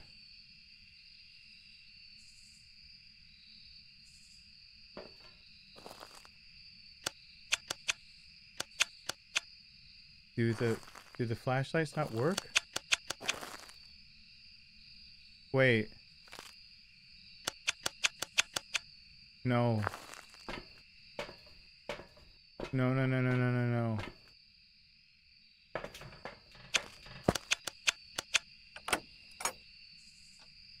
Oh, the timer started. Oh, shoot. I don't think the flashlights work.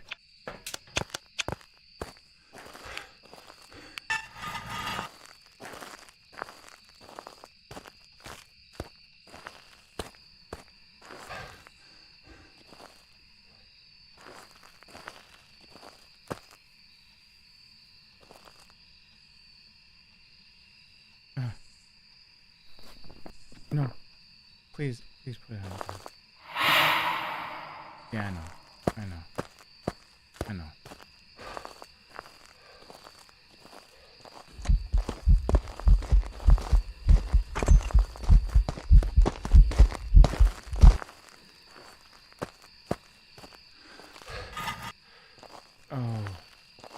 Oh.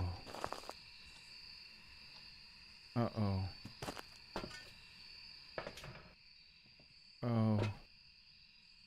Oh, this sucks. Wait, are we being serious here? Do flashlights really...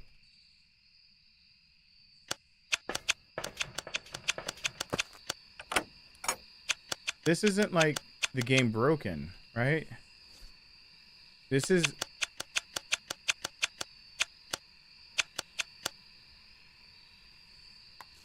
This is the way it's supposed to be.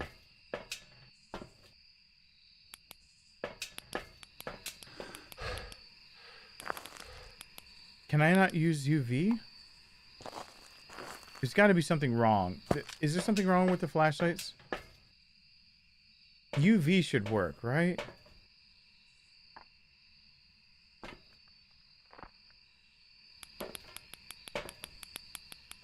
Oh. Oh. Okay.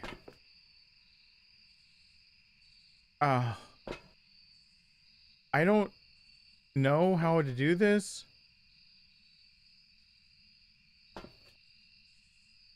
The EMF should work. Yeah, EMF works. Here's a problem. I'm gonna die. Like, really fast.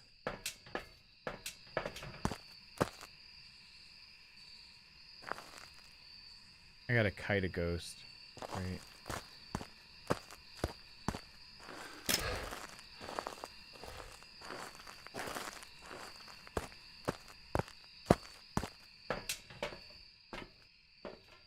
Do the...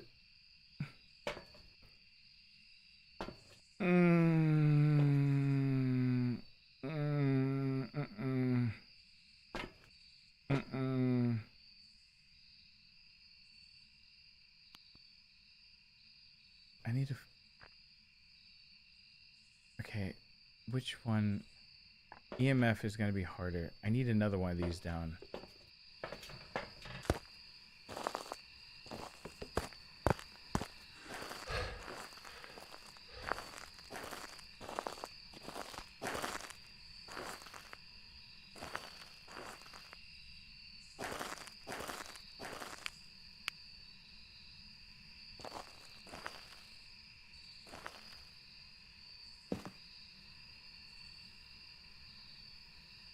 Oh god. Oh no. Yeah, I got it right. Thought so.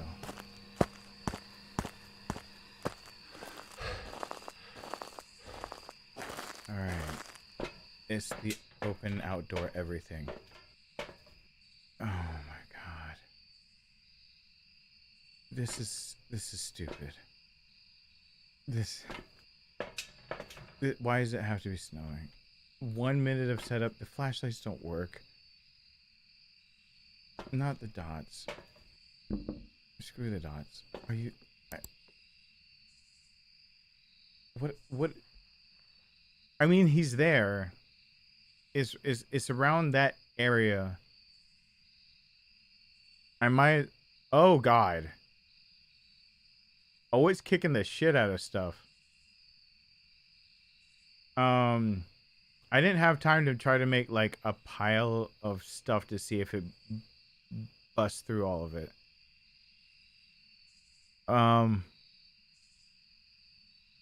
Okay. Okay. This is me now learning the game. Okay. Which one is the one that throws stuff?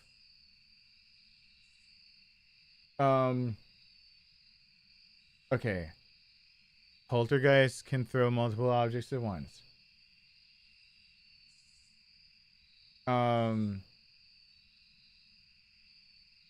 Is this really... Am I really dealing with... So spirit box writing and ultraviolet? Is that what I'm... Because it's throwing shit all over the place? Oh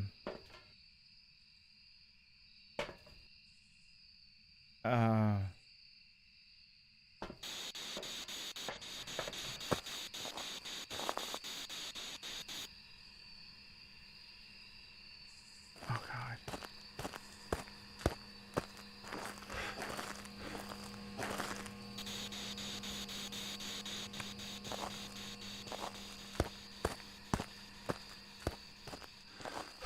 I don't like this at all. Parabolic microphone. But how do I... How the hell do I do this?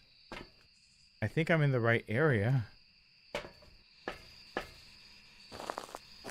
You know what? I've never actually tried one thing. Can you set these up so close to the door that you can still get sound out of them? What? You know what? It's dead to me. Whoa. Okay. That one's dead to me. It's fine. Can you set these up so close that you can actually hear? So I can technically from the truck try to expand that, right? Oh no, it's got the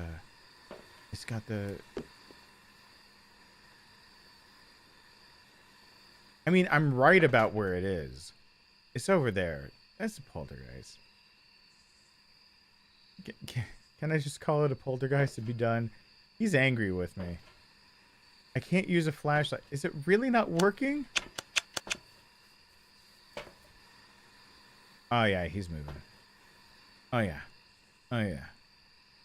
Oh yeah. It's coming together. I can't do my Kronk voice right now.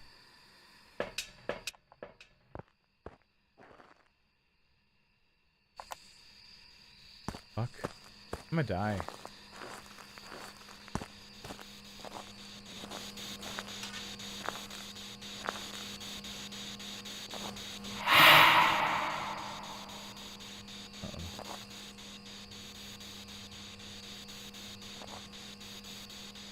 Kite the table.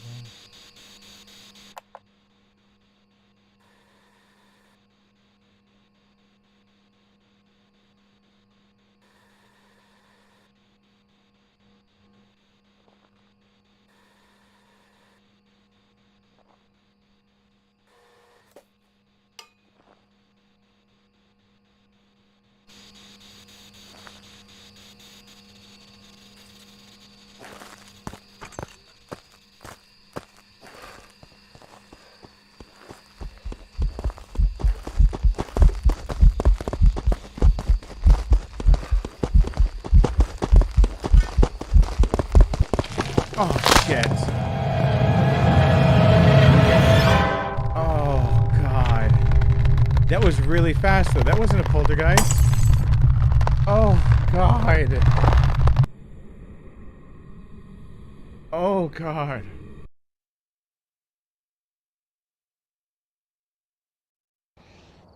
We're back. I've prepared some jobs for you.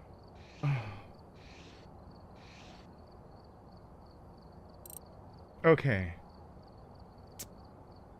So this challenge is literally showing up at the camp and having 1 minute to pinpoint where that ghost is before it starts actively hunting you.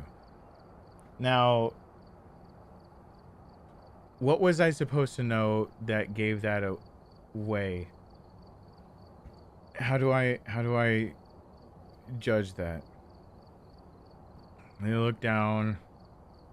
I have no idea. I don't think I've done enough with them.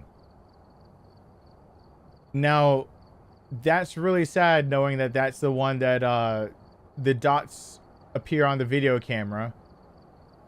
So I could have actually figured out it was a dots.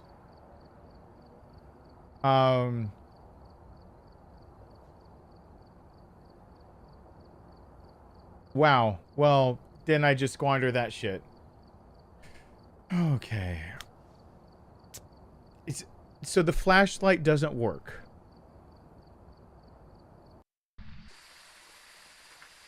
How else was I supposed to know? And get set up before investigating. Whoever was here must have summoned the ghost with a cursed object. Fuck the curse object. Investigate it, but be careful. We don't know what it's capable of. I know it's capable of kicking my ass. I'm such disappointment. Is this for real? This is for real. I cannot turn on flashlights.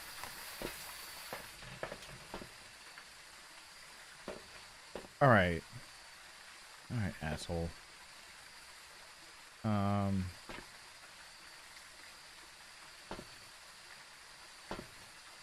I should use EMF as fastest way, but that's not going to guarantee... I mean, it's going to be active, right? I might be able to track it fastest with EMF.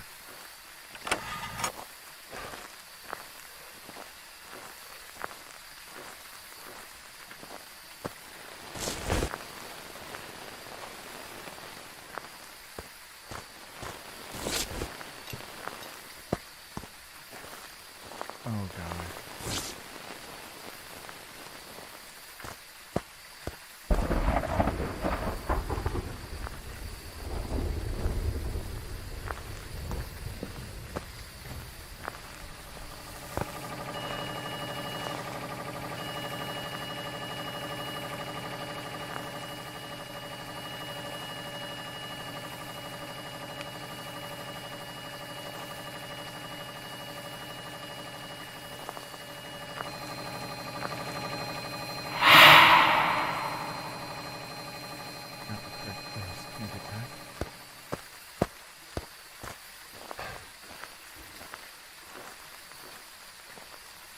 Ooh. I don't particularly like this. Why can't I use the flashlight?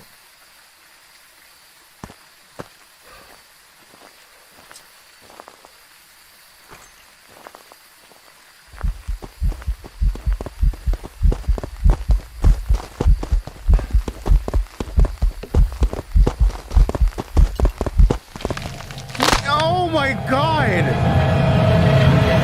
Is it again gonna be the... That's so fast.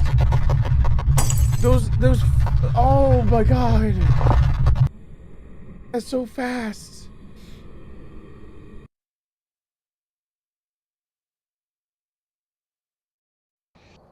No, okay. Oh god, how am I gonna... So, that was a Wraith.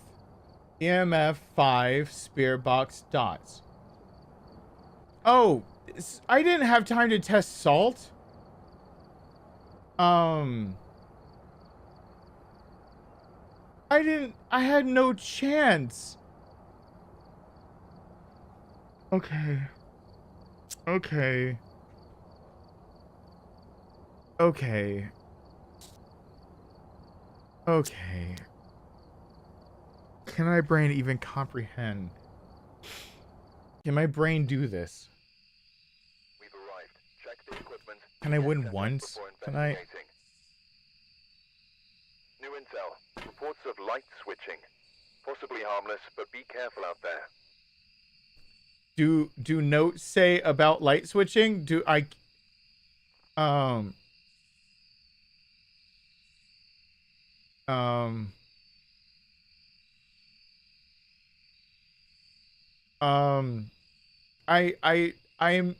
I'm trying to learn.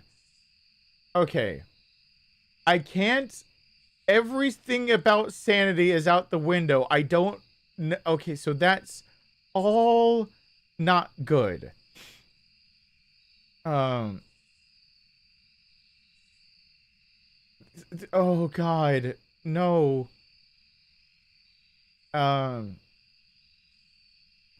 Okay, I could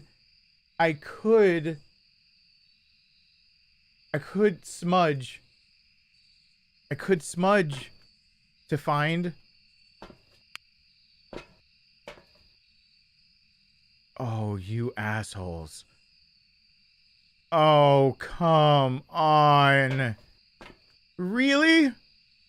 Really? Cause it knows me. Okay. I thought the activity would make me fine, but that was a Wraith. And so that proves that theory's gone. Since they can just warp. They don't give a shit about your stuff.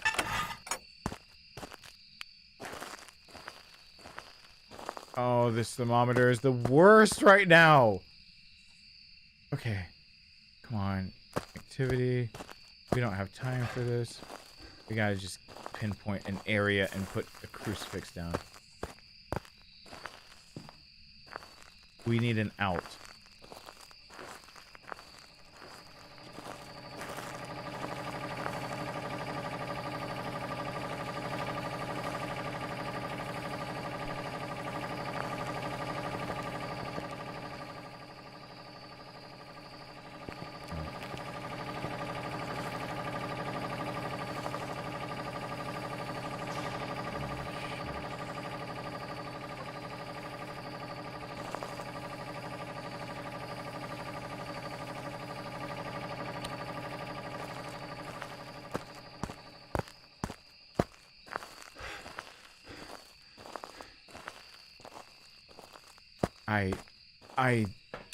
Okay.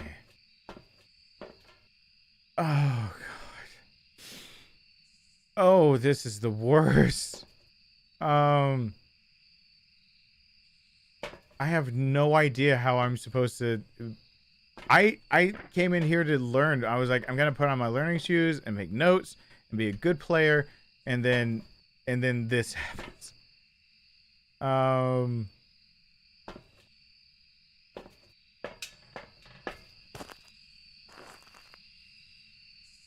It's gonna come right after me.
Oh God.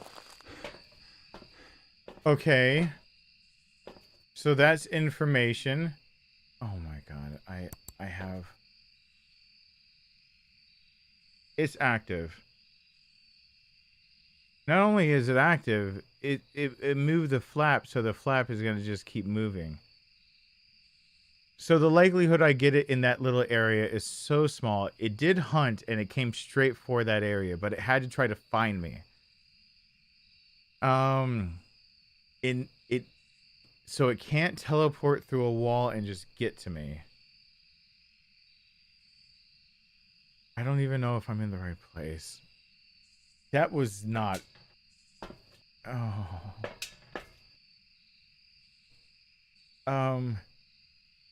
Okay.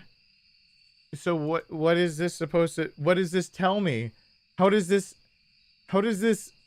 do things? Okay.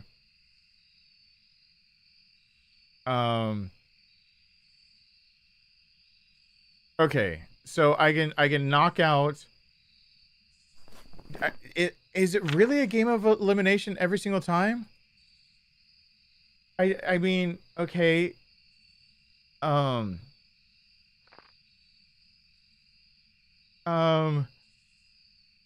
I don't know how to make any of these other. I don't have enough. I um I don't know. This is always supposed to be a normal stuff.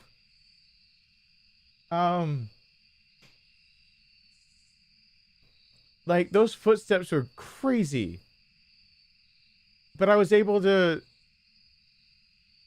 I can't tell by sanity at all, can I? So it's not like I can be like, oh, it immediately attacked me. I have no incense. The crucifix didn't stop it. So does that mean also not demon?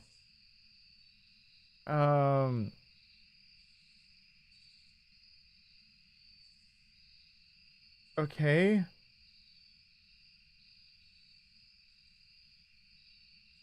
So Mare's like the dark and it didn't turn off the breaker? Oh. Nice sarcasm. That's awesome. So, oh God. He went crazy. I'm scared. I'm like literally trying to learn in the worst possible conditions.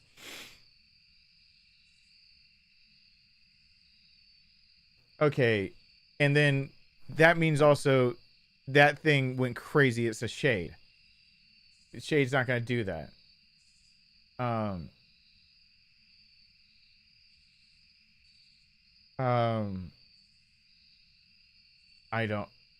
I I don't know how else to narrow it down. I have literally no idea. I've got nothing that helps me in this situation. I'm just stalling at this point. Hey, I got 2% sanity.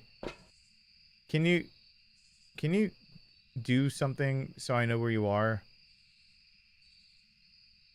He's just gonna hunt me again.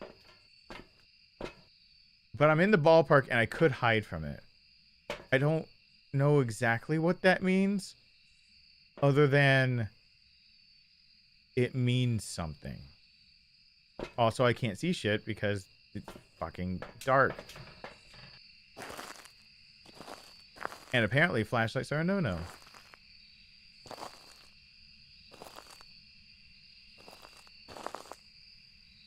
Wait, last time I tried this didn't work.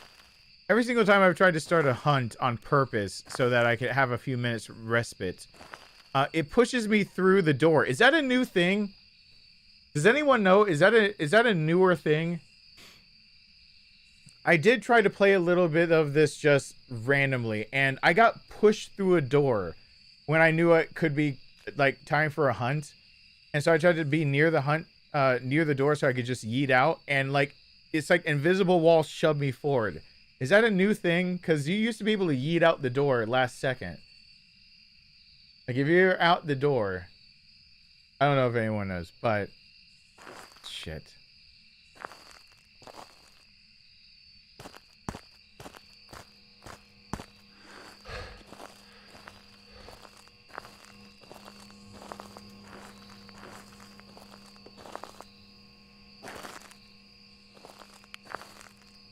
Wait.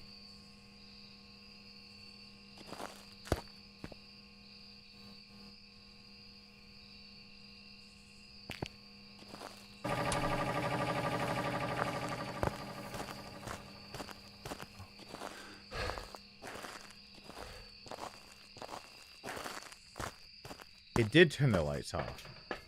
It did turn the breaker off. What does that tell me? I don't understand. Doesn't one well, one screws with the lights. But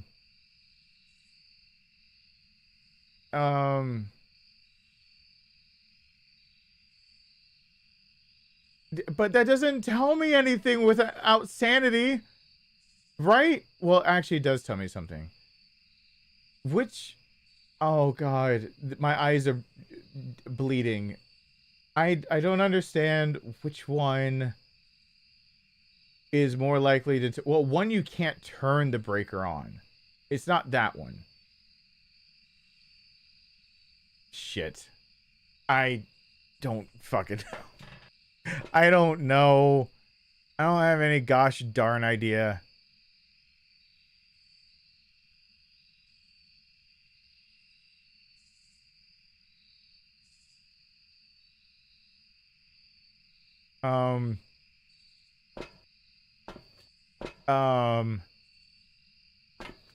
Okay. So, you know, so no head. So go in.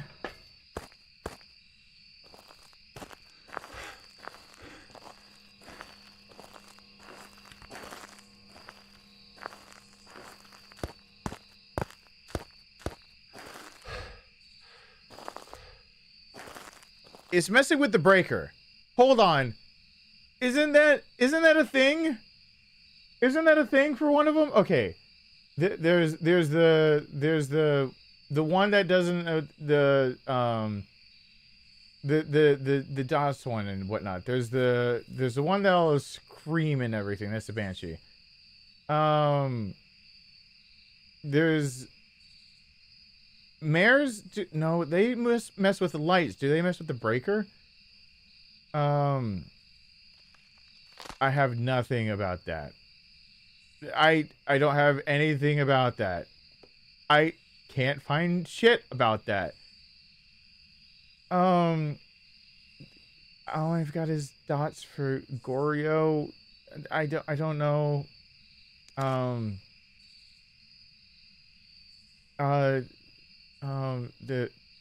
It was like going blah, blah, blah, blah, blah, blah, blah, like all around me.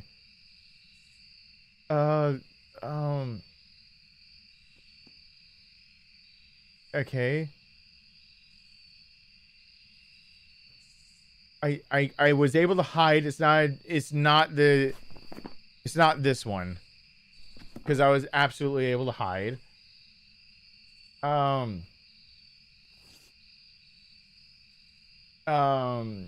haven't seen it really throw anything. It's not poltergeist, right? So it shouldn't be poltergeist, I don't think.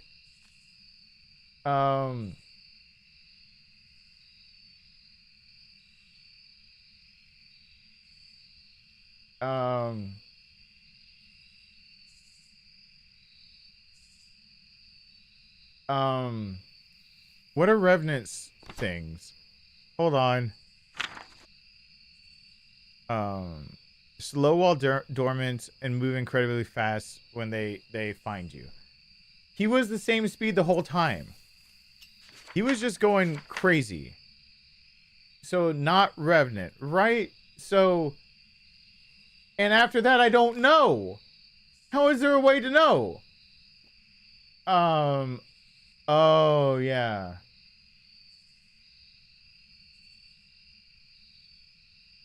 Was the breaker off?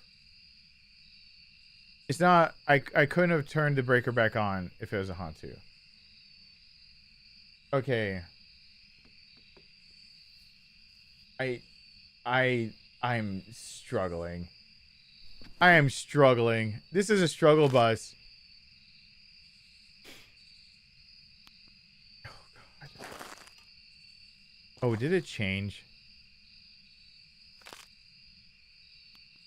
I hate everything. I've made poor life choices. I'm gonna have just the worst. I'm sorry? There you go. Just put that there. How far away is it actually playing with stuff?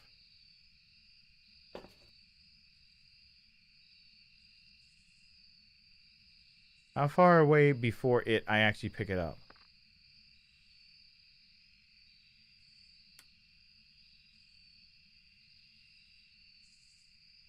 Okay, so it's back there.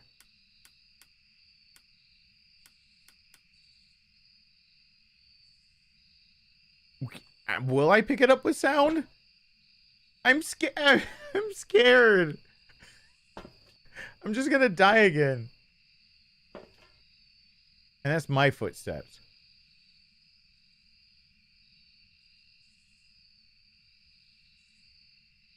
Wait, did I count shade out?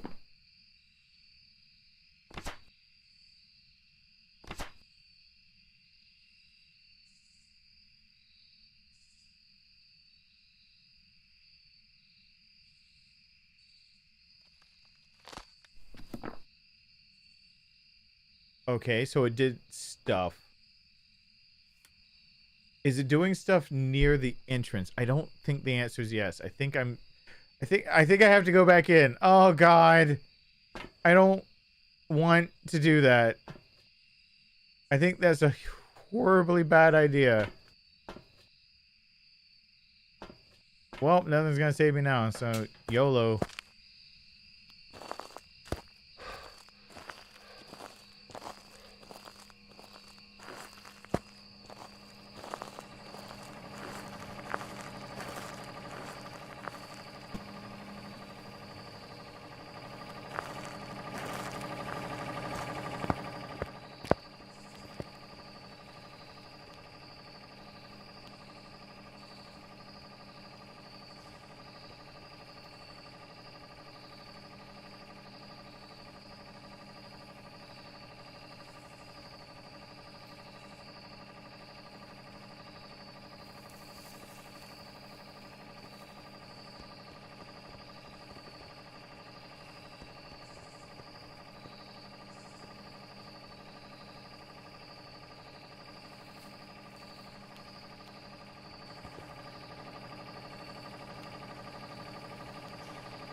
Okay.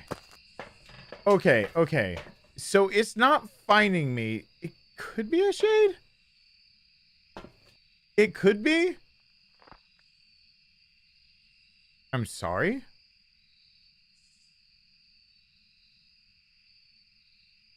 Can I just have one piece of evidence?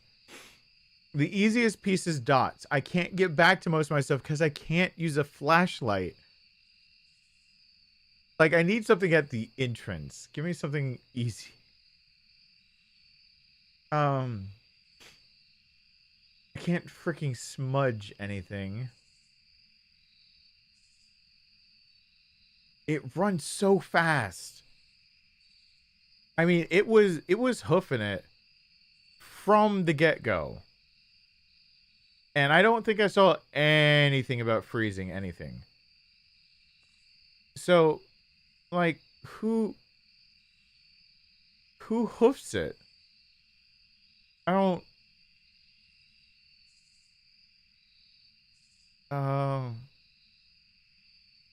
Okay, I can check for EMF and freezing, right? There's enough time. I've got, like, no choices anyway, so...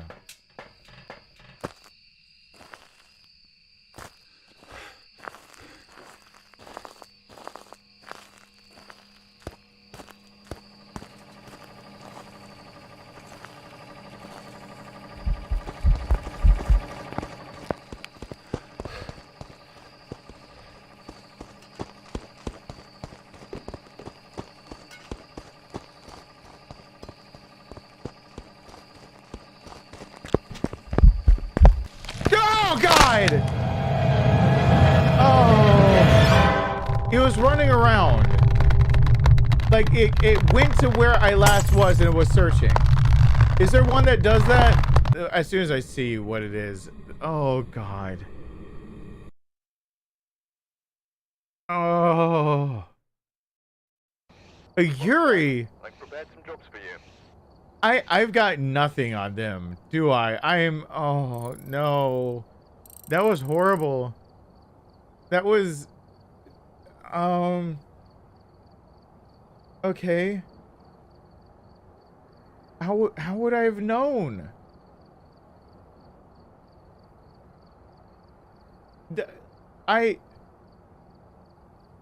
Isn't that the ghost that you check with incense trapping it? Oh. Jesus. But I mean, I want 5 Gs.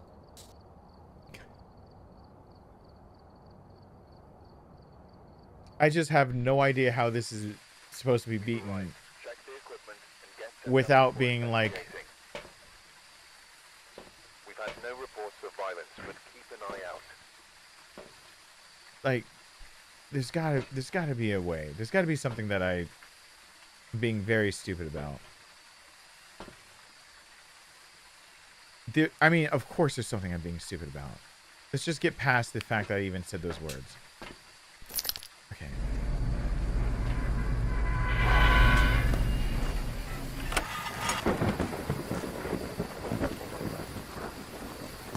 God, this thing is so strange. Oh.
Oh, oh God. I mean, I'm learning.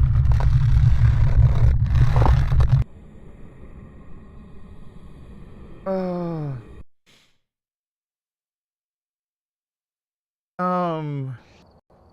Oh, I was gonna die to that.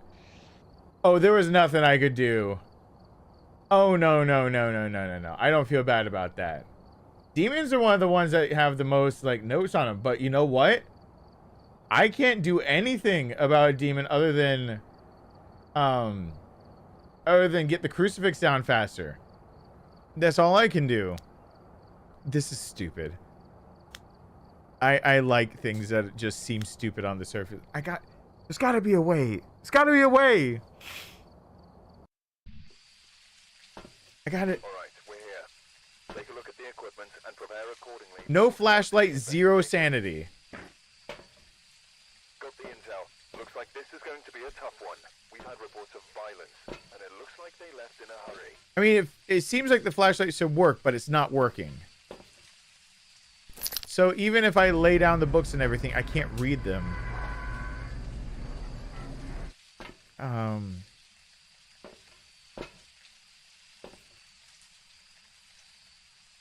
How would... Which ones are these? Are these the...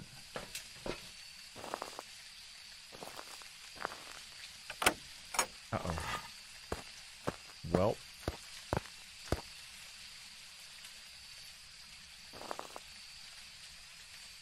Oh, crap.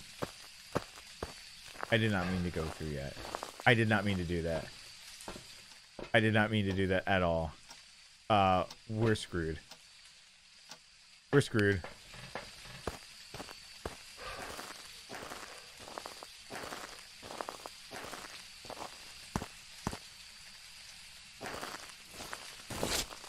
Oh, it's here somewhere.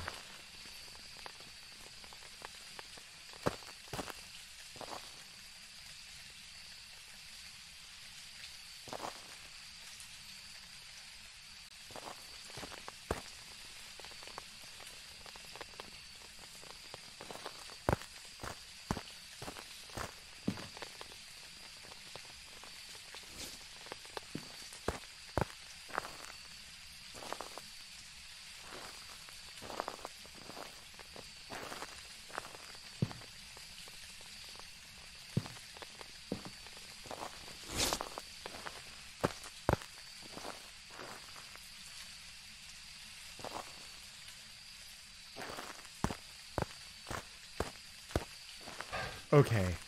Oh. Okay. So it's interacting with a lot of things. Good. Good to know.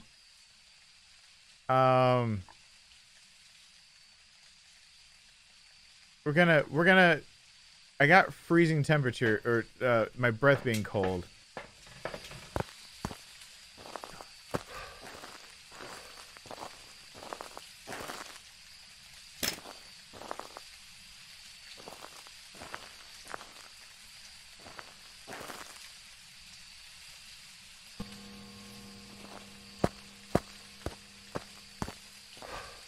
Okay. Come on. Luck be a lady tonight. Come on. Just let it run like a madman through those dots. Give me... The lights are still on. Give me something.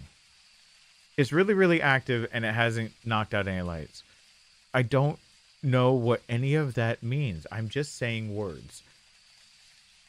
I need to probably go out there and actually try to figure some more shit out. I don't know what room it's in, but I sure as hell do know how to, like, broad swath, just fucking guess as hard as possible type deal. Really good at that. That kind of gameplay, primo gameplay. Absolute can do that.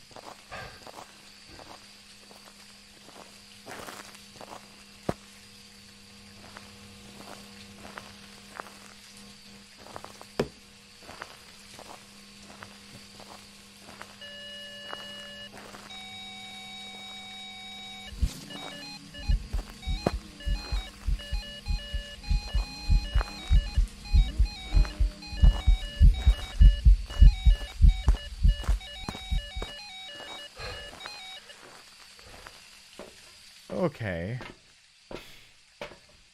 So that was cool.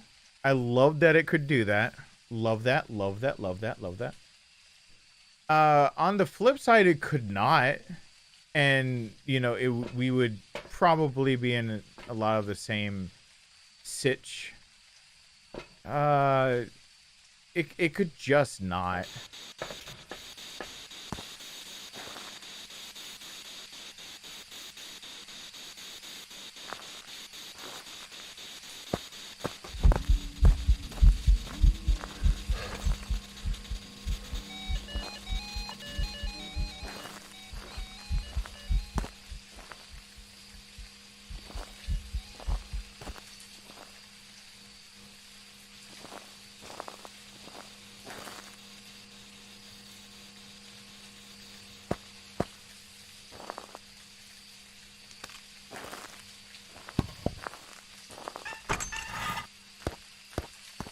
Oh my god.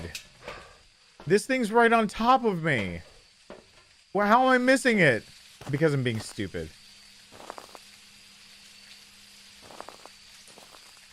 I mean, it's like, it's right there.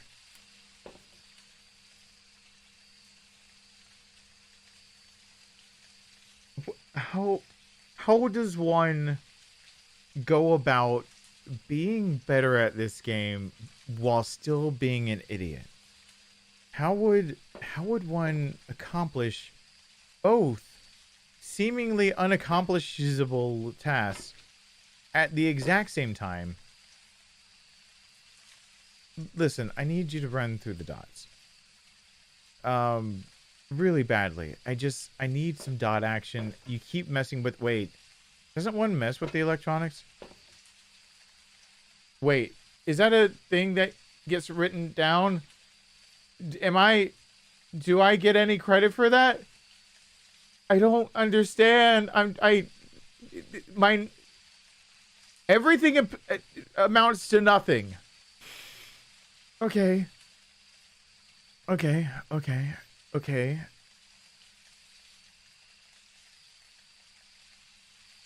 It's like,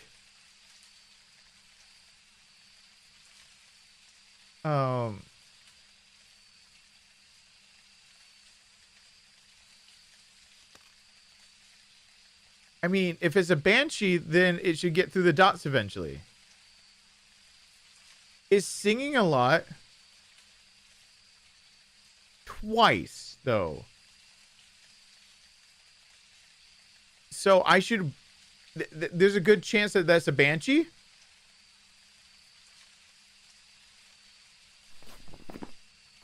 I mean, it is really... She be singing, you know... If it's a banshee, what am I looking for? That's why I just had the other thing up. But I'm an idiot. Ultraviolet, ghost orbs, dots. I can't look for ultraviolet. Oh my god. You're telling me the two things I need to look for. I literally can't look for because one of them requires that light to be off. Well, actually, you can look for ghost orbs with the light on. They're just really hard to find. And also, there's no guarantee that the outside area... It was cold, but...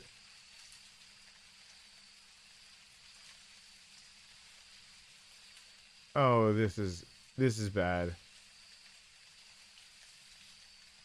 Okay. So I've decided to do the stupid. This is stupid. This is stupid. How does one... This is... Okay. Parabolic, right? Probably. Yeah. Parabolic.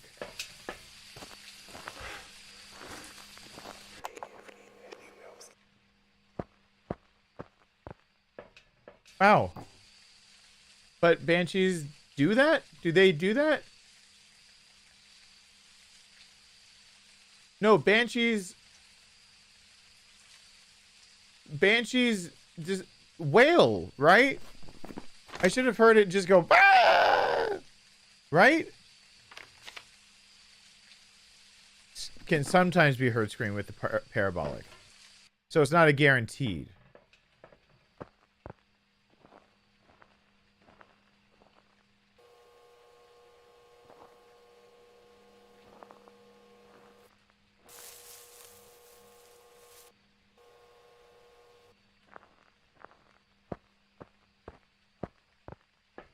Oh, fuck off. How do... It's being shy. How do I deal with that?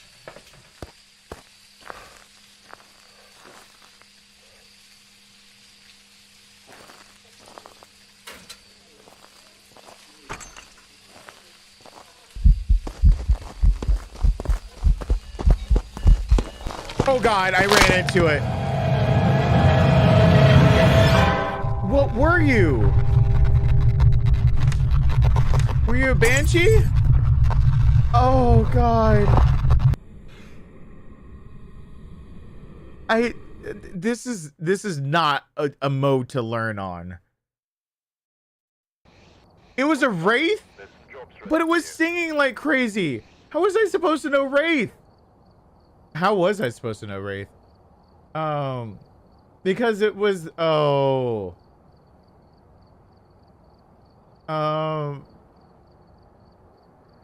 EMF spirit dots. It should have. Oh God. Let's see how much my brain can take tonight of this. This feels like oh, I should actually learn. It's a formidable challenge. I feel like I should actually try something like this. My brain is telling me that it's just past midnight and I probably get calls from doctors very soon again. Whoever was here must have summoned the ghost with a cursed object.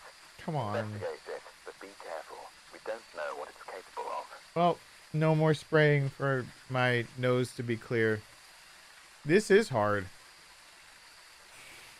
Excuse me, I'm doing the most dignified thing on camera possible. The nose sprays. Okay. Okay, cursed object. Wish I could find that immediately. Not gonna find it. It's fine. Can't use the flashlight. That's a tease. Oh my dad. Okay. I mean, I feel like the best thing I could do is see where it's getting colder, narrow it down and EMF the place, put a crucifix and run.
Okay. Okay. I didn't see my breath in any of that.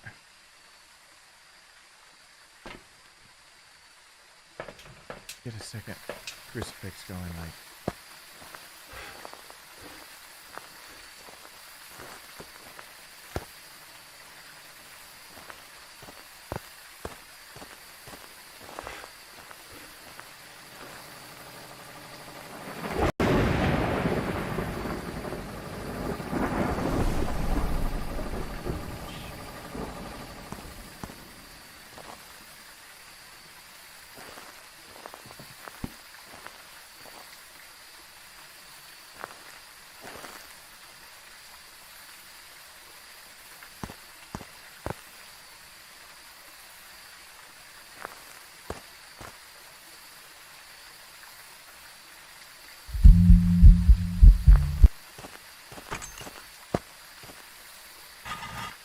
Okay, there. Okay. Freaking everything. Freaking fuck. I have a crucifix right where it is. Okay. So this one's possible.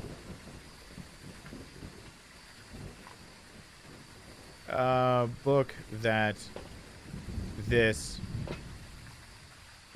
So it is in the campfire area. I would light the campfire on fire, but I'm not going to. Okay, the crucifix stopped at once.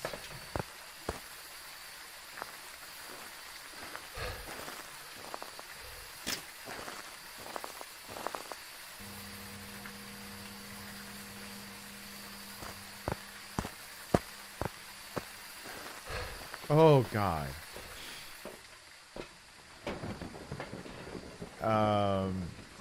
Repel the ghost with incense while it's chasing someone. Oh, screw yourself. I can't do that. You didn't give me incense. Dillweed, why? Hey, do the impossible. Just believe. Okay. But there's a chance. It was standing right there. So it's not like I got the area wrong. Most likely, maybe. So this is one of the few times where the smart move is to not be an idiot and to actually look at the dots for a decent amount of, oh, fuck, time. It's just kick the shit out. It's really kicking the shit out of that thing.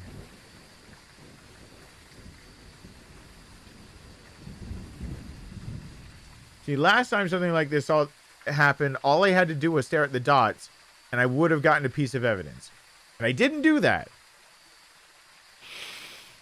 So I'm going to stare at the dots. Come on.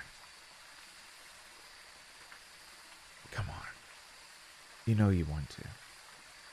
I talked with your ghost friends, and I don't know how to tell you this, but none of them like the way you operate either. The way you really... Fuck.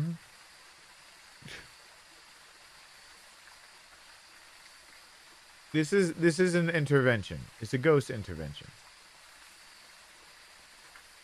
We're here to help you. And not die. We are not here to die. That's I really want to stress that. Death is probably not even a secondary. We really... That ball. Does it want to juggle that ball a little more, maybe? Or if we're putting shit down where ghost interactions are, I got news for you.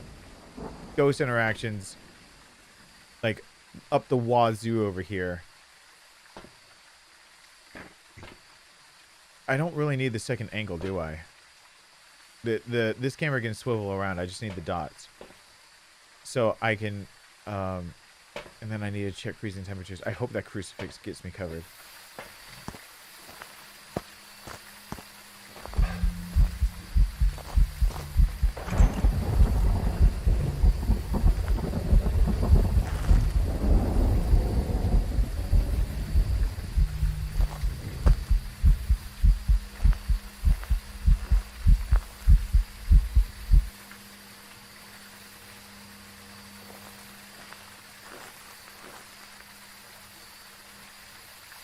What?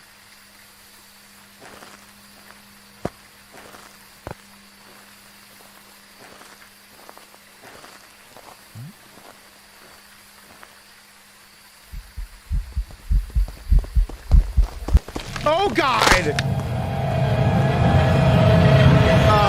Okay. Oh. Brain is broken. How? What if it's something? Oh. What were you? Myling? How was I supposed to know it was Miley Cyrus? Myling? I've got so much to learn.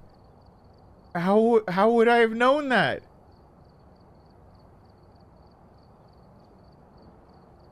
There, writing ultraviolet EMF 5 is really annoying that you can't open the journal in other times. I wouldn't have...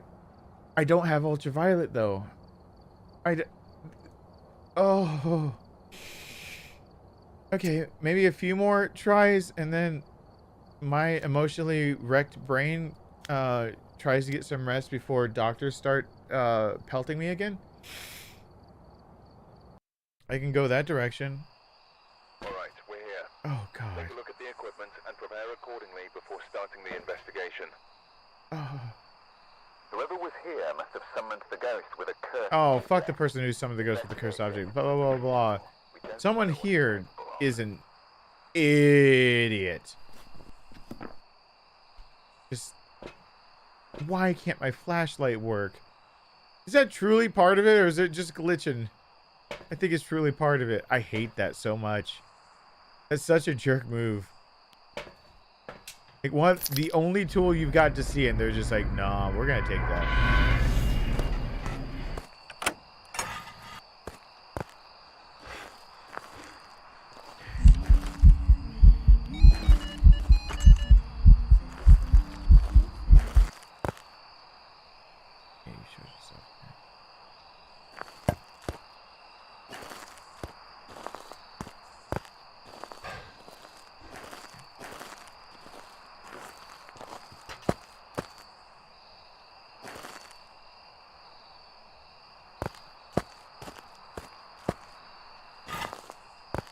One on this side. One on the other side. It was already active right there. Thank you, Vegeta. Me too.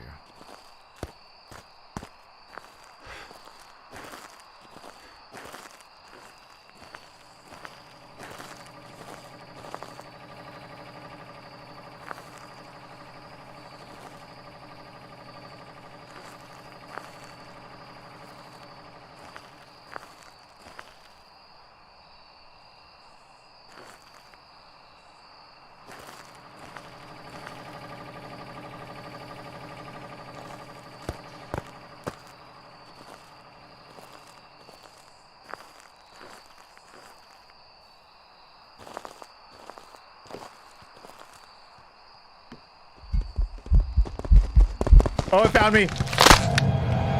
Oh, God. I was not in any kind of corner. I was not in any kind of... This is hard. Oh, God. I haven't found any evidence before dying yet. Welcome back. Oh, it's a miling again. Just stop. You don't have to go. You can just hit skip. It's fine. It's fine. I'm horrible. Oh. I need to find it fast. Okay, if it says parabolic, let's find it fast. Take a look at the equipment. It says nothing about parabolic. Before starting the investigation. The ghost here seems to be linked to a cursed object. Go and take a closer look. Maybe using it will help your investigation. Can I slow ghosts down with incense and then I can't. It's not an option because I don't have incense. Oh. Give me this.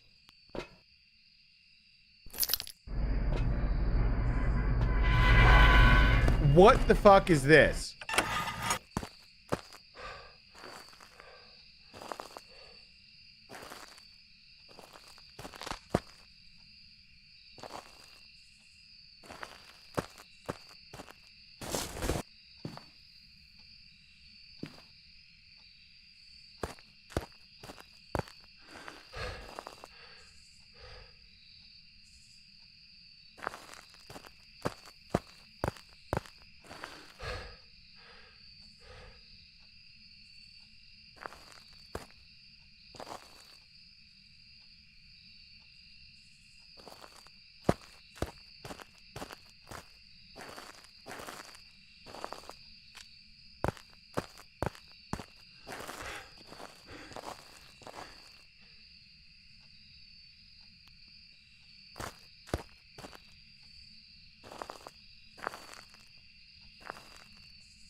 I can't see anything. I can't see anything. Oh. Why does stupid heart have to get stupider? Wait, it turned out... were the lights always on? Oh. Hey, look. It's active over there. Well, I put my shit in the wrong place. Let's go, crucifix.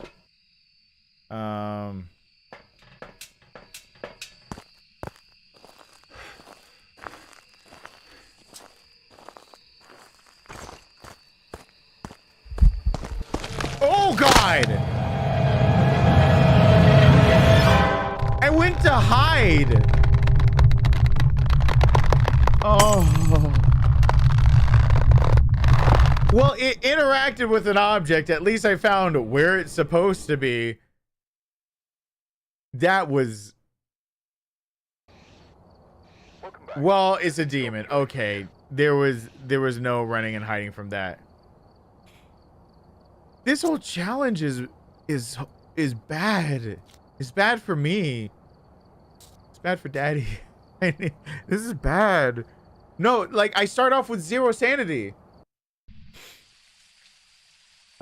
It's supposedly called hide and seek. Get set up before investigating. Got the intel. Looks like this is going to be a tough one. We've had reports of violence. It looks like they left in a hurry.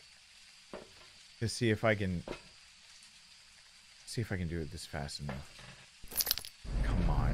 Parabolic, don't fail me. Give me a direction. Give me a direction. Give me a direction.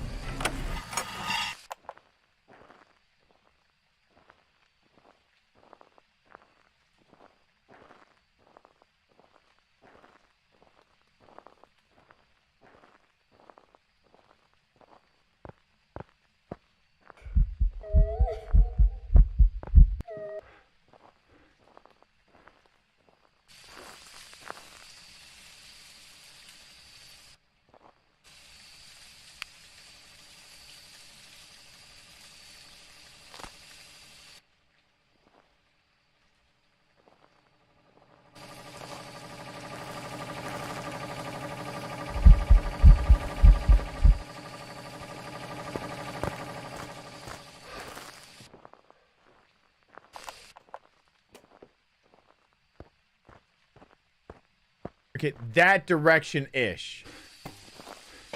In that direction-ish. I haven't picked up anything on the parabolic. Jesus Christ. Do we make an educated guess that it's like in that direction-ish and try with this again? I mean, we can try with this again.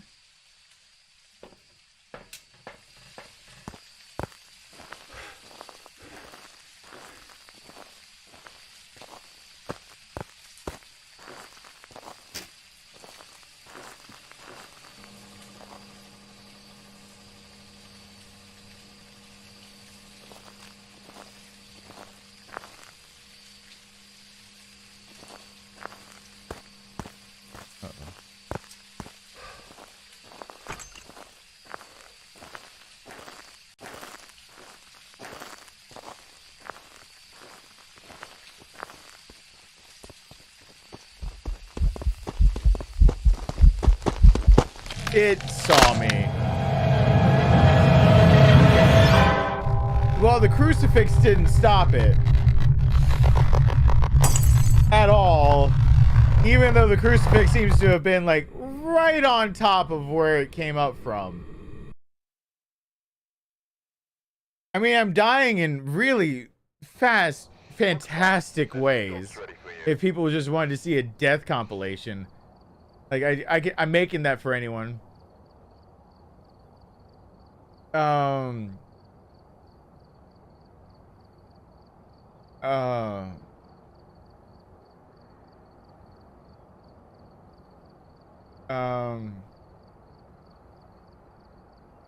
have no idea how I would have figured that out. Oh, if I had just gone back to the truck, ghost orbs were there for it. Shit.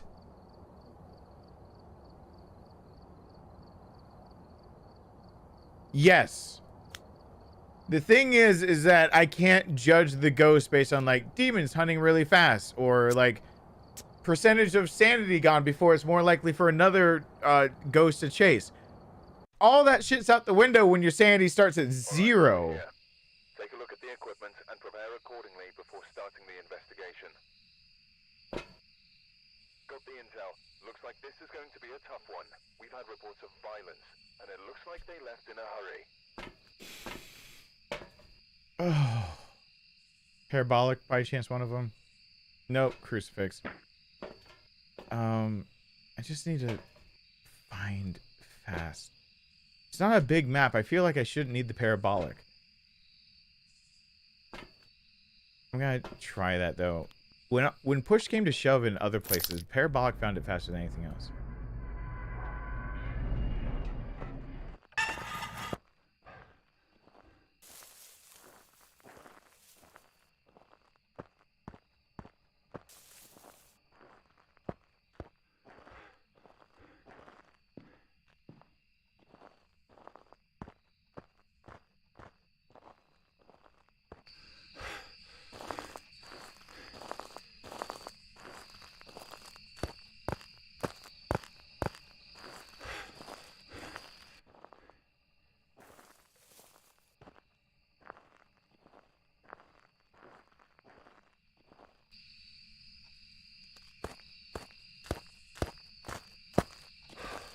Oh, this is so stupid.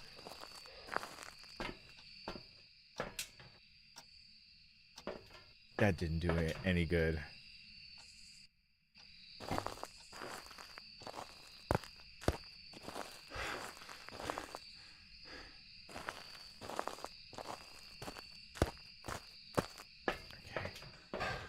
Okay. Should be able to get something.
Slowed down. Is that the one that goes really fast and slows down? Oh. This is impossible. Is it the one that goes really fast and slows down? No, it's the one you can't hide from. Okay, so that was gonna be impossible. Because you literally can't hide from the thing. You have to outrun it for long enough. So you just have to keep moving for those. I'm learning, but like, you can't really move if you're stuck in a corner, being an idiot. Generalize things like that. We've arrived. Check the equipment and get set up before investigating. There's been no reports of violence or sightings, but please remain careful. Okay. I have no idea. I just go. This feels like it's a 2-player challenge, where I go with an EMF and someone else needs to go with the thermometer. That's what it feels like.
Of course it can fucking see me. Of course it can see me. Another demon. Another demon. Oh.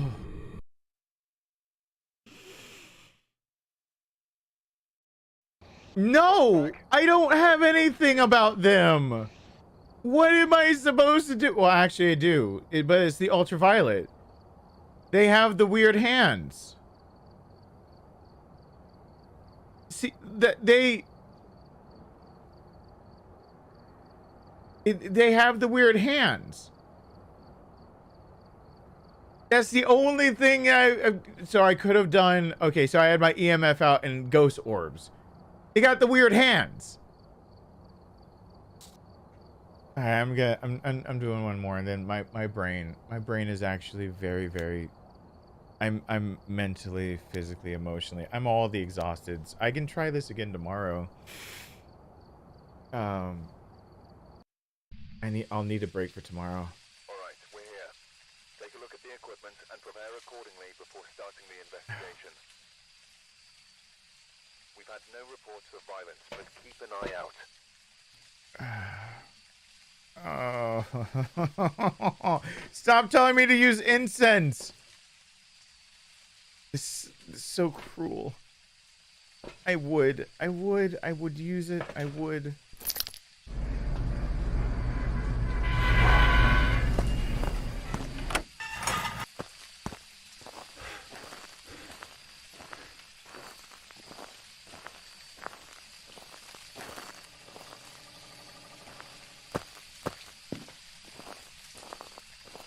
I hate that.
Wow! It targeted me really fast. Jesus! Is it really like it? Is this? Am I stupid? Oh. Welcome back. No, I don't even know. What's the deal? What's the deal with Maury? Like, what's the... Oh, God. Okay.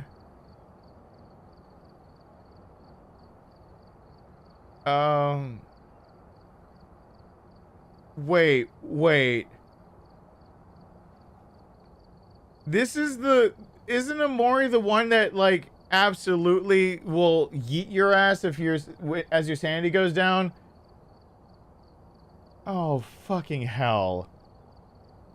Yeah, I mean, this one's meant for more than one person. That doesn't mean I'm not gonna try. It's 1 a.m. I've already probably made the YouTube gods mad, and I probably on the first time I'm back for a while, I shouldn't do that. I'm also just exhausted. If anyone can't tell, I've not really slept in a few days. Every single time I try to sleep, the sleep, it evaporates. So instead, I'm going to do a thing.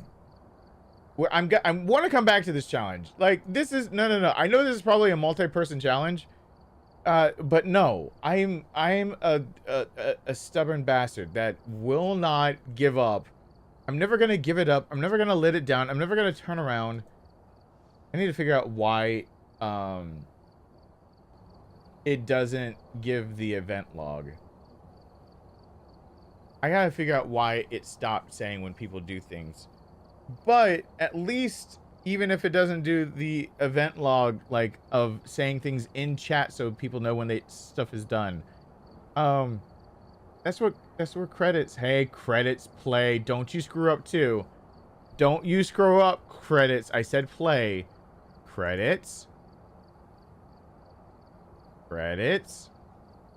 Roll them. I'm not asking, I'm telling. Telling you to roll them. I'm gonna have to test it over and over and over and over and over to see if I can get it working.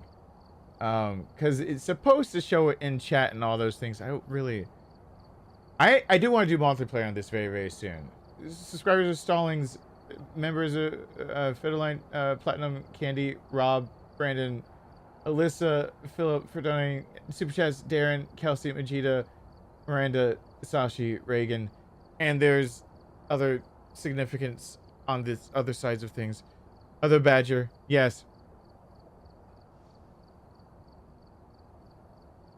You accidentally brought the cavalry, as in I need to... as in I need to keep going because the cavalry's brought. Tell the cavalry that this horse needs to be not saddled. What's stabled.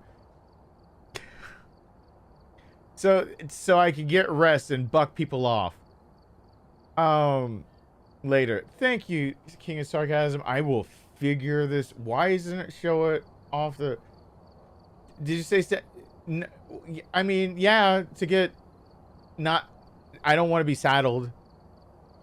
Thank you, Sarcasm. I appreciate that. I'm going to now... I'm gonna make a few phone calls that I was supposed to make.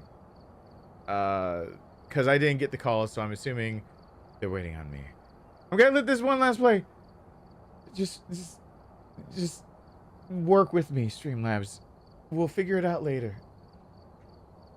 Not straddled. I was thinking saddled at first, and then I thought stabled, and my mind went to weird places. Not straddled, not saddled. I wasn't dirty boy. I was clean thoughts. I'm showery, fresh, clean thoughts. I have no idea how the fuck you do this damn challenge. I'm a showery boy. Oh my god. Can the super chat just... I got 1. Yes, I got 3. there it is. 5. Can I get a 5? 5 in the fishness. 5 in the fishness. Can I get a 5 in the fishness? All right. Can I get a 5 in the fishness? Get a 5 in the Words fishness. I didn't think I'd ever say. I did ever. not think I'd ever say those. Can I mention ever again? There's no reason for me to ever say things like 5 in the fishness. Thank you guys for being here. Thank you for supporting. I actually want to beat this challenge.